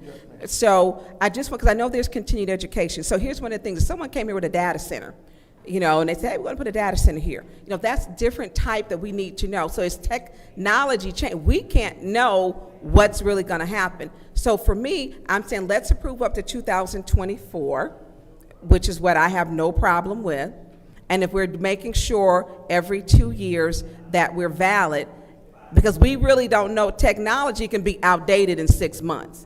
That's in the fire industry with the fire suppression and alarm system. I was outdated every 6 months, 6 to 8 months. It changes like that. And with me working with the suppliers, and I know that. And so I think that if we say to 2024, I think that's a fair assessment. I hear what my colleagues are stating, but things, they change. They change. And so this has been interesting this evening. This has been interesting.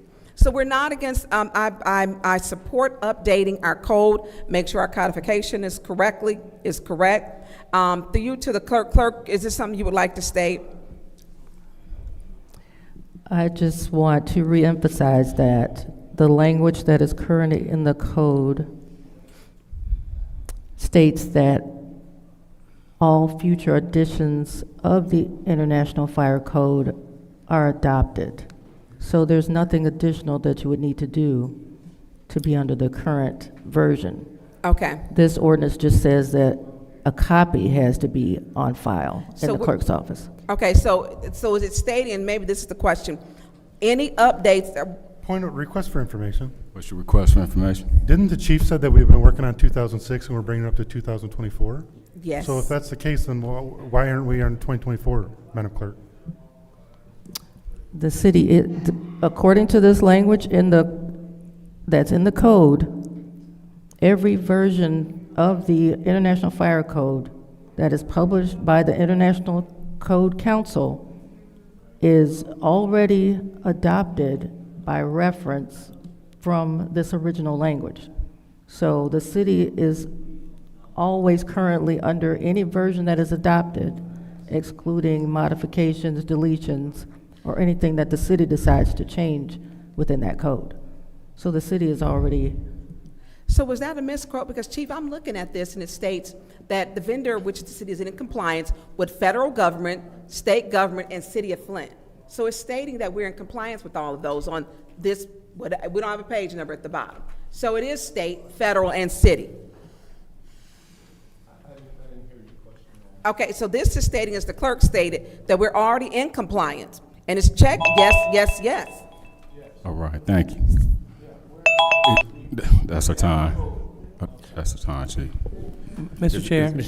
Councilwoman in the second ward, you have the floor. Thank you. Chief, you can finish on my time. You saying that we're in compliance? We are compliant, but this body should know we are compliant, but we have to go to the next level in order to deal with some of the problems that we're having in our city. Request for information. Just a minute. I got the floor, don't I? No, I have a request for information. Request for information. Yes, yes, sir. This is to the council person that has the floor. That's not what this says. So I'm not sure what the chief is saying. This doesn't say that we're bringing it up to code. This says, to the clerk's point, we're already at code and we should be at 2024. This just says that the clerk's office has a copy.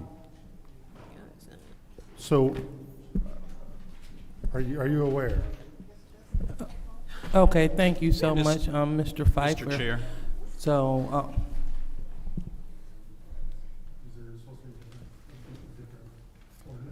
No, this is it. Mr. Chair. Yes, Mr. Turney, you have the floor. So the concern, the language that's struck in this proposed ordinance is the language that reads, as may be adopted by the city council from time to time and be filed with the city clerk's office. That language is being removed, it's my understanding, so that the always then current version, as long as it's filed with the city clerk's office, will be the effective version. I would also note the language being added states, along with any deletions, modifications, amendments, or City of Flint administrative amendments.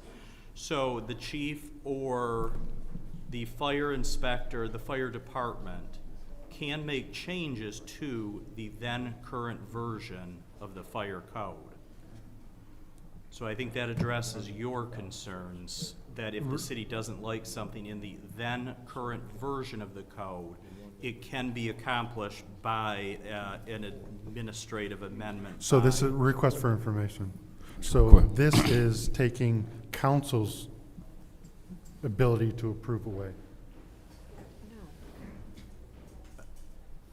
If this ordinance amendment were approved today, you would be approving future amendments to the fire code.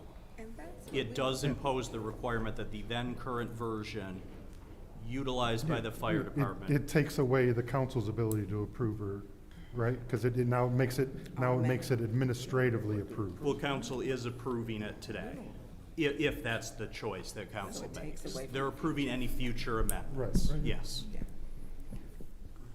It's a request for information. So, as it stands now, amendments have to be brought to council?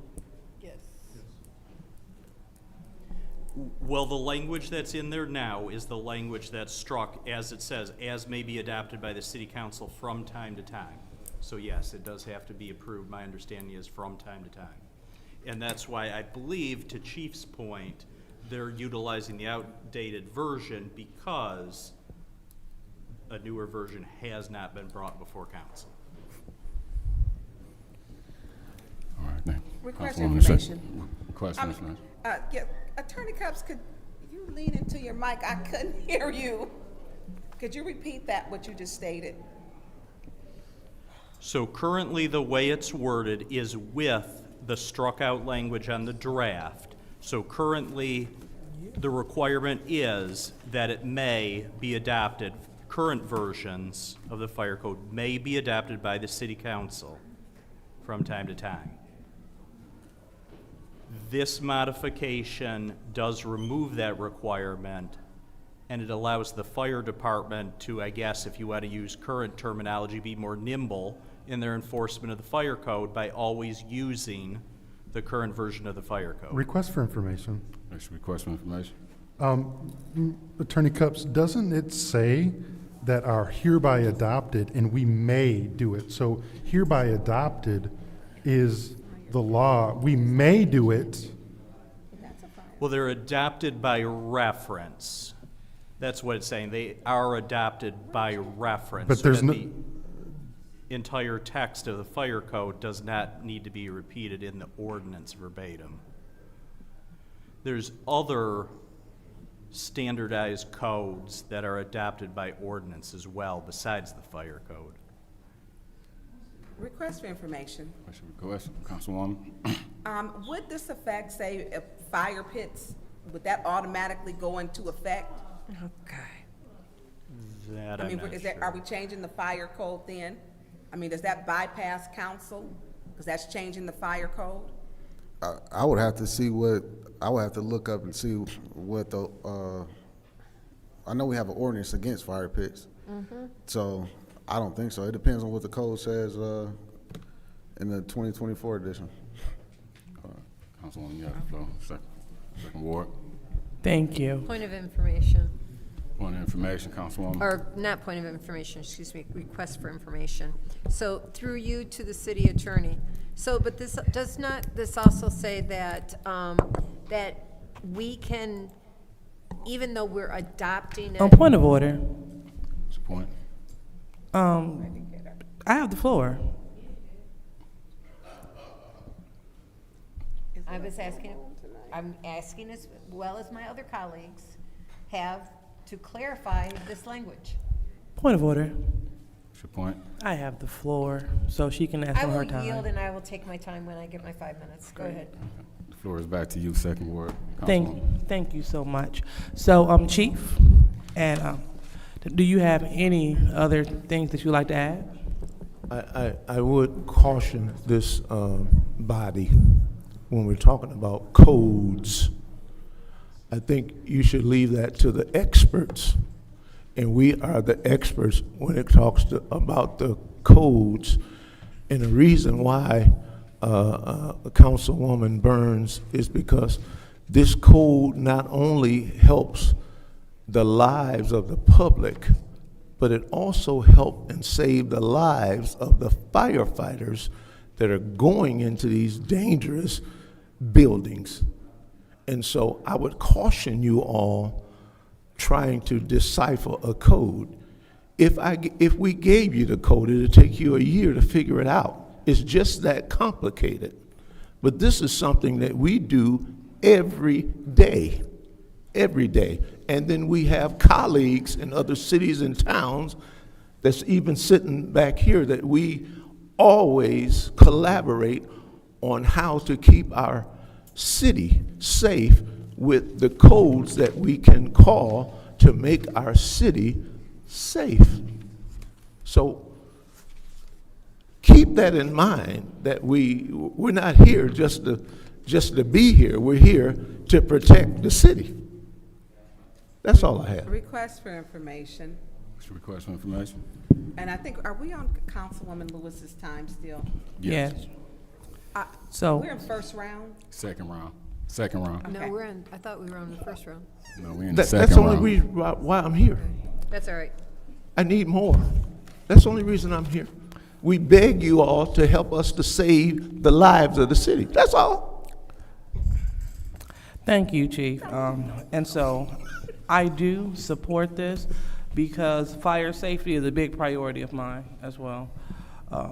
Working out in the field, installing smoke detectors, speaking to people that were victims of fires, and Also, you know, in 1997, when I was looking to join the fire department, I've seen firsthand how they move, and they move with urgency. And so they're very serious about their work. So you are absolutely right. When we have an expert, we leave things in the hands of our experts. And so you are the expert in this lane, and I'm not going to swerve in it. And so I want to make sure that we equip our public safety personnel with everything they need to be effective in their job, whether it's equipment, ordinances, whatever it may be. So again, I appreciate you for coming back. Wasn't you the chief in 1997? Okay. All right, yes. Courtesy of, I was brought in courtesy of Charles Reeves, may he rest in peace. He had a great vision for bringing in scholars. So I'm grateful that you allowed him to go into the best high school, Flint Northern, and educate us, teach us how to be EMTs, give us everything we need to have, clinicals and everything, so we can get a firsthand look at what you all go through. And so I appreciate that, and that gave me a big respect for the job. So with that being said, thank you, and I support it. Thank you. Is there anyone else who'd like to Chair. speak in the second round? Mr. Chair, Councilwoman in the 4th Ward. through you to the city attorney. So as I'm reading this ordinance as well, I'm seeing where it says that we are going to adopt any future additions, amendments, except such portions as herein after deleted, modified as amended, together with the City of Flint administrative amendments to the International Fire Code. That means that if there's something in that new code that gets updated, that we can bring forward and remove that from our code. Is that correct? That's correct. For example, if the fire department just hypothetically doesn't like some particular provision in the 2030 fire code, the fire department can make what's called, well, a deletion modification amendment or an administrative amendment. They have to file that along with in that example, the 2030 fire code with the city clerk's office, and that's the effective version of the fire code, including that administrative amendment or whatever other change. So this is more proactive than what we have now, sitting here with a fire code that's 2014 or 2004? He said 6. Pardon? What was the year? 2006? So it's 20 years old. So by being proactive and then saying, oh, we don't really like this part, that's one little bit that can be taken out and updated for our fire code, and we will always stay current with the recommended codes except for anything that our fire chief, inspector, whoever, our fire department administration decides is not appropriate for our city. So I'm supporting this resolution, and I think that this is good to be proactive to take the recommendations that are constantly being updated rather than relying on our staff to do it all the time, because we know some of these resolutions, these ordinances that come to us are so outdated that it's crazy not to be proactive. Thank you. All right, thank you. Is there anyone else who would like to speak in the second round who haven't spoken? Mr. Chair, Councilwoman. this is actually Clerk Donahue. I'm sorry. Over in the clerk. I just looked up the language that amended that section, and it was done in 2014 by the emergency manager. And the emergency manager at that time changed the language because in the past, the city did adopt every 2 years the International Fire Code. The emergency manager at that time added the language to say that any future additions and amendments are automatically adopted. And in this ordinance, the last one that was adopted was 2006.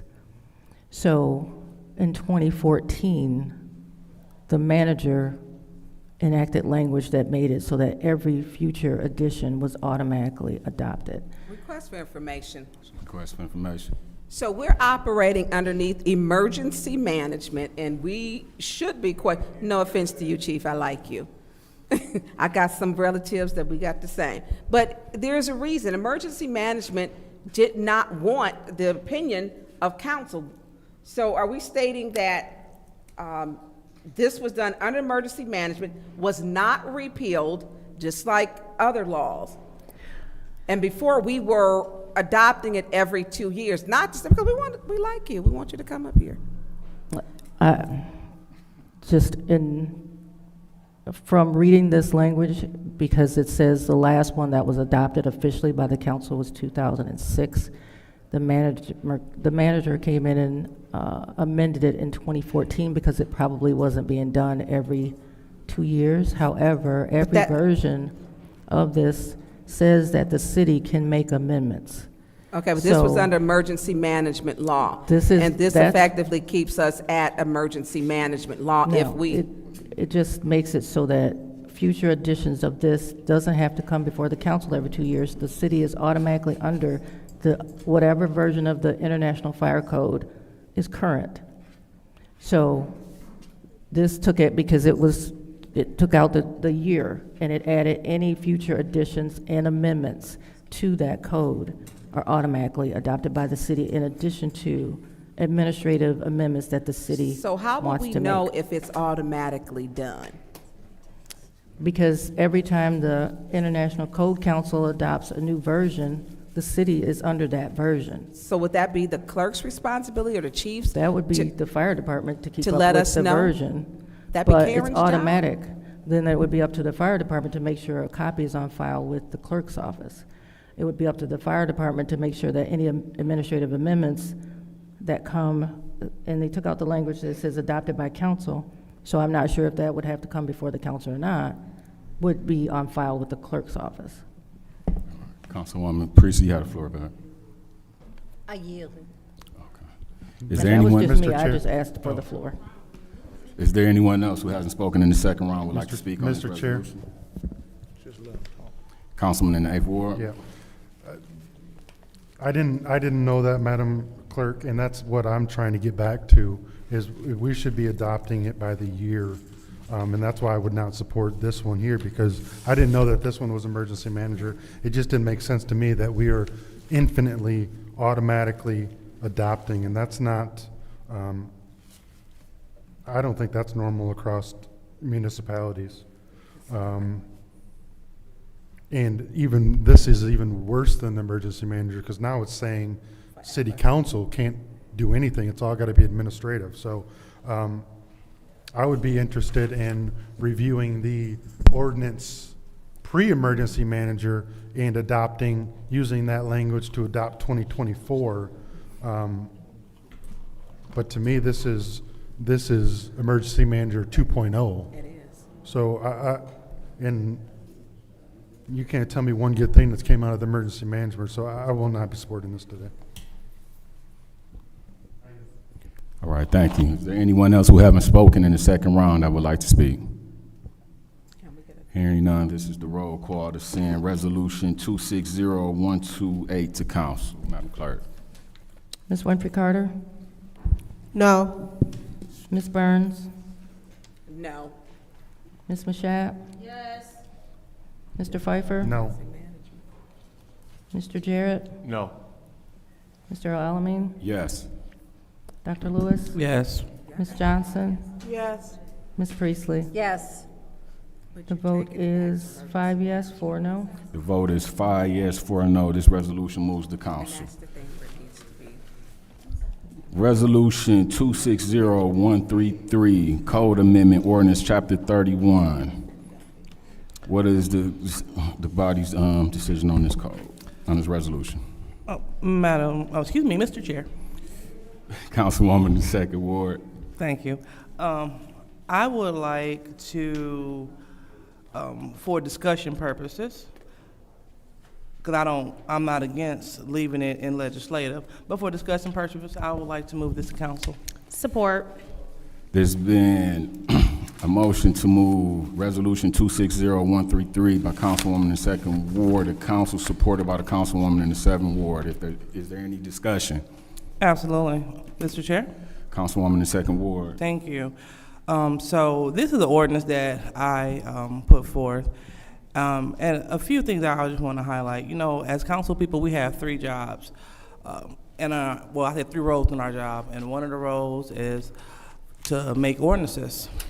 And this ordinance is under the scope of our work. And the Flint schools are within the city of Flint, and it is our duty to protect our residents and provide solutions to violence in the city. We heard many people come to the lectern to speak about the violence in the city, and also, you know, in the school system, and also how we should be, you know, working together for the betterment of our community. And so, as a proactive council member who's involved with the schools, I reached out to the Grand Blanc clerk and the police chief after I heard about their school violence ordinance to learn more about it, because it is working in their district. And so after I received information, I would like for, if the clerk can pass this out to my colleague, or no, we just pass it down. Here you go. This is one of the many correspondences between us. And so outside of reaching out to the Grand Blanc clerk and police chief to learn more, I also reached out to board members to look at it in its preliminary stages. And I was advised by the Flint School Board president that it looks good for charter schools. And then I also went to Facebook and I saw something that the leadership quoted. Now, mind you, our job is to work on behalf of the residents. And so when I saw some of the sentiment and some of the, like the fact that many didn't come to the listening session that we had at the May Center, and I got some pretty cold feedback. When I saw the post, it became pretty apparent what was happening. I saw that the president stated here that it is not a role for, this is not a role for your agenda. Flint Board of Education stands affirmative in this matter. Only Flint Board of Education sets policies for Flint Community Schools. And then we also have another board member that said that I'll successfully work to defeat this resolution and will continue to be an advocate for safety, well-being, and success of students, educators, and families. And so that is not the spirit of this ordinance. The ordinance is not to try to defeat it, but to help us work to make things better. And so, Madam Clerk, if you have that footage. So while she is getting it, if she's able, I met up with, in order to solidify this resolution, with this ordinance, I met with our city attorney, the prosecutor's office of Restorative Justice Division, city judges, family court judges, school administrators, parents, students, and community members, and also school liaison officers. And this is another tool for our school's toolkit to deter violence. The goal is to show that we work together for the betterment of our scholars and those that work with them. So let us be clear. Yeah, I'm just talking until you get ready to put it up. So let us be clear. Our Flint schools employ some great children, and they educate some of our brightest scholars. My son is one of the scholars.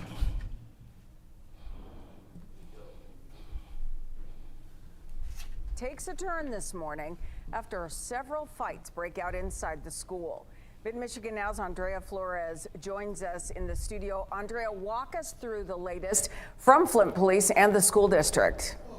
Stella, Flint Community Schools says the day started with a maintenance issue, but ended with multiple students fighting. The Flint Police Department says they were called to Southwestern Academy just before 9 this morning after reports of several fights happening at the same time in different parts of the building. Officers arrived to find at least 3 groups of students fighting. Flint Police confirm at least 2 people were arrested. Detective Sergeant Tyrone Booth reminds families, quote, "It is crucial for students to find nonviolent ways to resolve conflicts. We must come to the realization that violence is not the answer, nor is it acceptable."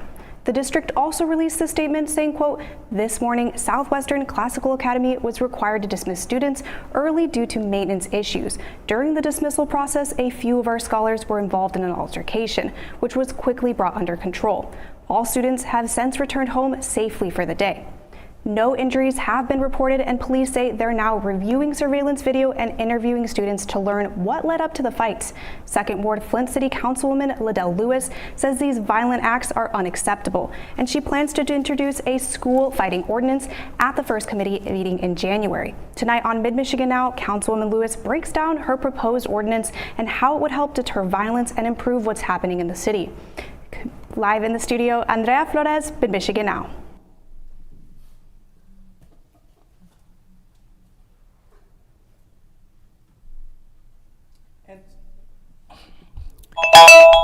Thank you.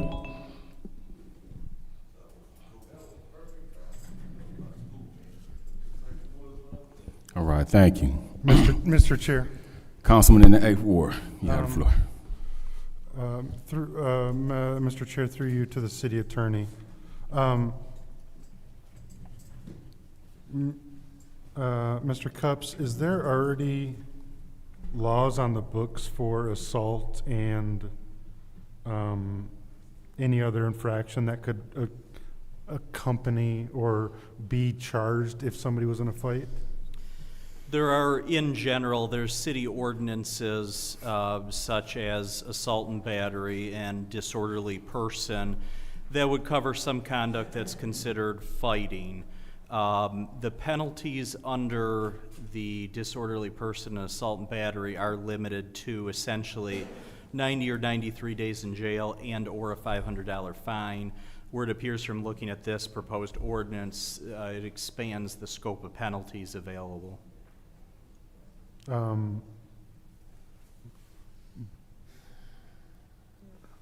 But it adds, is community service part of the code for, like, that's a judge's discretion, right? So. Well, in my time with the city of Flint, prosecuting misdemeanors, again, disorderly person or assault and battery being the two most common, again, it's usually jail time up to 90 or 93 days or a monetary fine. I'm not sure I've ever seen under those two ordinance sections, disorderly person or A and B, the imposition of community service. Because everything that would be brought under this would be prosecuted by your office, right? I believe so, correct. Yeah, so. Request for information. Request for information. Okay, so did you know it'd be prosecuted out of the city court's magistrate's office with the plea of responsible or not responsible? The city's court's magistrate office, who is that? Well, within 67th District Court, there's the 5th Division, the City of Flint judges, but there is at least one magistrate as well. I'm not exactly sure on the, thank you, Dr. Lewis.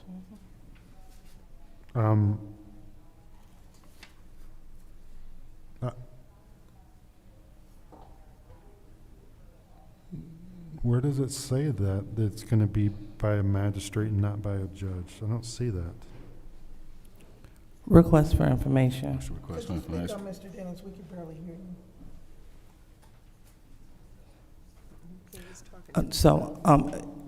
So did you know that we can add that because a lot of the process part is not in the ordinance in terms of how those small details, and so tonight and as we tease it through, we can definitely add those parts, but they all have been worked out, and I would love to go into that during my next 3 minutes or answer your question.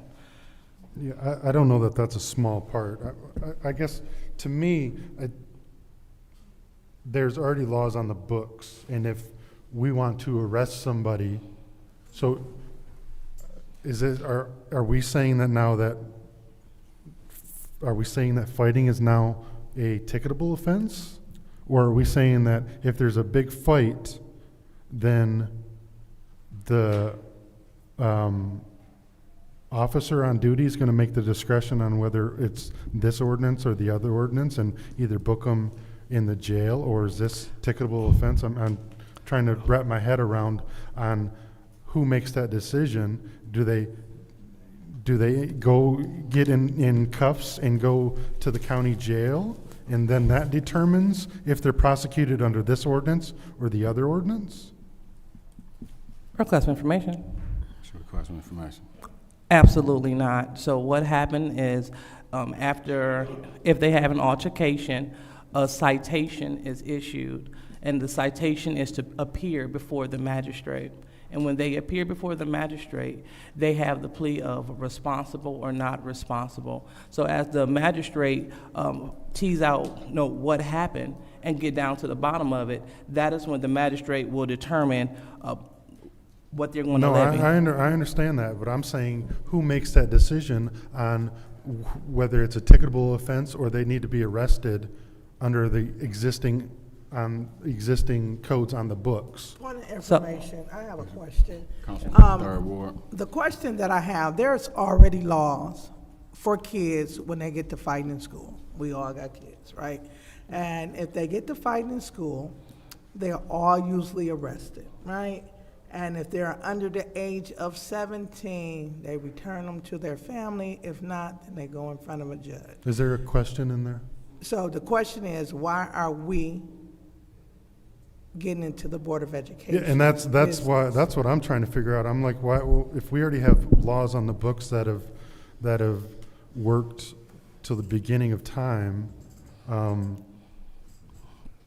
is it the school's responsibility to do that, or is it City Council's responsibility to add another layer of potential? And my question still remains, Mr. Cups, is who makes that decision on whether it's a ticketable offense or they should be brought downtown under the other ordinance where they get potentially 93 days in jail? And I haven't worked on this ordinance extensively, but I think ultimately the decision is up to, I would think, the officer who witnesses the conduct. I think the decision would be theirs. But what if they go back and say, well, under this ordinance, I shouldn't have been arrested, and now I'm going to sue you for wrongful arrest because this ordinance says fighting, I should have been ticketed and given 20 hours of community service. And I think that's a discretionary thing for the officer. Request for information. Request for information. Thank you, Mr. Chair. So did you know that this is taking away the punitive part of that and is bringing in a restorative justice, a community service approach? So it is approaching the school violence from a different lens. Go ahead. But this isn't repealing anything from the other ordinance, and I'm trying to figure out, All right, thank you. Is there anyone else in the first round who would like to speak? Mr. Chair. Councilwoman in the 6th Ward. Thank you. So, me and Councilwoman Lewis met months ago with Attorney Darrow. Is she still working for the city? She is, yes. Okay. And there was a series of meetings, which she did state to reach out to judges and reach out to the school board members. School board members were very adamant about they already have these rules and policies and procedures in place, and that the problem is enforcement and staffing. Having students, when we're saying, arrest our students, I tread lightly on that because we have to understand our students were poisoned by lead. Request for information. Request for information. So, the Councilman Byrne, do you understand that this ordinance doesn't say anything about arresting anyone? Yeah, but I'm not gonna do this with you tonight because I'm tired. So I'm gonna finish what I'm saying. Attorney Darrow, one of the issues was with Flint. We're not just a public school. We have charter schools and so on, and private schools. And so there are 2,700 students that live in Flint, but go to schools that go to school in Flint. We have another 12,000 students that live in Flint, but go to schools other than a Flint public school. So it's not really going to address the issue. And I think that parenting is the problem too. And we need to look at intervention, prevention, family services, and they already have this in there. Every school district has a code of enforcement. Every school has one, and it's how they choose to enforce it. If it's Burton, if it's Grand Blanc, if it's Flushing, no matter what school district, it's enforcement. They have an enforcement issue. And they were very adamant that we need to mind our own business. Yep. And that we need to fix our own problems because we have council members up here who like to fight. All right. And that's what they put on social media. That was there. So what I'm saying is that we need to, and meeting with Attorney Dare, she never gave us, and I don't know if Councilwoman Lewis had a different outcome, because even when I spoke with her, where you weren't present, the remedy was not something that council, we could really fix, because our kids shouldn't even be in the court system. I believe they should have lead court. They're not like the average children. They weren't poisoned for 18 months and nobody spoke up, as they were told the water, it being a little brown or rust was okay, which affects the brain. And we cannot forget that happened, because these are kids who are now into these schools, and it makes them much more angry, much more aggressive, and that's the science of it, not opinion. And so when we look at our kids, and I've talked to Sergeant Walker, who's over there, who's over at Southwestern, and he's a former military, and then thank him for his service. I talk to him all the time about it. And these kids, they need to have enforcement. We need more officers. Now, we can manage to get more money for our officers, and I didn't agree. I voted yes for that what's the name, but y'all should have got more money for what y'all do. I'm just saying, the officers should have. We need more officers. We need programming to help these kids. You know, I don't want to look at punishing all the time, because they were already poisoned. How much punishment do we want to keep giving them? Request for information. Councilman Byrne, do you understand this isn't about punishing? This is about community service as well as giving them the services that they need? Community service is punishment. If I could be playing Nintendo, whatever the little game boxes is, so that's not the same. So I'm stating, if a child wants to do a youth with their time, we need to figure what is the root of the problem. Why are they fighting? Let the school board figure that out, because we like to fight up here. Request for So let them request figure for that information. Request for information. Yeah, we do up here. So do you understand that this ordinance includes remedial services such as the grief counseling that they may need, conflict resolution, anger management, peer mediation? Those things they can do that all on the school board, because I don't want them coming back. We can't get holidays paid. I don't want to get into us being responsible for taking care of their business. I'll go with you to the school board. If you want that help to enforce that with them, I will go with you to the school board to say, you need to enforce your policies and procedures and strengthen them. But it should not be done in these city council chambers. We got other business to take care of, and that's not it. I'm not going to do that here, and not on my time, because we up in here, we don't get along. So how are we going to tell the kids to get along? Help me with that. It's just not happening. And so I'm going to respect, and I've had some conversations with Dr. Joyce McNeil. I've had them with Dylan Luton. I had with Trustee Teray King. I've talked to the board members. I may not be in 100% agreement, but I am respectfully asking them that I'm not going to get in your business over there, and y'all stay out our business over here. And that's my personal opinion. So you ain't got to, I don't need no more do I know, because I know what I know. All right. And I know they want us to stay out their business. Thank you. Is there anyone else who haven't spoken the first round who would like to speak? Councilwoman in the 4th Ward. So when I first heard about this resolution possibly coming forward, I have friends across the county and in other places of the state who are on school boards, and all of them, and as well as Flint Community Schools said, stay out of our business. You guys, the city of Flint has no business. We have rules and regulations that we must follow, and those are in our students' handbook or our administrative books. And that's how we deal with things. And they're mandated by the state in many cases. So we need to stay out of the schools business. And I feel that fighting in schools, I remember when I was in elementary school, there were fights. You know, I mean, and this was back in the 60s. But, you know, so it's been going. My ex-brother-in-law was stabbed at Holmes Junior High. So it's been going on for a long time. And having the city involved is not a solution, and it just muddies the water, and it's the school's responsibility by law, and I say let them do it. Thank you. All right, thank you. Is there anyone else in the first round who hasn't spoken would like to speak? Yes, Mr. Chair. Councilwoman in the fifth ward, you have the floor. Thank you. You know, I echo the sentiments of my colleagues. This is not our business. This is the school's business. Let the school board make whatever rules they have as far as discipline the students. Hell, we can't even enforce the ordinances we have on our docket. Our ordinances. We have blight ordinances. We have ordinances dealing with stray dogs running around throughout the city.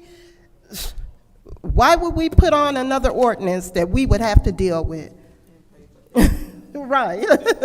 No, I'm against this ordinance. I will not be supporting this at all. I think that we are,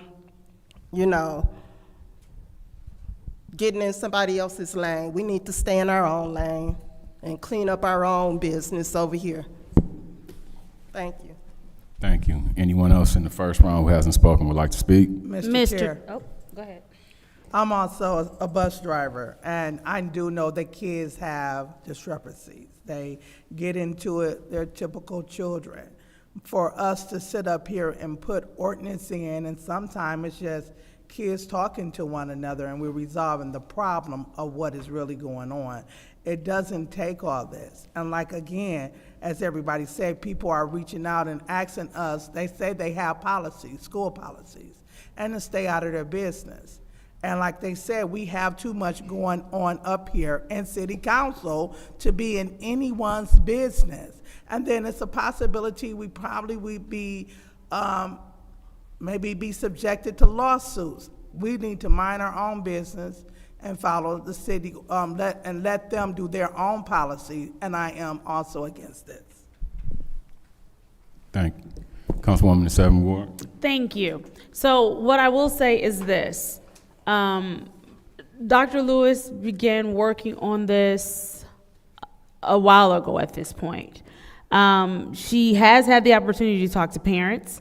She's talked to educators, teachers who are in the schools every day with the students. She has talked to students themselves. I believe she's had an opportunity to talk to board members. I'm not privy to that information. She has stated that she is a parent, and her concern comes from multiple points. That she has had an opportunity, because right now we're just down in Southwestern, but to go into the schools and understand some of the conditions. I think wholeheartedly that her heart is in the right place. Her intentions are correct. I also have had an opportunity to talk to school board members who have said the exact same thing to me of council needs to work on council and its legislative body and its purpose, and allow the school to work on its legislative body and its purpose, and that they have state laws in place. Even when Councilwoman Lewis was crafting this, and she was trying to figure out what to do so that it would not come off punitive, which is where the community service came in, because while she is not attempting to be punitive, I do think we can all agree that it's also not fair to teach students that certain actions would not have consequences. And so, as opposed to sending a child to jail, giving them an opportunity to serve their community in some way might help change and broaden their mindset. So I understand where she was going with wanting to craft this legislation, and also where she was going with looking at maybe more restorative justice, because the reality is, even though they are youth who have been affected by lead in the water, who have been affected by tough economic times. A lot of times people do not have their parents at home. Parents are stressed. Sometimes children get left by the wayside. There are a lot of reasons for why a child may react the way a young adult may react the way that they may react and not be able to properly emotionally regulate. I think that this legislation was aimed at being helpful, not harmful, probably trying to give another recourse. With that said, because she was willing to do this for conversational purposes, and I don't know if we missed the part where she said she's willing to continue talking it out and walking through this, while this might not be something that we could use per se for schools, because one thing that I do hear people on is the fact that even the policy that they have out in other school systems, it may disproportionately impact students that are coming from Flint with the concerns that Councilwoman Burns talked about as far as being affected by the lead, not being taught proper emotional regulation, going into a whole system that might not necessarily know how to deal with them. And so while I think that the intent is correct. I think the heart of it is correct. I think the fact that she is willing to have conversations on how to improve is correct. I think Councilwoman Burns being willing to go talk with Councilwoman Lewis and maybe come to when they come down here, don't say nothing, but being willing to go to their meetings and say enforce your policy, I think that's good. That shows that this is bringing y'all together in the spirit of camaraderie. We're coming up on summertime. And so while this language may not necessarily be right for Flint schools, I would urge my colleague in the second ward to consider what you can do with this over the summer with some of the youth that we have. And maybe them not falling under such punitive measures during the summer from some of the laws that we have where they might be impacted in a different way. I think that there just may be some other angles to take a look at this. As of right now tonight, because it has been made very clear by the school board that they would like for us to mind our business, even though I know that this was crafted with the intent to be helpful, I am not going to support it, but I would urge you to look at how this can be tweaked maybe over the summer in some way, because I know that your heart is to help the youth, and I yield. Thank you. Councilman in the ninth ward, would you like to speak in the first round? Okay, thank you. We're gonna go to the second round. Would anyone like to speak in the second round? I would like to speak. Councilwoman in the second ward. Thank you. So just a few things. I hear what the sentiments of my colleagues, but we must realize that as officials of this city, that violence is an issue in our city and it's our problem.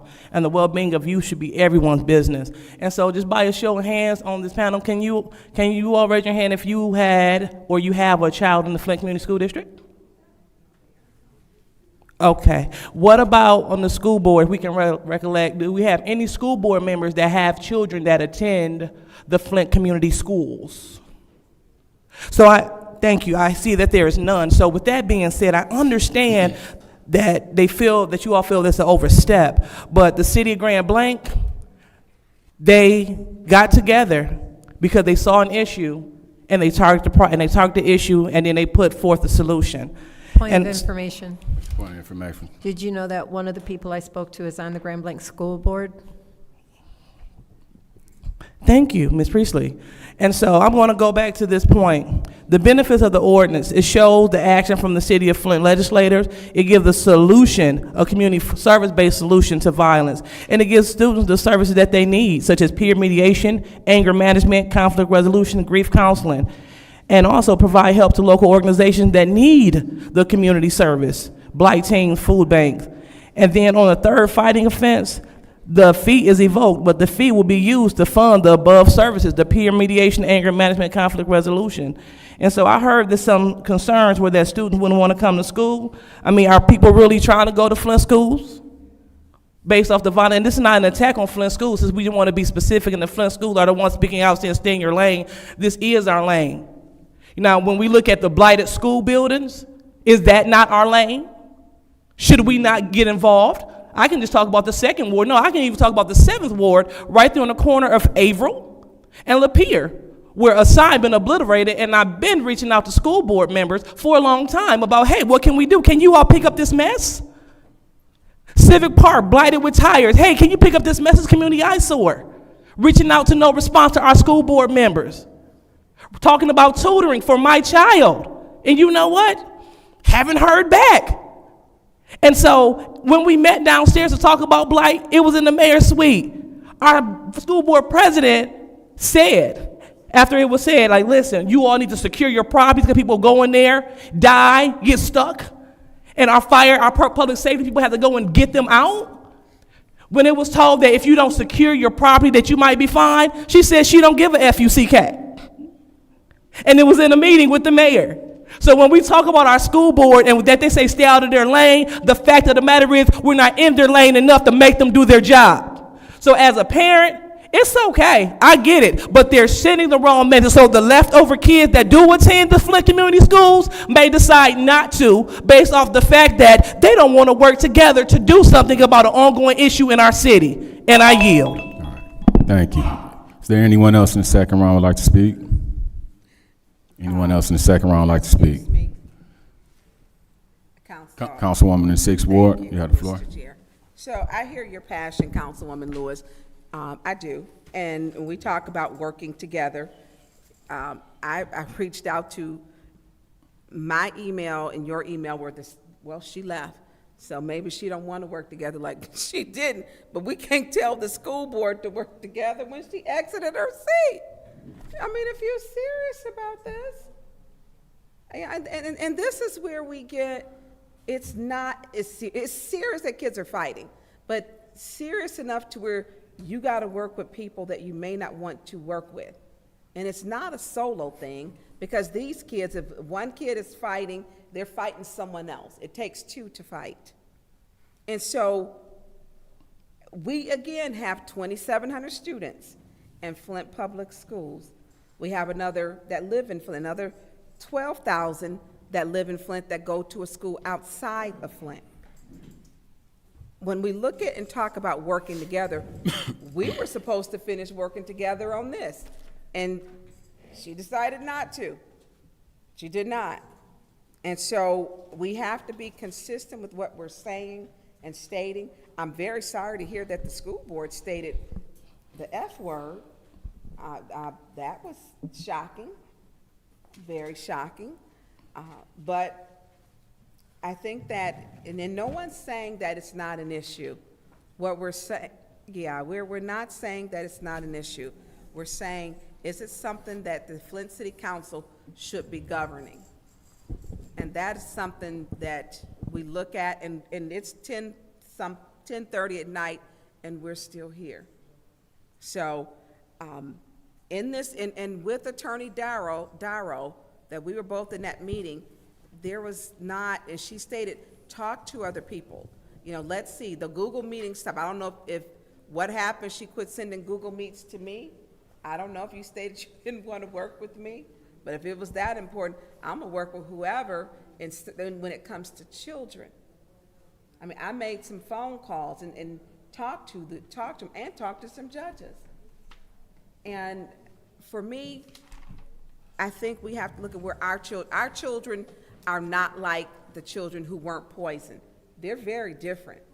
Their needs are different, and we need to look at, I want to impose on them. They're not living in Grand Blanc to where the water was never bad. They don't live in a food desert. They don't hear gunshots every single night.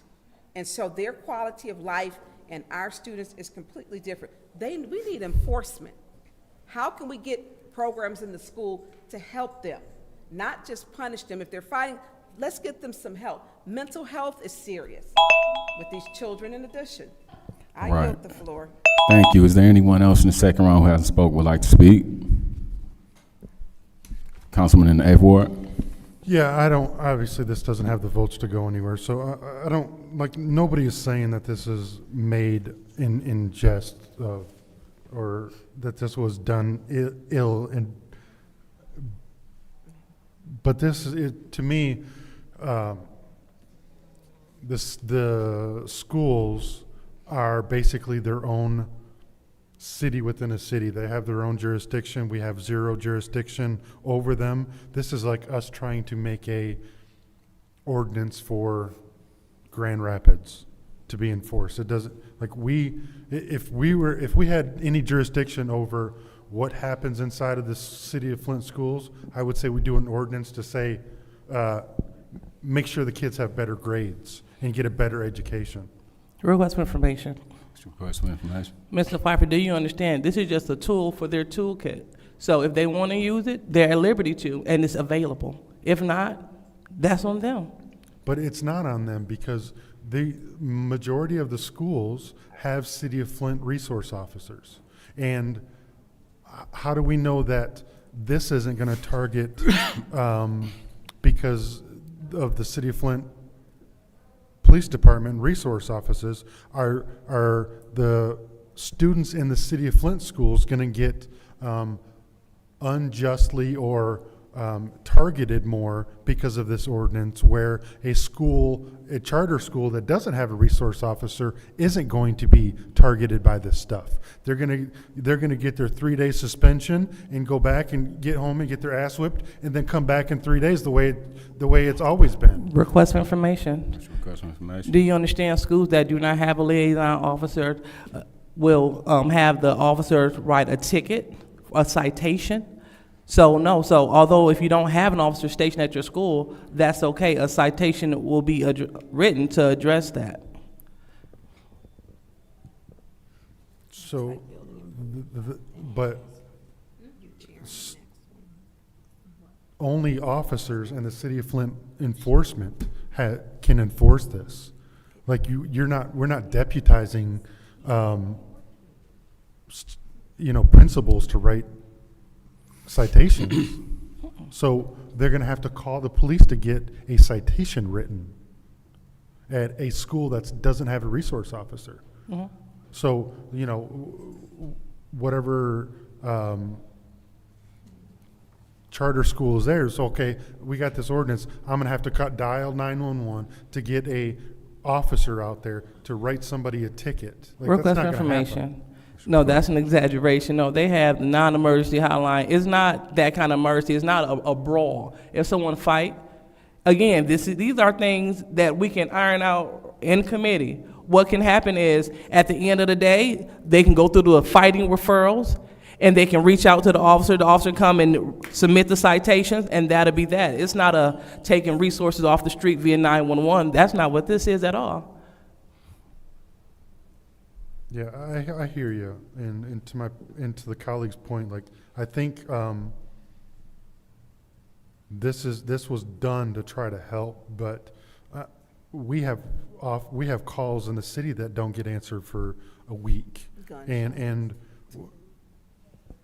we're gonna potentially dispatch an officer for this when it's not our responsibility, it's the school's responsibility. Request for information. I yield. All right, thank you. Is there anyone else in the second round who would like to speak? Who haven't Yes. spoken? Yes, Mr. Chair. Councilman in the third ward.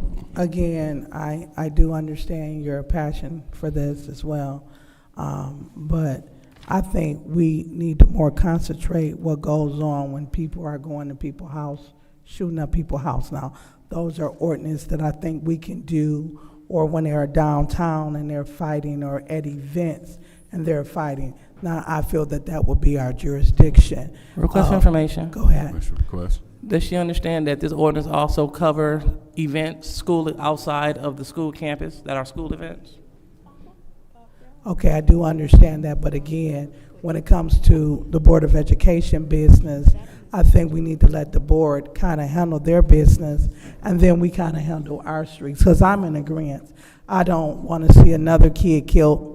I don't want to see another kid hurt, and that's why some of our children do not go to the City of Flint schools and they have school of choice is because we're scared of the violence for our children. So I'm in a 100% agreement with you with what you say, but we have to find another way. Like she said, our kids has been affected by water, by the lead in the water. So how do we get around that, and are we able to bring, maybe we should have a discussion and bring the people in with the discussion, because I'm in agreement. I really think that it should be something done, but it's not just in the school system, it's also spilling out into our streets where there is a lot of violence out here and people are retaliating on our children, and people's houses and parents' houses are being shot up. So I think we should more concentrate and try to get our city together as what our kids are doing out here in our city. Request information. Go ahead. Request. Isn't the school a part of our city, and don't a lot of fights from the schools spill out into the streets? It does. It does. Okay. It does. But I just think, again, they don't want us in their business, and I mean, I don't. Request for information. So, do you think that although, do you think that although they don't want us in our business, do you feel that it is our business to ensure the safety of people that choose not to fight in schools, in addition to the people that educate them? Most definitely it is. Most definitely it is. It is our business. It's everyone's business what goes on with every children in the city of Flint, in the school system. Like I said, I get up every day. I have to be at work at 5:15 every morning, and I don't get off. I just got off at 5-something a day. So I deal with behavior issues. I deal with how the new way that they deal with students. Do I agree with everything that they decide? I don't, but I have to follow the rules of my job, or what the superintendent says, the principal says, my supervisor said. I don't agree with the new way, but if they say do it their way, my job, I have to do it their way, or I'll be disciplined or terminated.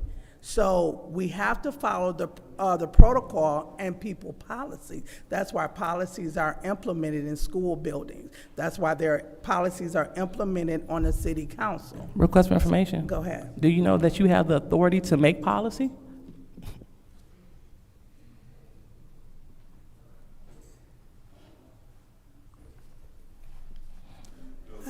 And I yield my time. Thank you. Thank you. Is there anyone else in the second round who hasn't spoken who would like to speak? I think I've spoken in the second round. I also recognize the passion that the councilwoman in the second ward has towards this. And I know her heart is in the right spot. Absolutely do. And my feeling toward this ordinance has nothing to do to bash that passion or to beat it down. But there are so many regulations already that the schools have to follow. And we have to respect that. We don't know all the things that the school systems have to deal with.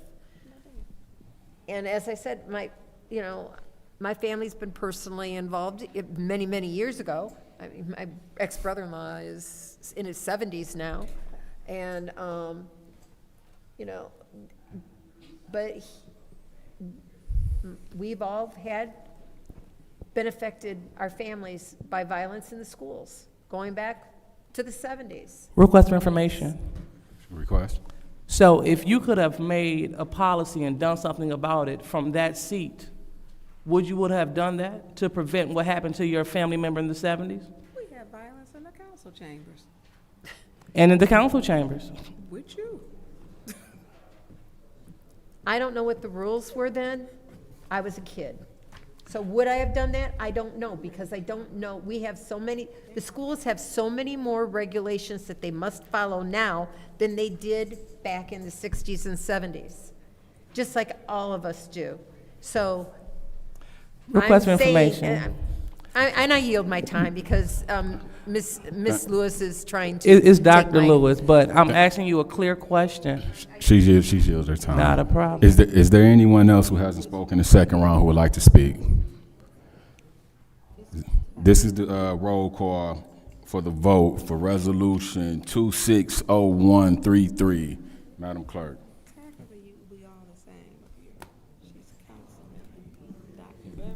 Ms. Burns? No.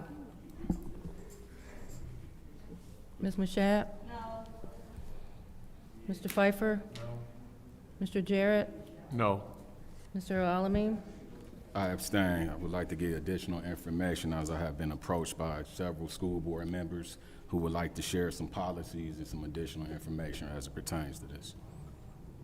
Dr. Lewis? Yes. Ms. Johnson? No. Ms. Priestley? No. Ms. Winfrey Carter? He is not in.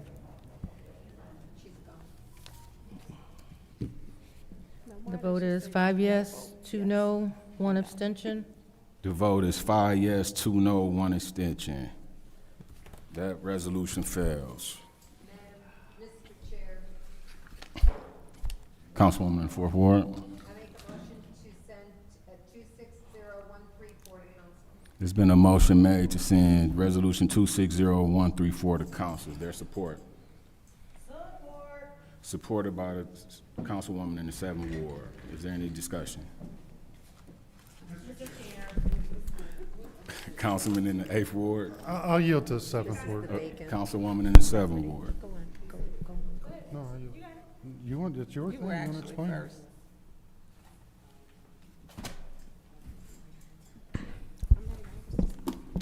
Thank you. So this ordinance is to address vacant properties. And so it's very simple, and it's very important that accountability and protection for our neighborhoods is what this is to address. So right now, vacant and abandoned properties are not just an inconvenience, they're a real risk threat to the health, safety, and stability of our community. They attract crime, increase fire risk, lower property values, and place a burden on surrounding residents who are doing the right thing and maintaining their homes. This ordinance gives the city a basic essential tool, and that is to require owners of vacant properties to register them, maintain them, and provide accurate contact information. That means when there's a problem, whether it's a broken window, illegal activity, or a safety hazard, we know who is responsible and how to reach them. It also establishes clear maintenance standards, keeping properties secure, free of debris and overgrowth, and safe from hazards. These are not extreme requirements. These are baseline expectations that protect entire neighborhoods from decline. And more importantly, this ordinance is not punitive, it's practical and it's balanced. There are reasonable exceptions written within this ordinance. So if your property is actively being sold, your home is under renovation, or there are probate situations. So responsible owners are not penalized within this ordinance. Instead of the ordinance it focuses on prolonged neglect, the kind that harms neighbors and drains city resources. You may hear concerns that this could burden struggling property owners. The concern deserves to be taken seriously, yes, but the reality is this: these properties are already vacant or in distress. So without action, they continue to deteriorate, becoming more dangerous, more costly for both the owner and the community. This ordinance actually creates an early point of intervention, encouraging owners to maintain the property, rehabilitate it, or transfer it to someone who will. And in doing so, it helps prevent total abandonment and long-term loss. We also have to remember, when a property is neglected, the cost doesn't just stay with the owner. It spreads to the entire block. It affects families, neighborhoods, and the overall trajectory of our city. This ordinance ensures that those costs are not unfairly shifted onto the public. At its core, this is about fairness. Fairness to the residents who maintain their homes, fairness to the neighborhoods that deserve stability, and fairness in making sure that property ownership comes with responsibility. This is not about overregulation. It's about basic standards, transparency, and accountability. And most importantly, it's about taking a proactive step to protect and strengthen our communities. So I do urge everyone to go ahead and support this ordinance, because as it's been stated earlier, this is not just a 7th Ward thing. This is happening all over the entire city. And we have people coming in from all over the country. We even have some people coming from outside of our country who buy properties, and then the next thing you know, we can't find them. So what this does is it requires them to register that property once a year, gives them a timeline in which they have to do so. And so there is a way to avoid any further penalty because you do have enough time to register that property. Again, there are some carve-outs because I know that when people think, well, my property is vacant because I'm selling my home, well, that is a carve-out. My property is vacant because it's under renovation and I'm in between selling or renting it. That is a carve-out. I'm currently in a probate situation. I'm trying to get the rights to this property because it was a family property and the person who owned the property passed away. And so now I'm trying to get the property. There's a carve-out for that. This is simply targeted at something that is already happening in our communities, and that is addressing a way to contact and reach the owners of properties that have long since been abandoned. This is the way that we can deal with blight. This is the way that we can deal with some of the fire issues and concerns that we've been having, some of the structural damage. This gives us an opportunity to give owners of said properties to move quickly in deciding what they will do with the property, whether they will update the property, whether they will sell the property themselves, or whether they will let it go back. If the argument is, well, this is punitive and they probably won't pay, the way that I look at that is it's a couple of things. One, you have people who are just sitting, allowing properties to go back now anyway. So this is addressing that and the fact that if the appropriate department decides, then they can put payment plans in place. I say that there is a way to get around it being punitive, but the reality is we need a way to contact those owners and we need a way to address and urge a situation if the property remains vacant. But we have far too many vacant properties in our city as is that we do not know who they belong to. I yield. Thank you. Is there anyone else like to speak to this resolution in the first round? Mr. Chair. Councilman in the 8th Ward. So, through you to the attorney, Mr. Cups, have you read this? Are you familiar with it? I haven't read it in detail, no. You have not read it in detail? I have not. Okay. Point of information? What's your point? Does the speaker know that the city attorney crafted this? Well, the city attorney isn't here. I just want you to know before y'all say that the attorney's read it. I'm wondering if he's read it and like I'm seeing like there's some ambiguity on what is vacant and what is abandoned. Mr. Chair, through you to the councilwoman in the 7th Ward, what constitutes a vacant property? Second, because I want to give you the exact language, so you're not like, "I got you." That's No, not I what see you the said there. language.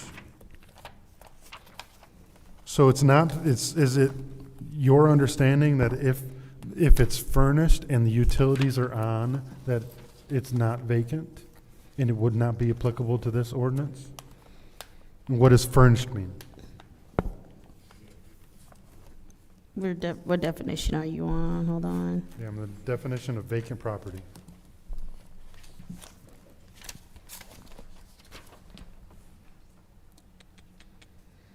And it means an improved lot or parcel or real property with at least one building or structure that is not currently used or occupied, provided, however, a building or structure which remains furnished, utilities connected or in use, and the property maintained while the owner is absent shall not be considered abandoned. So it is, if it's owned. But shouldn't that say should not be considered vacant? If it's the definition of vacant, what? Where do you see, where's The last sentence, it says, shall not be considered abandoned. No problem, we can fix that, yep, we can But fix that on the But floor. shouldn't that say vacant? Sure can. So does this, what is the definition of furnished? I would have to defer to the attorney because she had an exact thing in mind with using the word furnished. Because I don't see what there's definitions in here, and I don't see what furnished means. So does that mean any personal item could be a toothbrush as long as there's? No. But doesn't mean something that does that mean a couch? Does that mean a single couch? Does that mean that that's furnished? As long as they have the utilities on and a single couch, they're good to go. That's, I'm just trying, what is the definition of furnished? And that's one thing. And I don't necessarily disagree with this ordinance. I just have a huge problem with, we are going to go after the people who actually bought the property, pay property taxes. They might not be doing anything with the property, but they're paying property taxes. If they didn't, it would go back, it would go to the land bank. But they're actually bringing money to the city via taxes or whatever else, and we're going to punish them. But the other 15 houses on that block that are owned by the land bank don't have to do jack shit to their property, but this one has to be maintained. The only person that is bringing money to the city tax-wise revenue. So that's what I have a problem with. Request for information. What's your request? I mean, or point of information. Point of- You are aware that everyone is required to maintain the property per our blight ordinance. Are you aware that the land bank Not is- talking about the land bank. I'm You're talking saying, about the land bank. you used the example of if the property is just sitting there, per the blight, they would get a blight ticket. Well, that's fine, But we're saying this that- is a registry, meaning Yeah. it's required for us to know how to reach and contact them. we have how to reach and contact That's them. not true in every case, Then- which is why we then- have the registry ordinance. Look, this right here, Mike, I'm going to get you into the second round, or Jack, whoever wants to speak. I mean, we're almost 11 o'clock, so you're good. You're here for the long haul at this point. I just think that it's unfair targeting when we can't do anything to the other 20 properties on that street, but we're going to single out and target somebody just because when, if the land bank led by example, we wouldn't have this issue. And with the land bank owning 34,000 properties in the city, and we're going to try to target the 1,000 potentially that are owned by private individuals that aren't necessarily keeping up with them, but we're going to target the 1,000 and let the 34,000 go. To me, that doesn't make sense. All right, thank you. Is there anyone else in the first round? And Mr. Chair. Councilwoman in the fourth ward. So I have read this ordinance, and like I said, I met with Mr. Richardson and made some suggestions, which was incorporated into this language. I'm going to tell you about two instances. House at the corner of my street, vacant for 38 years. Taxes were paid up on it until 3 years ago. They decided, oh, we had a problem with the roofer, so we're not going to pay taxes anymore. For 38 years, they paid their taxes, and they could have registered that house as a vacant property. They never tried to sell it. Nobody lived in it for the 38 years I have lived on that street. Request for information. What's your request? What would have been the benefit for them to register it as a vacant property? It would have forced them, number one, it would be a requirement that they follow up. I'm asking you, you're saying they would have been better if they would have registered it as a vacant property. And I'm asking you, what would be the benefit of them? Part of that is the maintenance, because people have been squatting in there for years too. But there's also a property, you were talking about. Request for information. I'm just saying that would have been a benefit for the city, but what would be a benefit for the owner? I understand your point, because that's been one of my concerns, okay? But I also want to tell you that we have these properties that are vacant, where people may or may not be paying taxes on it, and squatters get in there. If squatters are in it and it's registered as a vacant property, gives some rights, we can do more.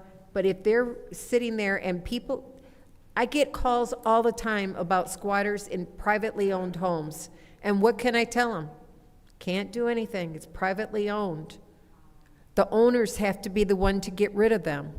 We can't get rid of them unless we declare it a nuisance, and that takes several years to get it declared a nuisance for multiple police calls on the properties and all that, and blight tickets. Then we can declare it a nuisance. It took 3 years for a home in my neighborhood to be declared a nuisance, and I got a phone call minimum every 3 weeks on that house from all over my area. Minimum of one call every 3 weeks for 3 years before that house was declared a nuisance and shut down. You talk about, well, people pay their property taxes. There's a property on the corner of Leaf and Franklin that's in rubble, and the taxes are paid, and the property's still in rubble. What are we doing to get some of these properties taken care of and cleaned up? Nothing. No other city would tolerate that. This is a tool and a start, and we've got to start cleaning up our city. Where land bank homes have started coming down, property values are going up. There's still a lot more houses to come down in my area. Just go down Kentucky, just east of Franklin. It's awful down there, awful. And then we got Woodrow, which Mr. Peachy lives on. 2 blocks around him on either side of him and down the street, awful. And we're not doing a thing about it. Some of those are land bank properties, but some of them are privately owned. And we can't do a doggone thing about it. This gives us a tool. And I'm all for taking the tools to deal with some of these issues. And if somebody comes in and the property is not taken care of and it's registered vacant, then we can do something about it. Thank you. Thank you. Is anyone else in the first round who haven't spoke would like to speak? Anyone in the second round? Mr. Chair, Councilwoman in the 6th Ward? I know Councilman Pfeiffer is I'm getting ready to, but no, I do want to speak. Attorney Cups, we had the case with, what was his name? Because he did his own Carson or whoever about inspections.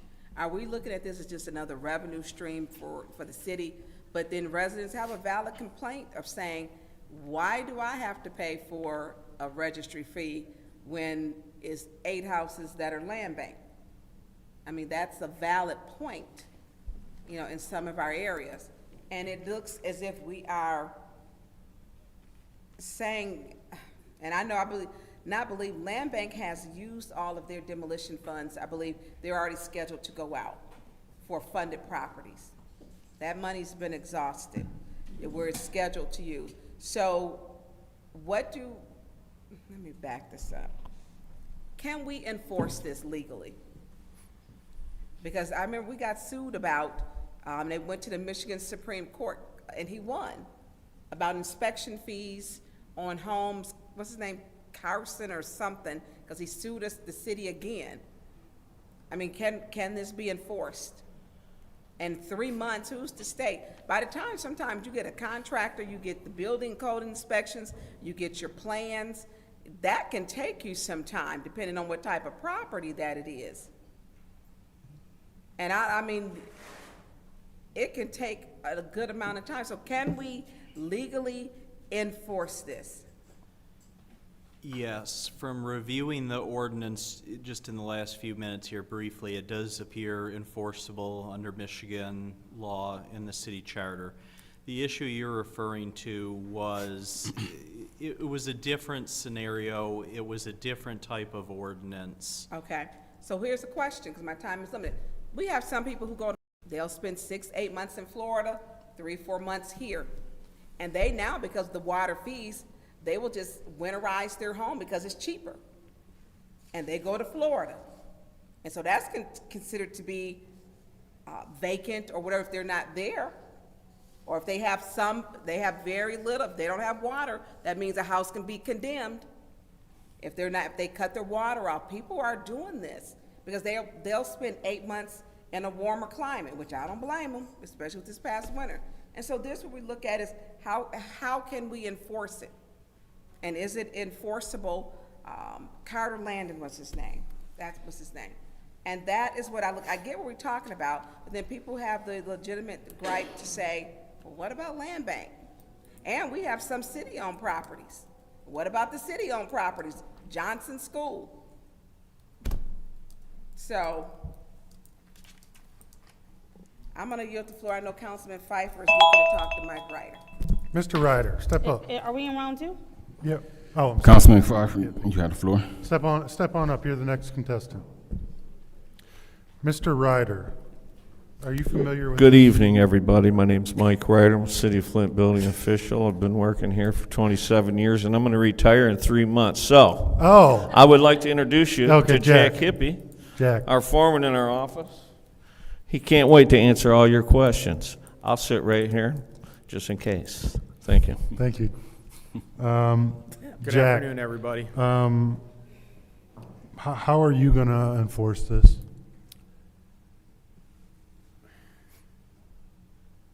Well, like we enforce everything else right now. We get a complaint, we go out on a complaint, we follow up. If it's a valid complaint, we write a violation, write a ticket, take it to court. Yeah, I mean, you're going to do this for thousands and thousands of homes? We're doing it now, every day. Who is going to determine when the 60-day time starts?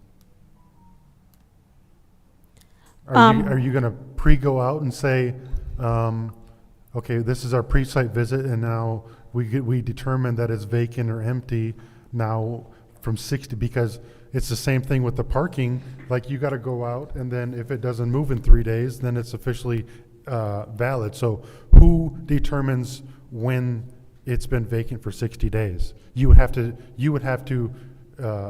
There's a lot of legwork. Yeah, you would have to literally go out there and say, okay, it's vacant, here's day one, and then come back 60 days later and verify that it's vacant, correct? Correct. So what is your definition of vacant and furnished? If it's, to Ms. Burns's point, if they turn off the water or whatever and go to Florida, and like if there's a couch in the window, you're going to say it's not vacant? What's your definition? If I go up to the house, it's secured, and it's furnished. There's furniture in there and that, and there's a meter on the side of the house. Water may be off, but there may be, and they may have a sign saying that the house has been winterized. I mean, normally they don't. I mean, you don't like to. You're not advertising that around her. Not around here, but I see it. You see it though. But a vacant home is most of the time is open. How many vacant homes do you think are still up to date on property taxes that are truly vacant and abandoned? It's more often than not that they let the taxes go into arrears, right? Both. I mean, hold on 1 second. That's his time. Is there anyone else in the second round who would like to speak? Sir Chair? Yeah. Councilman in the ninth ward, you have the floor. Through you to the speaker. This process, I'll call it, or the execution of this ordinance, it's gonna need to be initiated by complaint, right? I would say yes. Okay. So, point of information. What's your point? Does the speaker know that there's a section that explains exactly how the process is initiated in the ordinance? I'm sorry, I did not see that, but I stand and would welcome to be corrected. Oh, I got you. Give me 1 second. And as we're preparing to be corrected, can this ordinance be adequately implemented and executed at your current staffing levels? We literally just saw this today and have just read this today. So, No, well, he just saw it today. I worked on it with Mike. But going forward, it would be a work in progress. I mean, we work on a skeleton crew every day. And it would definitely tax our department. So and I don't mean for this to sound as if I'm minimizing the ordinance itself. Yet I do have concern that at the current staffing level, it would be an ordinance on the book that's not being as effective as it was intended because we're not able to execute it as it is intended due to staffing. Is that a somewhat fair statement? Currently, we have the property maintenance code that we adhere to through the state of Michigan. And we currently go out, and if a house is deemed open and vacant, we will declare it, post it, condemn it, whether it's deem it to be emergency demo, or just condemned. Without this, we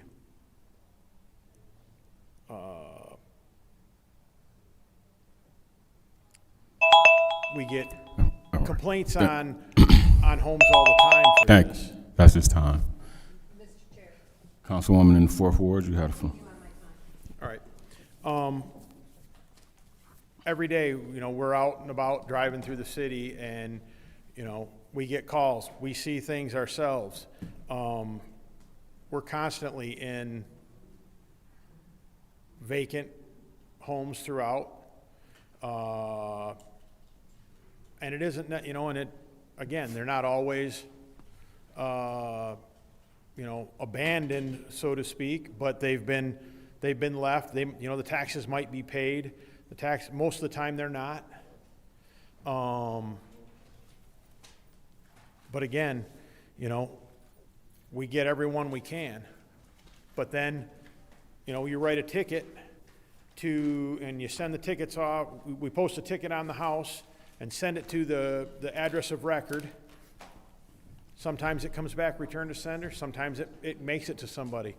Most of the time, nobody shows up at court. We get a default judgment. The ticket goes on record. And from there, we write another one. Mike, let me add to that a little bit. So, it is a tool to start, okay? But, and I can only speak for this municipality. I've not worked for another one. The people that, first, how is this information going to get out there that now we do have a blanket vacant structure ordinance, okay? Just like a lot of ordinances, we'll take the rental ordinance, for example. You're going to have, it's almost like the honor system. You're going to have people come in that want that inspection. They're going to get it, and we'll go do it. If you pay for it, that's what we do. It'd be beautiful. The state of Michigan doesn't even require you to record a deed. So it's a tough it's a challenge for us. It's my whole career to actually find an owner. We use whatever tools we have to make sure we're identifying the right people. It's even when we have a really bad player, one house, 50 cars on the property, it could take us. You have to identify the owner. You have to send them a letter. You got to give them a compliance date. We got to go back out, verify that did they clean the stuff up or didn't they? So you're talking just possibly 3 to 4 months to get one house cleaned up. All right. I'm not opposed to any new ordinances. That's our time. Is there anyone else in the second round who hasn't spoke would like to speak? Absolutely. Councilwoman in the 7th Ward. Yes, thank you. So I just want to point out that this ordinance can be reported by, the property can be reported vacant by department employees, so building and safety, planning, city officials, police officials, fire officials, their agents, or members of the public. What happens is that once it is reported, then the department would go out and inspect, and from there, the timeline starts on the property being considered vacant. There were some questions about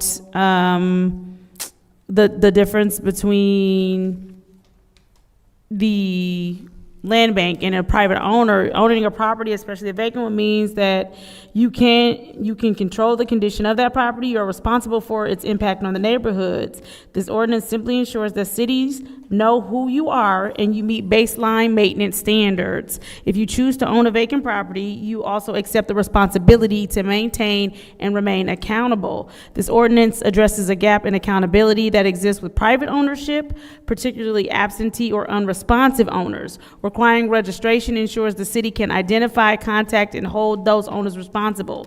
Applying the same requirements to the land bank would duplicate existing oversight and divert resources away from their development. This is not about unequal treatment. It's about applying the right tools to the right problem. So long story short, I can give you another example. Over on Gilmartin, there you had you had one property that's been vacant. It's been vacant for years, even to the point where it was covering up the sidewalk and had all kind of dumping and illegal things happening. After we were able to ticket that owner, find the owner, find out who he is, Mike ended up getting in contact with that owner. And he had to go through a couple of hoops to even get in contact with the owner. He finally got in contact with the owner. The owner was ticketed through the blight process, not through any other process. And from there, since then, that property has been cleaned out and taken care of. They've started to pave a parking lot there. They're taking care of the outer perimeter that they weren't doing before. So what this does do is it gives us a recourse to say, hey, we're paying attention. This is your property in our city. You are the owner of said property. It's taking down property values of neighboring homes. Not only is it taking down property values of neighboring homes, but it is a potential fire hazard. Squatters are there. The lawn is in peril. The house needs to be boarded and taken care of. But if you cannot find the owner because the owner has not registered, then you have an issue. I think we're missing the point that sometimes people react to the fact that I can avoid a penalty or avoid problems if they can find me. And sometimes processes happen where people own a lot of properties and forget they own this particular property. It gives us a way to get in contact with the person, and we know who owns what, whether it's land bank or privately owned. Thank you. Is there anyone else in the second round who hasn't spoken who would like to speak? All right, this is the roll call to send Resolution 260134 to Council. Madam Clerk. Ms. Mashat? Yes. Mr. Pfeiffer? No. Mr. Jarrett? No. Mr. Alamin? Yes. Dr. Lewis is not in. Yes. Oh, sorry, you are here. Sorry. Ms. Johnson is not in. Ms. Priestley? Yes. Ms. Winfrey Carter is not in. Ms. Burns is not in. The vote is 4 yes, 2 no. The vote is 4 yes, 2 no. Mr. Chair. Councilwoman in the 7th Ward.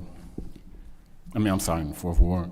Mr. Chair, I'd like to make a motion to lead this in legislative. Pardon?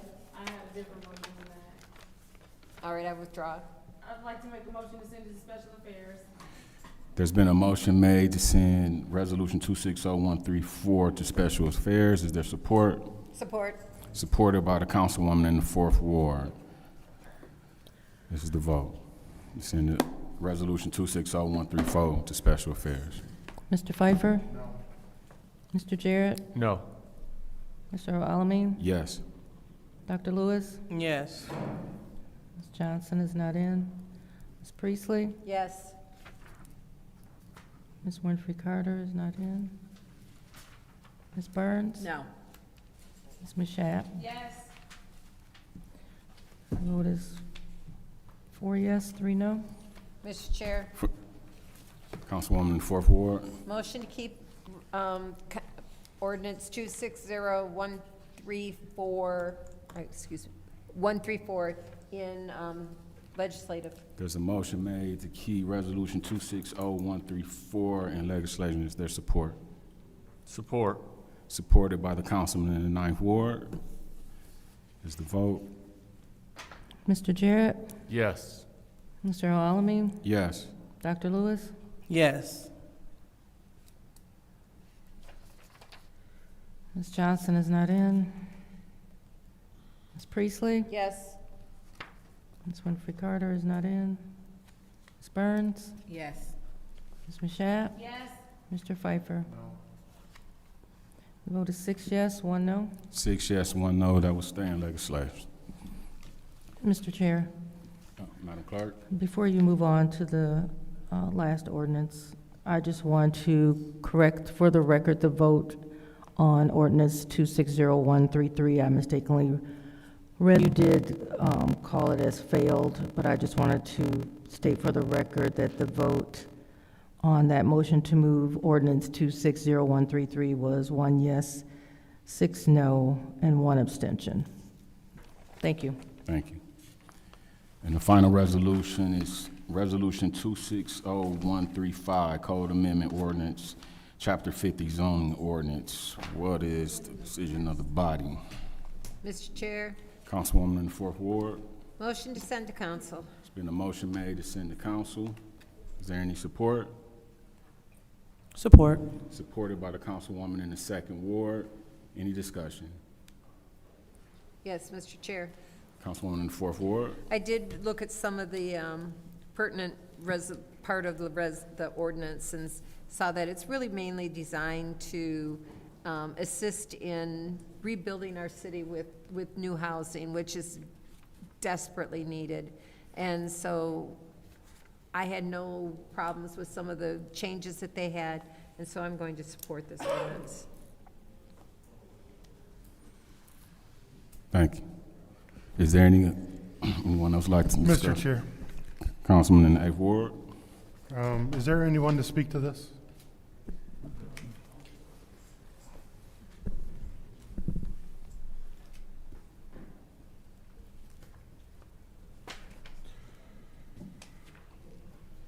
Good Can evening. you state your name for the record, please? Brian Aja, zoning coordinator for the city of Flint. What's your title? Zoning coordinator. Zoning coordinator.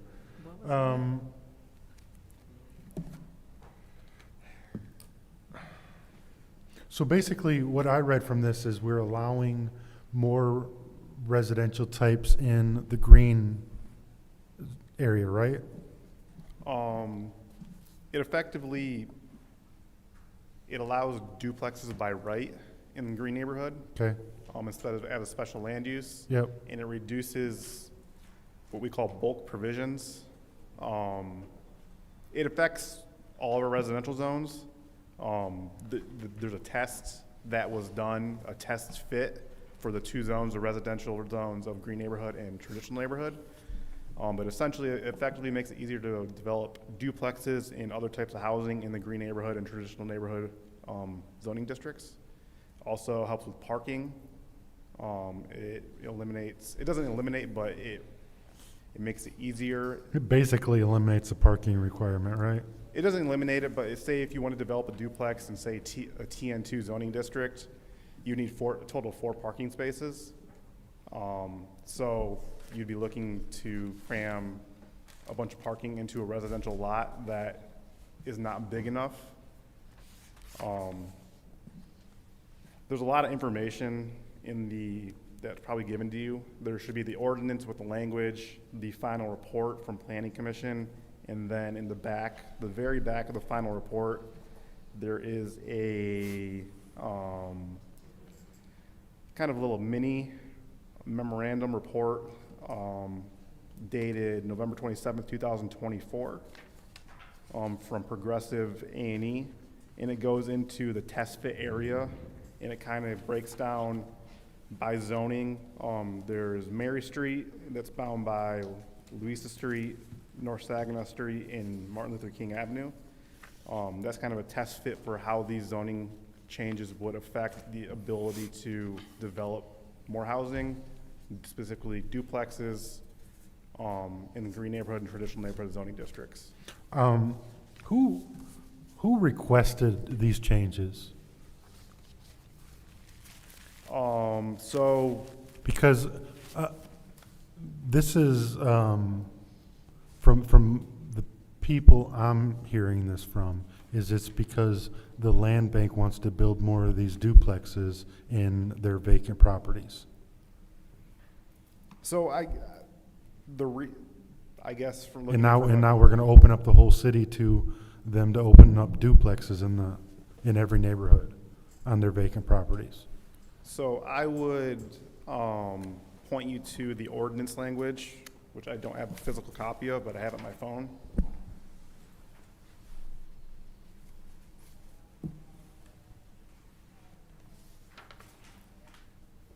So essentially, in the green neighborhood, in traditional neighborhood zoning districts, duplexes were special land uses, which means if you wanted to develop a duplex in those zoning districts, you'd have to go before planning commission. Sure. Which can seem like an undue burden just to construct a house. But when you go into TN1 and now you got vacant properties and they want to put in duplexes where there's no duplexes anywhere close to TN1, or for that most, almost TN2 don't have any either.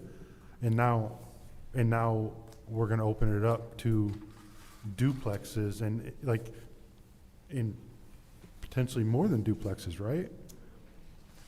I guess if you're thinking about the neighborhoods in Ward 7 and Ward 8, those two, I guess we're more thinking about green neighborhoods that. But that's, I know that's what you're thinking, but that's not what this says.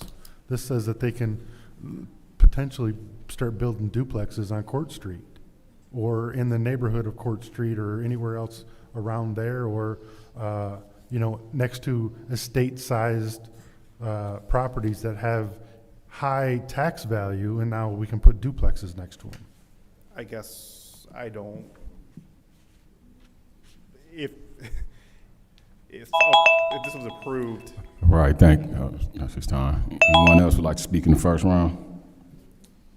Yes. Councilwoman in the fourth ward. So what I see in this ordinance is an availability to use some less expensive building methods to increase housing across the city. And in doing that, it will increase property values for homeowners and increase housing, available housing for those people. And we know that it's across the country that housing is desperately needed. The land bank, I know in my most recent discussions with Mr. Freeman in the last month or so, are leaning more towards renovations of their properties, which I have been pushing for 3 years now as well, than they are building new, because we know that they haven't sold a single unit on Fifth Avenue. So the townhouse method for them didn't work in that area, but the prices were so high. So, and the location wasn't all that great as well. So, but I think that in a neighborhood situation that it would help increase the available housing. And at least in the fourth ward, there are sections where there are, and some of the third ward, where there's a whole street without any houses in the third ward.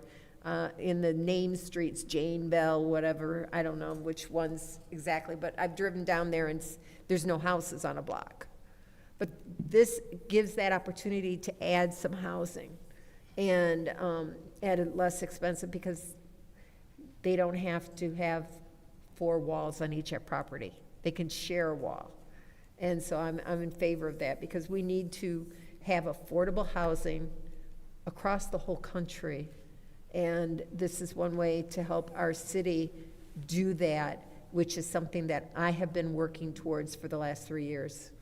Thank you. Thank you. Anyone else in the first round? Mr. Chair. Councilwoman in the 6th Ward.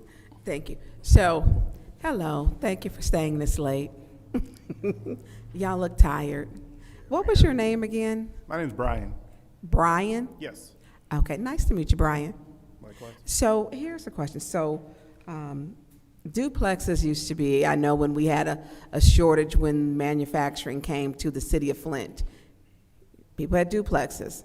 My parents' first home was 757 East Baker Street, and it was a duplex. And it was a way to be able to house people cost effectively and to solve the housing crisis with having General Motors and all of the plants that were here. So are you targeting, you said Ward 7 and 8? No, that's why I drew attention to the, in the back of your packet. I hope that there is, like I said, a little report from progressive companies that kind of gives a test fit of an area. And Okay. why these text amendments would be needed. So are we using, what area are we targeting? More housing is needed. The house that burned down, it's 829 ML King, will always be Detroit Street to me, which was a 3-story home that had 10 bedrooms and I believe 7 bathrooms. People need housing. I do like the townhome concept, the townhomes that actually are on, is it 5th Flushing, right by the taco place. They attract a younger demographic. My daughter thought they were cool. She's 35 though, but she has a single house home, her and her husband in Detroit. And so when we look at new ways, I think where we put them at is important. Location is always something that people look at. I do know that those units, I believe they're leasing them, and they had no problem leasing them. The price point was probably a little too high for individuals when they looked at the location, but as far as leasing, I think they may end up with a wait list. Also, the land bank is they're targeting areas, looking at targeting areas and renovating homes that they receive to sell, to sell.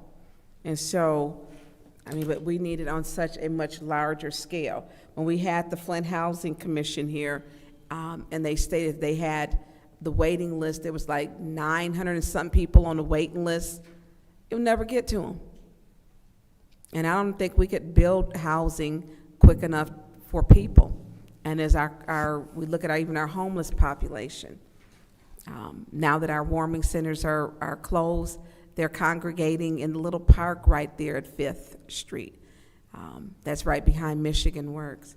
So yes, we need to look at more innovative ways. And there are some duplexes, I believe, on Grand Traverse. I don't know who owns those, but I've seen them. Then they have single-family homes that are also like right in that area. Grand Traverse, well, it's Detroit Street and I don't even know the side. Is it Wood Street? But right where Rubicon Odyssey House, which they own the whole block, there's homes that are right. They've torn and demoed the homes, and they've put up our duplexes over back up in there. So housing is important, I think, and to make it easier to build to accommodate people. And the structures that they've been putting up look very nice. I will say the land banks look much nicer than all the other ones because the brick that was on there and the balconies and the materials that were used. But so are you saying 7th and 8th wards will not have duplexes? Is that what you were stating, or because you didn't finish prior? What, Councilman Pfeiffer mentioned estate lots, and those are 2 of our more estate lot neighborhoods in the city. But these text amendments would affect the entire city, and that's why I keep trying to point the council towards the report in the back. What page are you looking at? You keep saying. It's the very back of. Can you hold it up? We like pictures. It would be, there should be a little red P. Okay. On the top left corner. Okay. They basically took a segment of the city, Smith Village, and did a test fit of how these zoning or text amendments would. All right, thank you. Is there anyone else in the first round who would like to speak who haven't spoke? In the second round? Ms. Chair, Council. can you finish? I mean, you can be allowed to wrap up, but look, they take that buzzer time seriously. So I guess if you look at the test fit area on that page, and then you go to page 2, it goes into. Can you flip it around so I can have an idea what it looks like? Okay. So there's a map on the first page. We don't have pictures, Now, okay. Councilwoman Priestley, you know that's my time. If I did that to you, you'd have a conniption. I guess, do you have a specific question you'd like me to answer? So, well, you're telling us this part, and so I'm trying to find, Lord knows we in a sea of paper up here. It's a whole oak tree up here. So, how many people, do you have people say that they want to build duplexes? It affects more than just duplexes. It affects Single housing? Yeah, it allows a more diverse portfolio of housing to be more easily built in the city.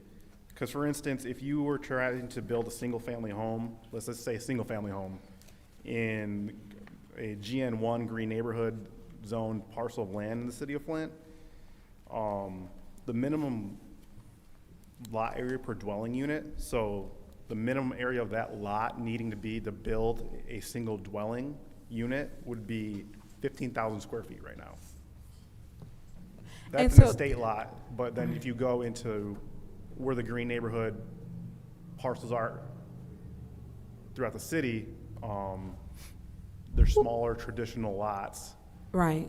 That if you were to try to develop even a single-family home, let alone a duplex, you'd be running into variances, and you'd have to find additional relief. So, you know what would have been nice? A presentation, because this is really, housing is so important in the city. It would have been nice to do, and maybe we can have a presentation. That way, it would allow you with the pictures, because even some of our pictures, the black and white ones, or I'm looking at something else. Because a presentation would allow you to really share your full idea of what's going on. I am going to support this. And I know, how long have you been in that department? I have been with the city since November 23rd of 2023. Okay. And who was over there? Martell, you over that department now, aren't you? No, I am, yes. You are. And how long have you been over it? Since January of this year. Okay. Okay. So that, okay. How many people in that department? There's 5, including myself. Right? They gonna cut you off. That's the buzzer. Thanks. All right, thank you. Mr. Chair.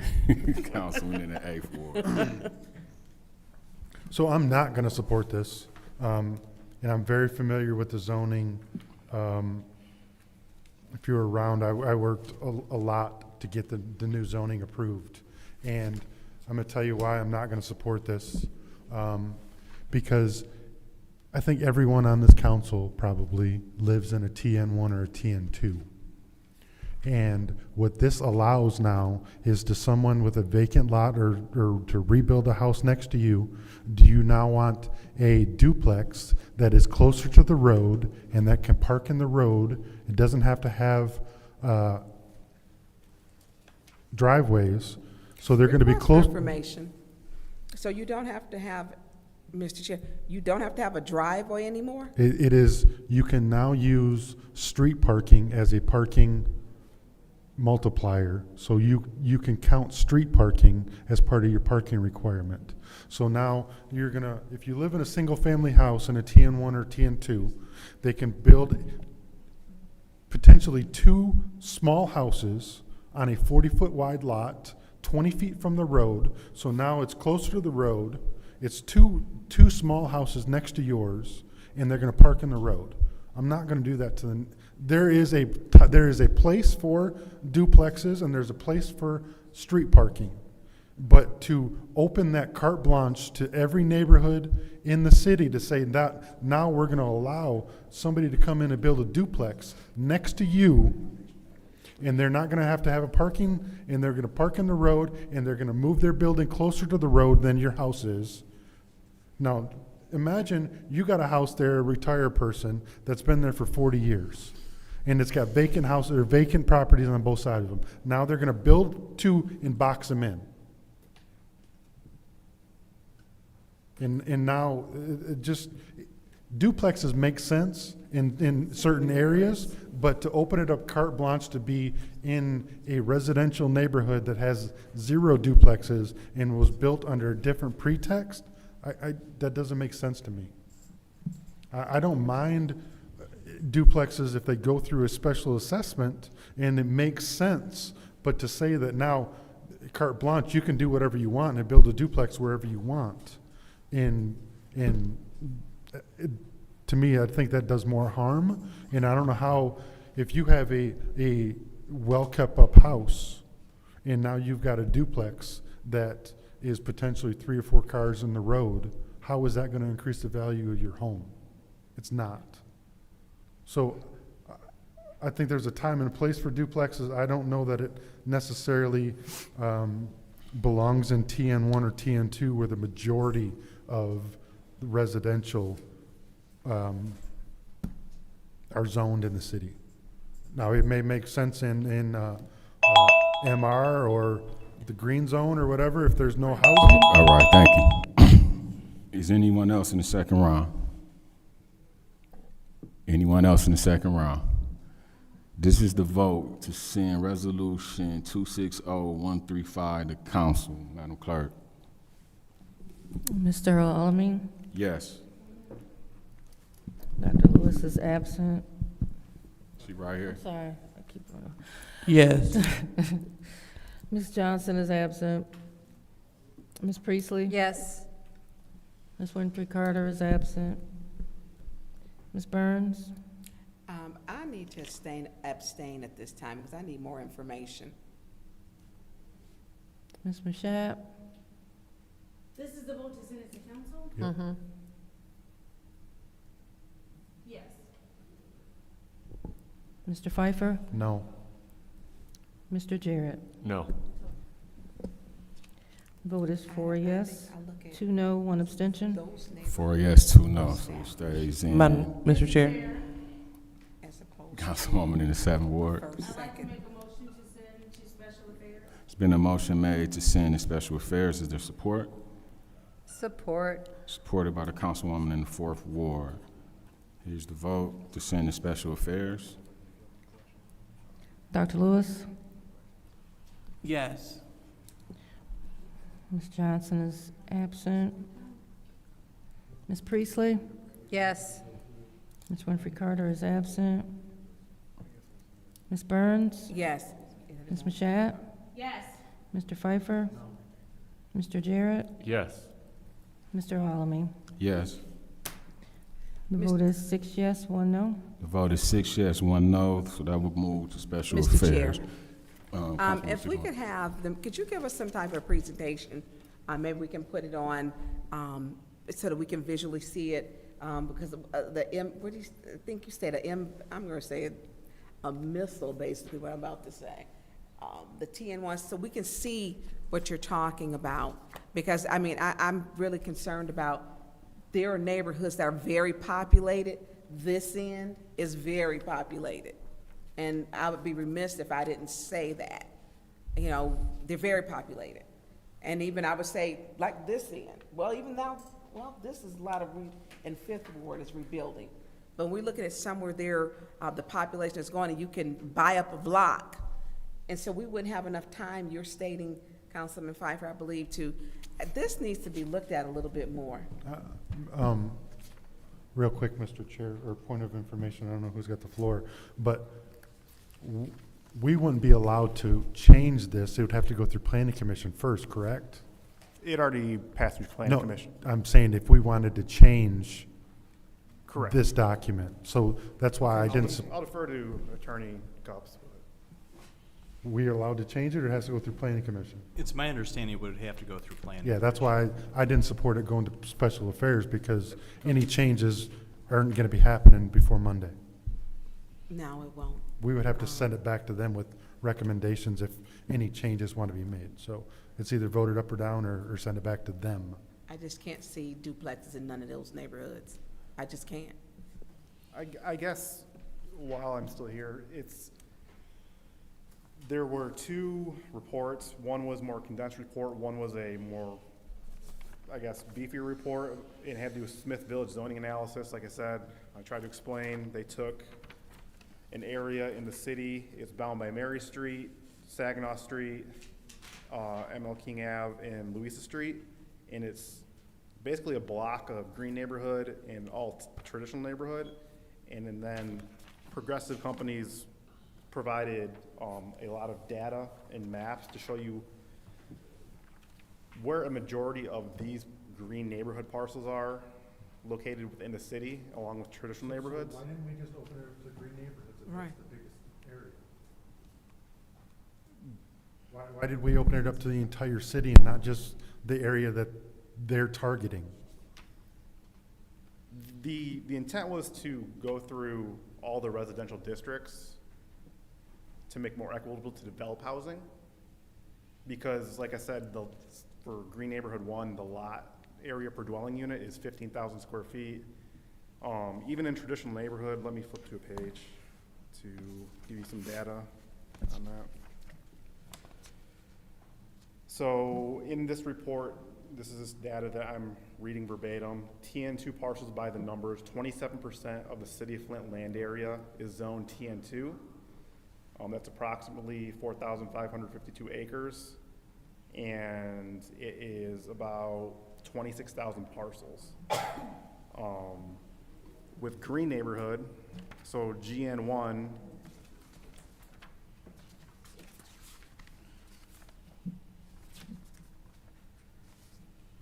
right here, it doesn't give the data that I'm looking for. Right I here. think if we So had 15% of the city of Flint land area is GN1 parcels, and if you break that down, it's 2,500 acres, approximately 14,000 parcels, more than 14,000 parcels. So you have a large swath of the city that there is definitely a burden in developing new housing because of zoning. So we're trying to alleviate those restrictions or burdens by amending the zoning ordinance to effectively make it easier to develop housing. So you're making it easier to build duplexes in T1 and T2? All types of housing. But yes, there is specifically in here, if you were to go to the ordinance, the red line version.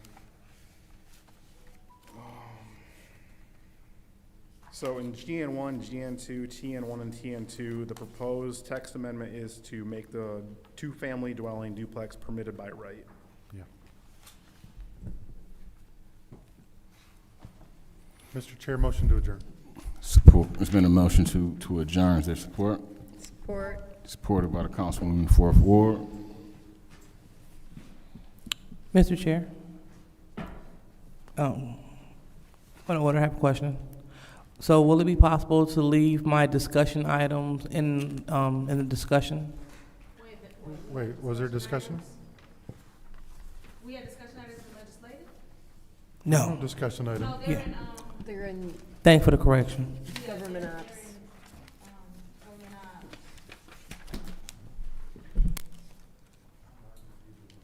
Okay.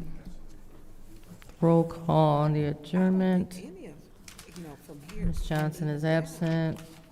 Ms. Priestley? Yes. I mean, Ms. Winfrey Carter is absent. Ms. Burns? yes. Ms. Mashat? Mr. Pfeiffer? Mr. Jarrett? Mr. Alamin? Yes. Dr. Lewis? Yes. The vote is 7 yes, 0 no.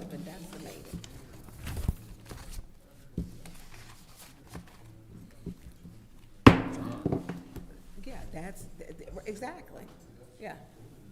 So, it's right, because they're renters, you know, and they're not.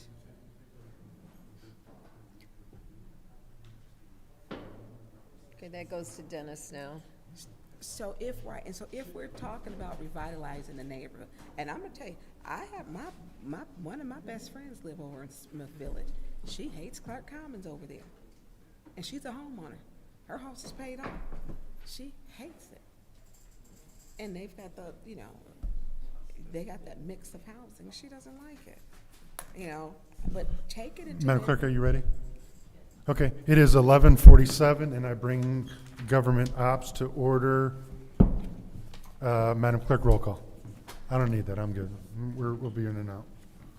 Appreciate it, though. I don't know whom, I'm gonna bang the gavel for nobody here. Are you? Where's that one little sheet at? Mr. Alamin is not in. Dr. Lewis? Present. Ms. Johnson is not in. Ms. Priestley? Present. Ms. Winfrey Carter is not in. Ms. Burns? Here, present. Ms. Mashat? Present. Mr. Pfeiffer? Present. Mr. Jarrett? Present. You have 6 members present. 6 members present, regarding disorderly conduct. I think the police officers are gonna handle themselves correctly. Request for agenda changes, anyone? Hearing none. Seeing no person to public comment, Madam Clerk, I believe we have a submitted request for a person with disability that wants it read. So, Madam Clerk, can you read that for us? Thank you, Mr. Chair. So pursuant to the Persons with Disabilities Civil Rights Act. Point of order, Madam Clerk, can we start the clock? Oh, sorry. Pursuant to the Persons with Disabilities Civil Rights Act, I am reading a public comment from Mr. Charles Blackwell, and it reads as follows. Good evening. Flint City Attorney Joanne Gurley is incompetent and doesn't understand basic legal principles and issues. The city needs to conduct a search for more competent legal counsel to represent the city of Flint. And that is the comment. That's the comment? That's the comment. That was his comment. That's it. Thank you. Are there any other public comments that need to be read at this time? No, there are not. Okay, there is no consent agenda to vote on, so if anyone wishes to respond to the pre-written. Who was that by? Yeah. Seeing no one response, there is no consent agenda. On to the first special order, 260129, special order building and safety inspection requested by 5th Ward Council member and 6th Ward Council member concerning processes and policies regarding property inspections, rental inspections, and complaints. Mr. Chair, I'd like to make a motion to lead this in for the next committee meeting since we have no one here. There's a motion, but I mean, are you good with that, or do you? Yeah, I'm good because they're gone. Okay, Yeah. then I will order that without objection. The next special order, so Madam Clerk, that's going to stay on the agenda. The next special order is 260131, the discussion update water testing. 5-minute discussion by the 2nd Ward Council member. Lewis, are you want to address that tonight or leave it on? We can do it next meeting. Okay, then we will leave that on without objection. There's a motion to adjourn by the 4th Ward, supported by 7th. Madam Clerk, roll call.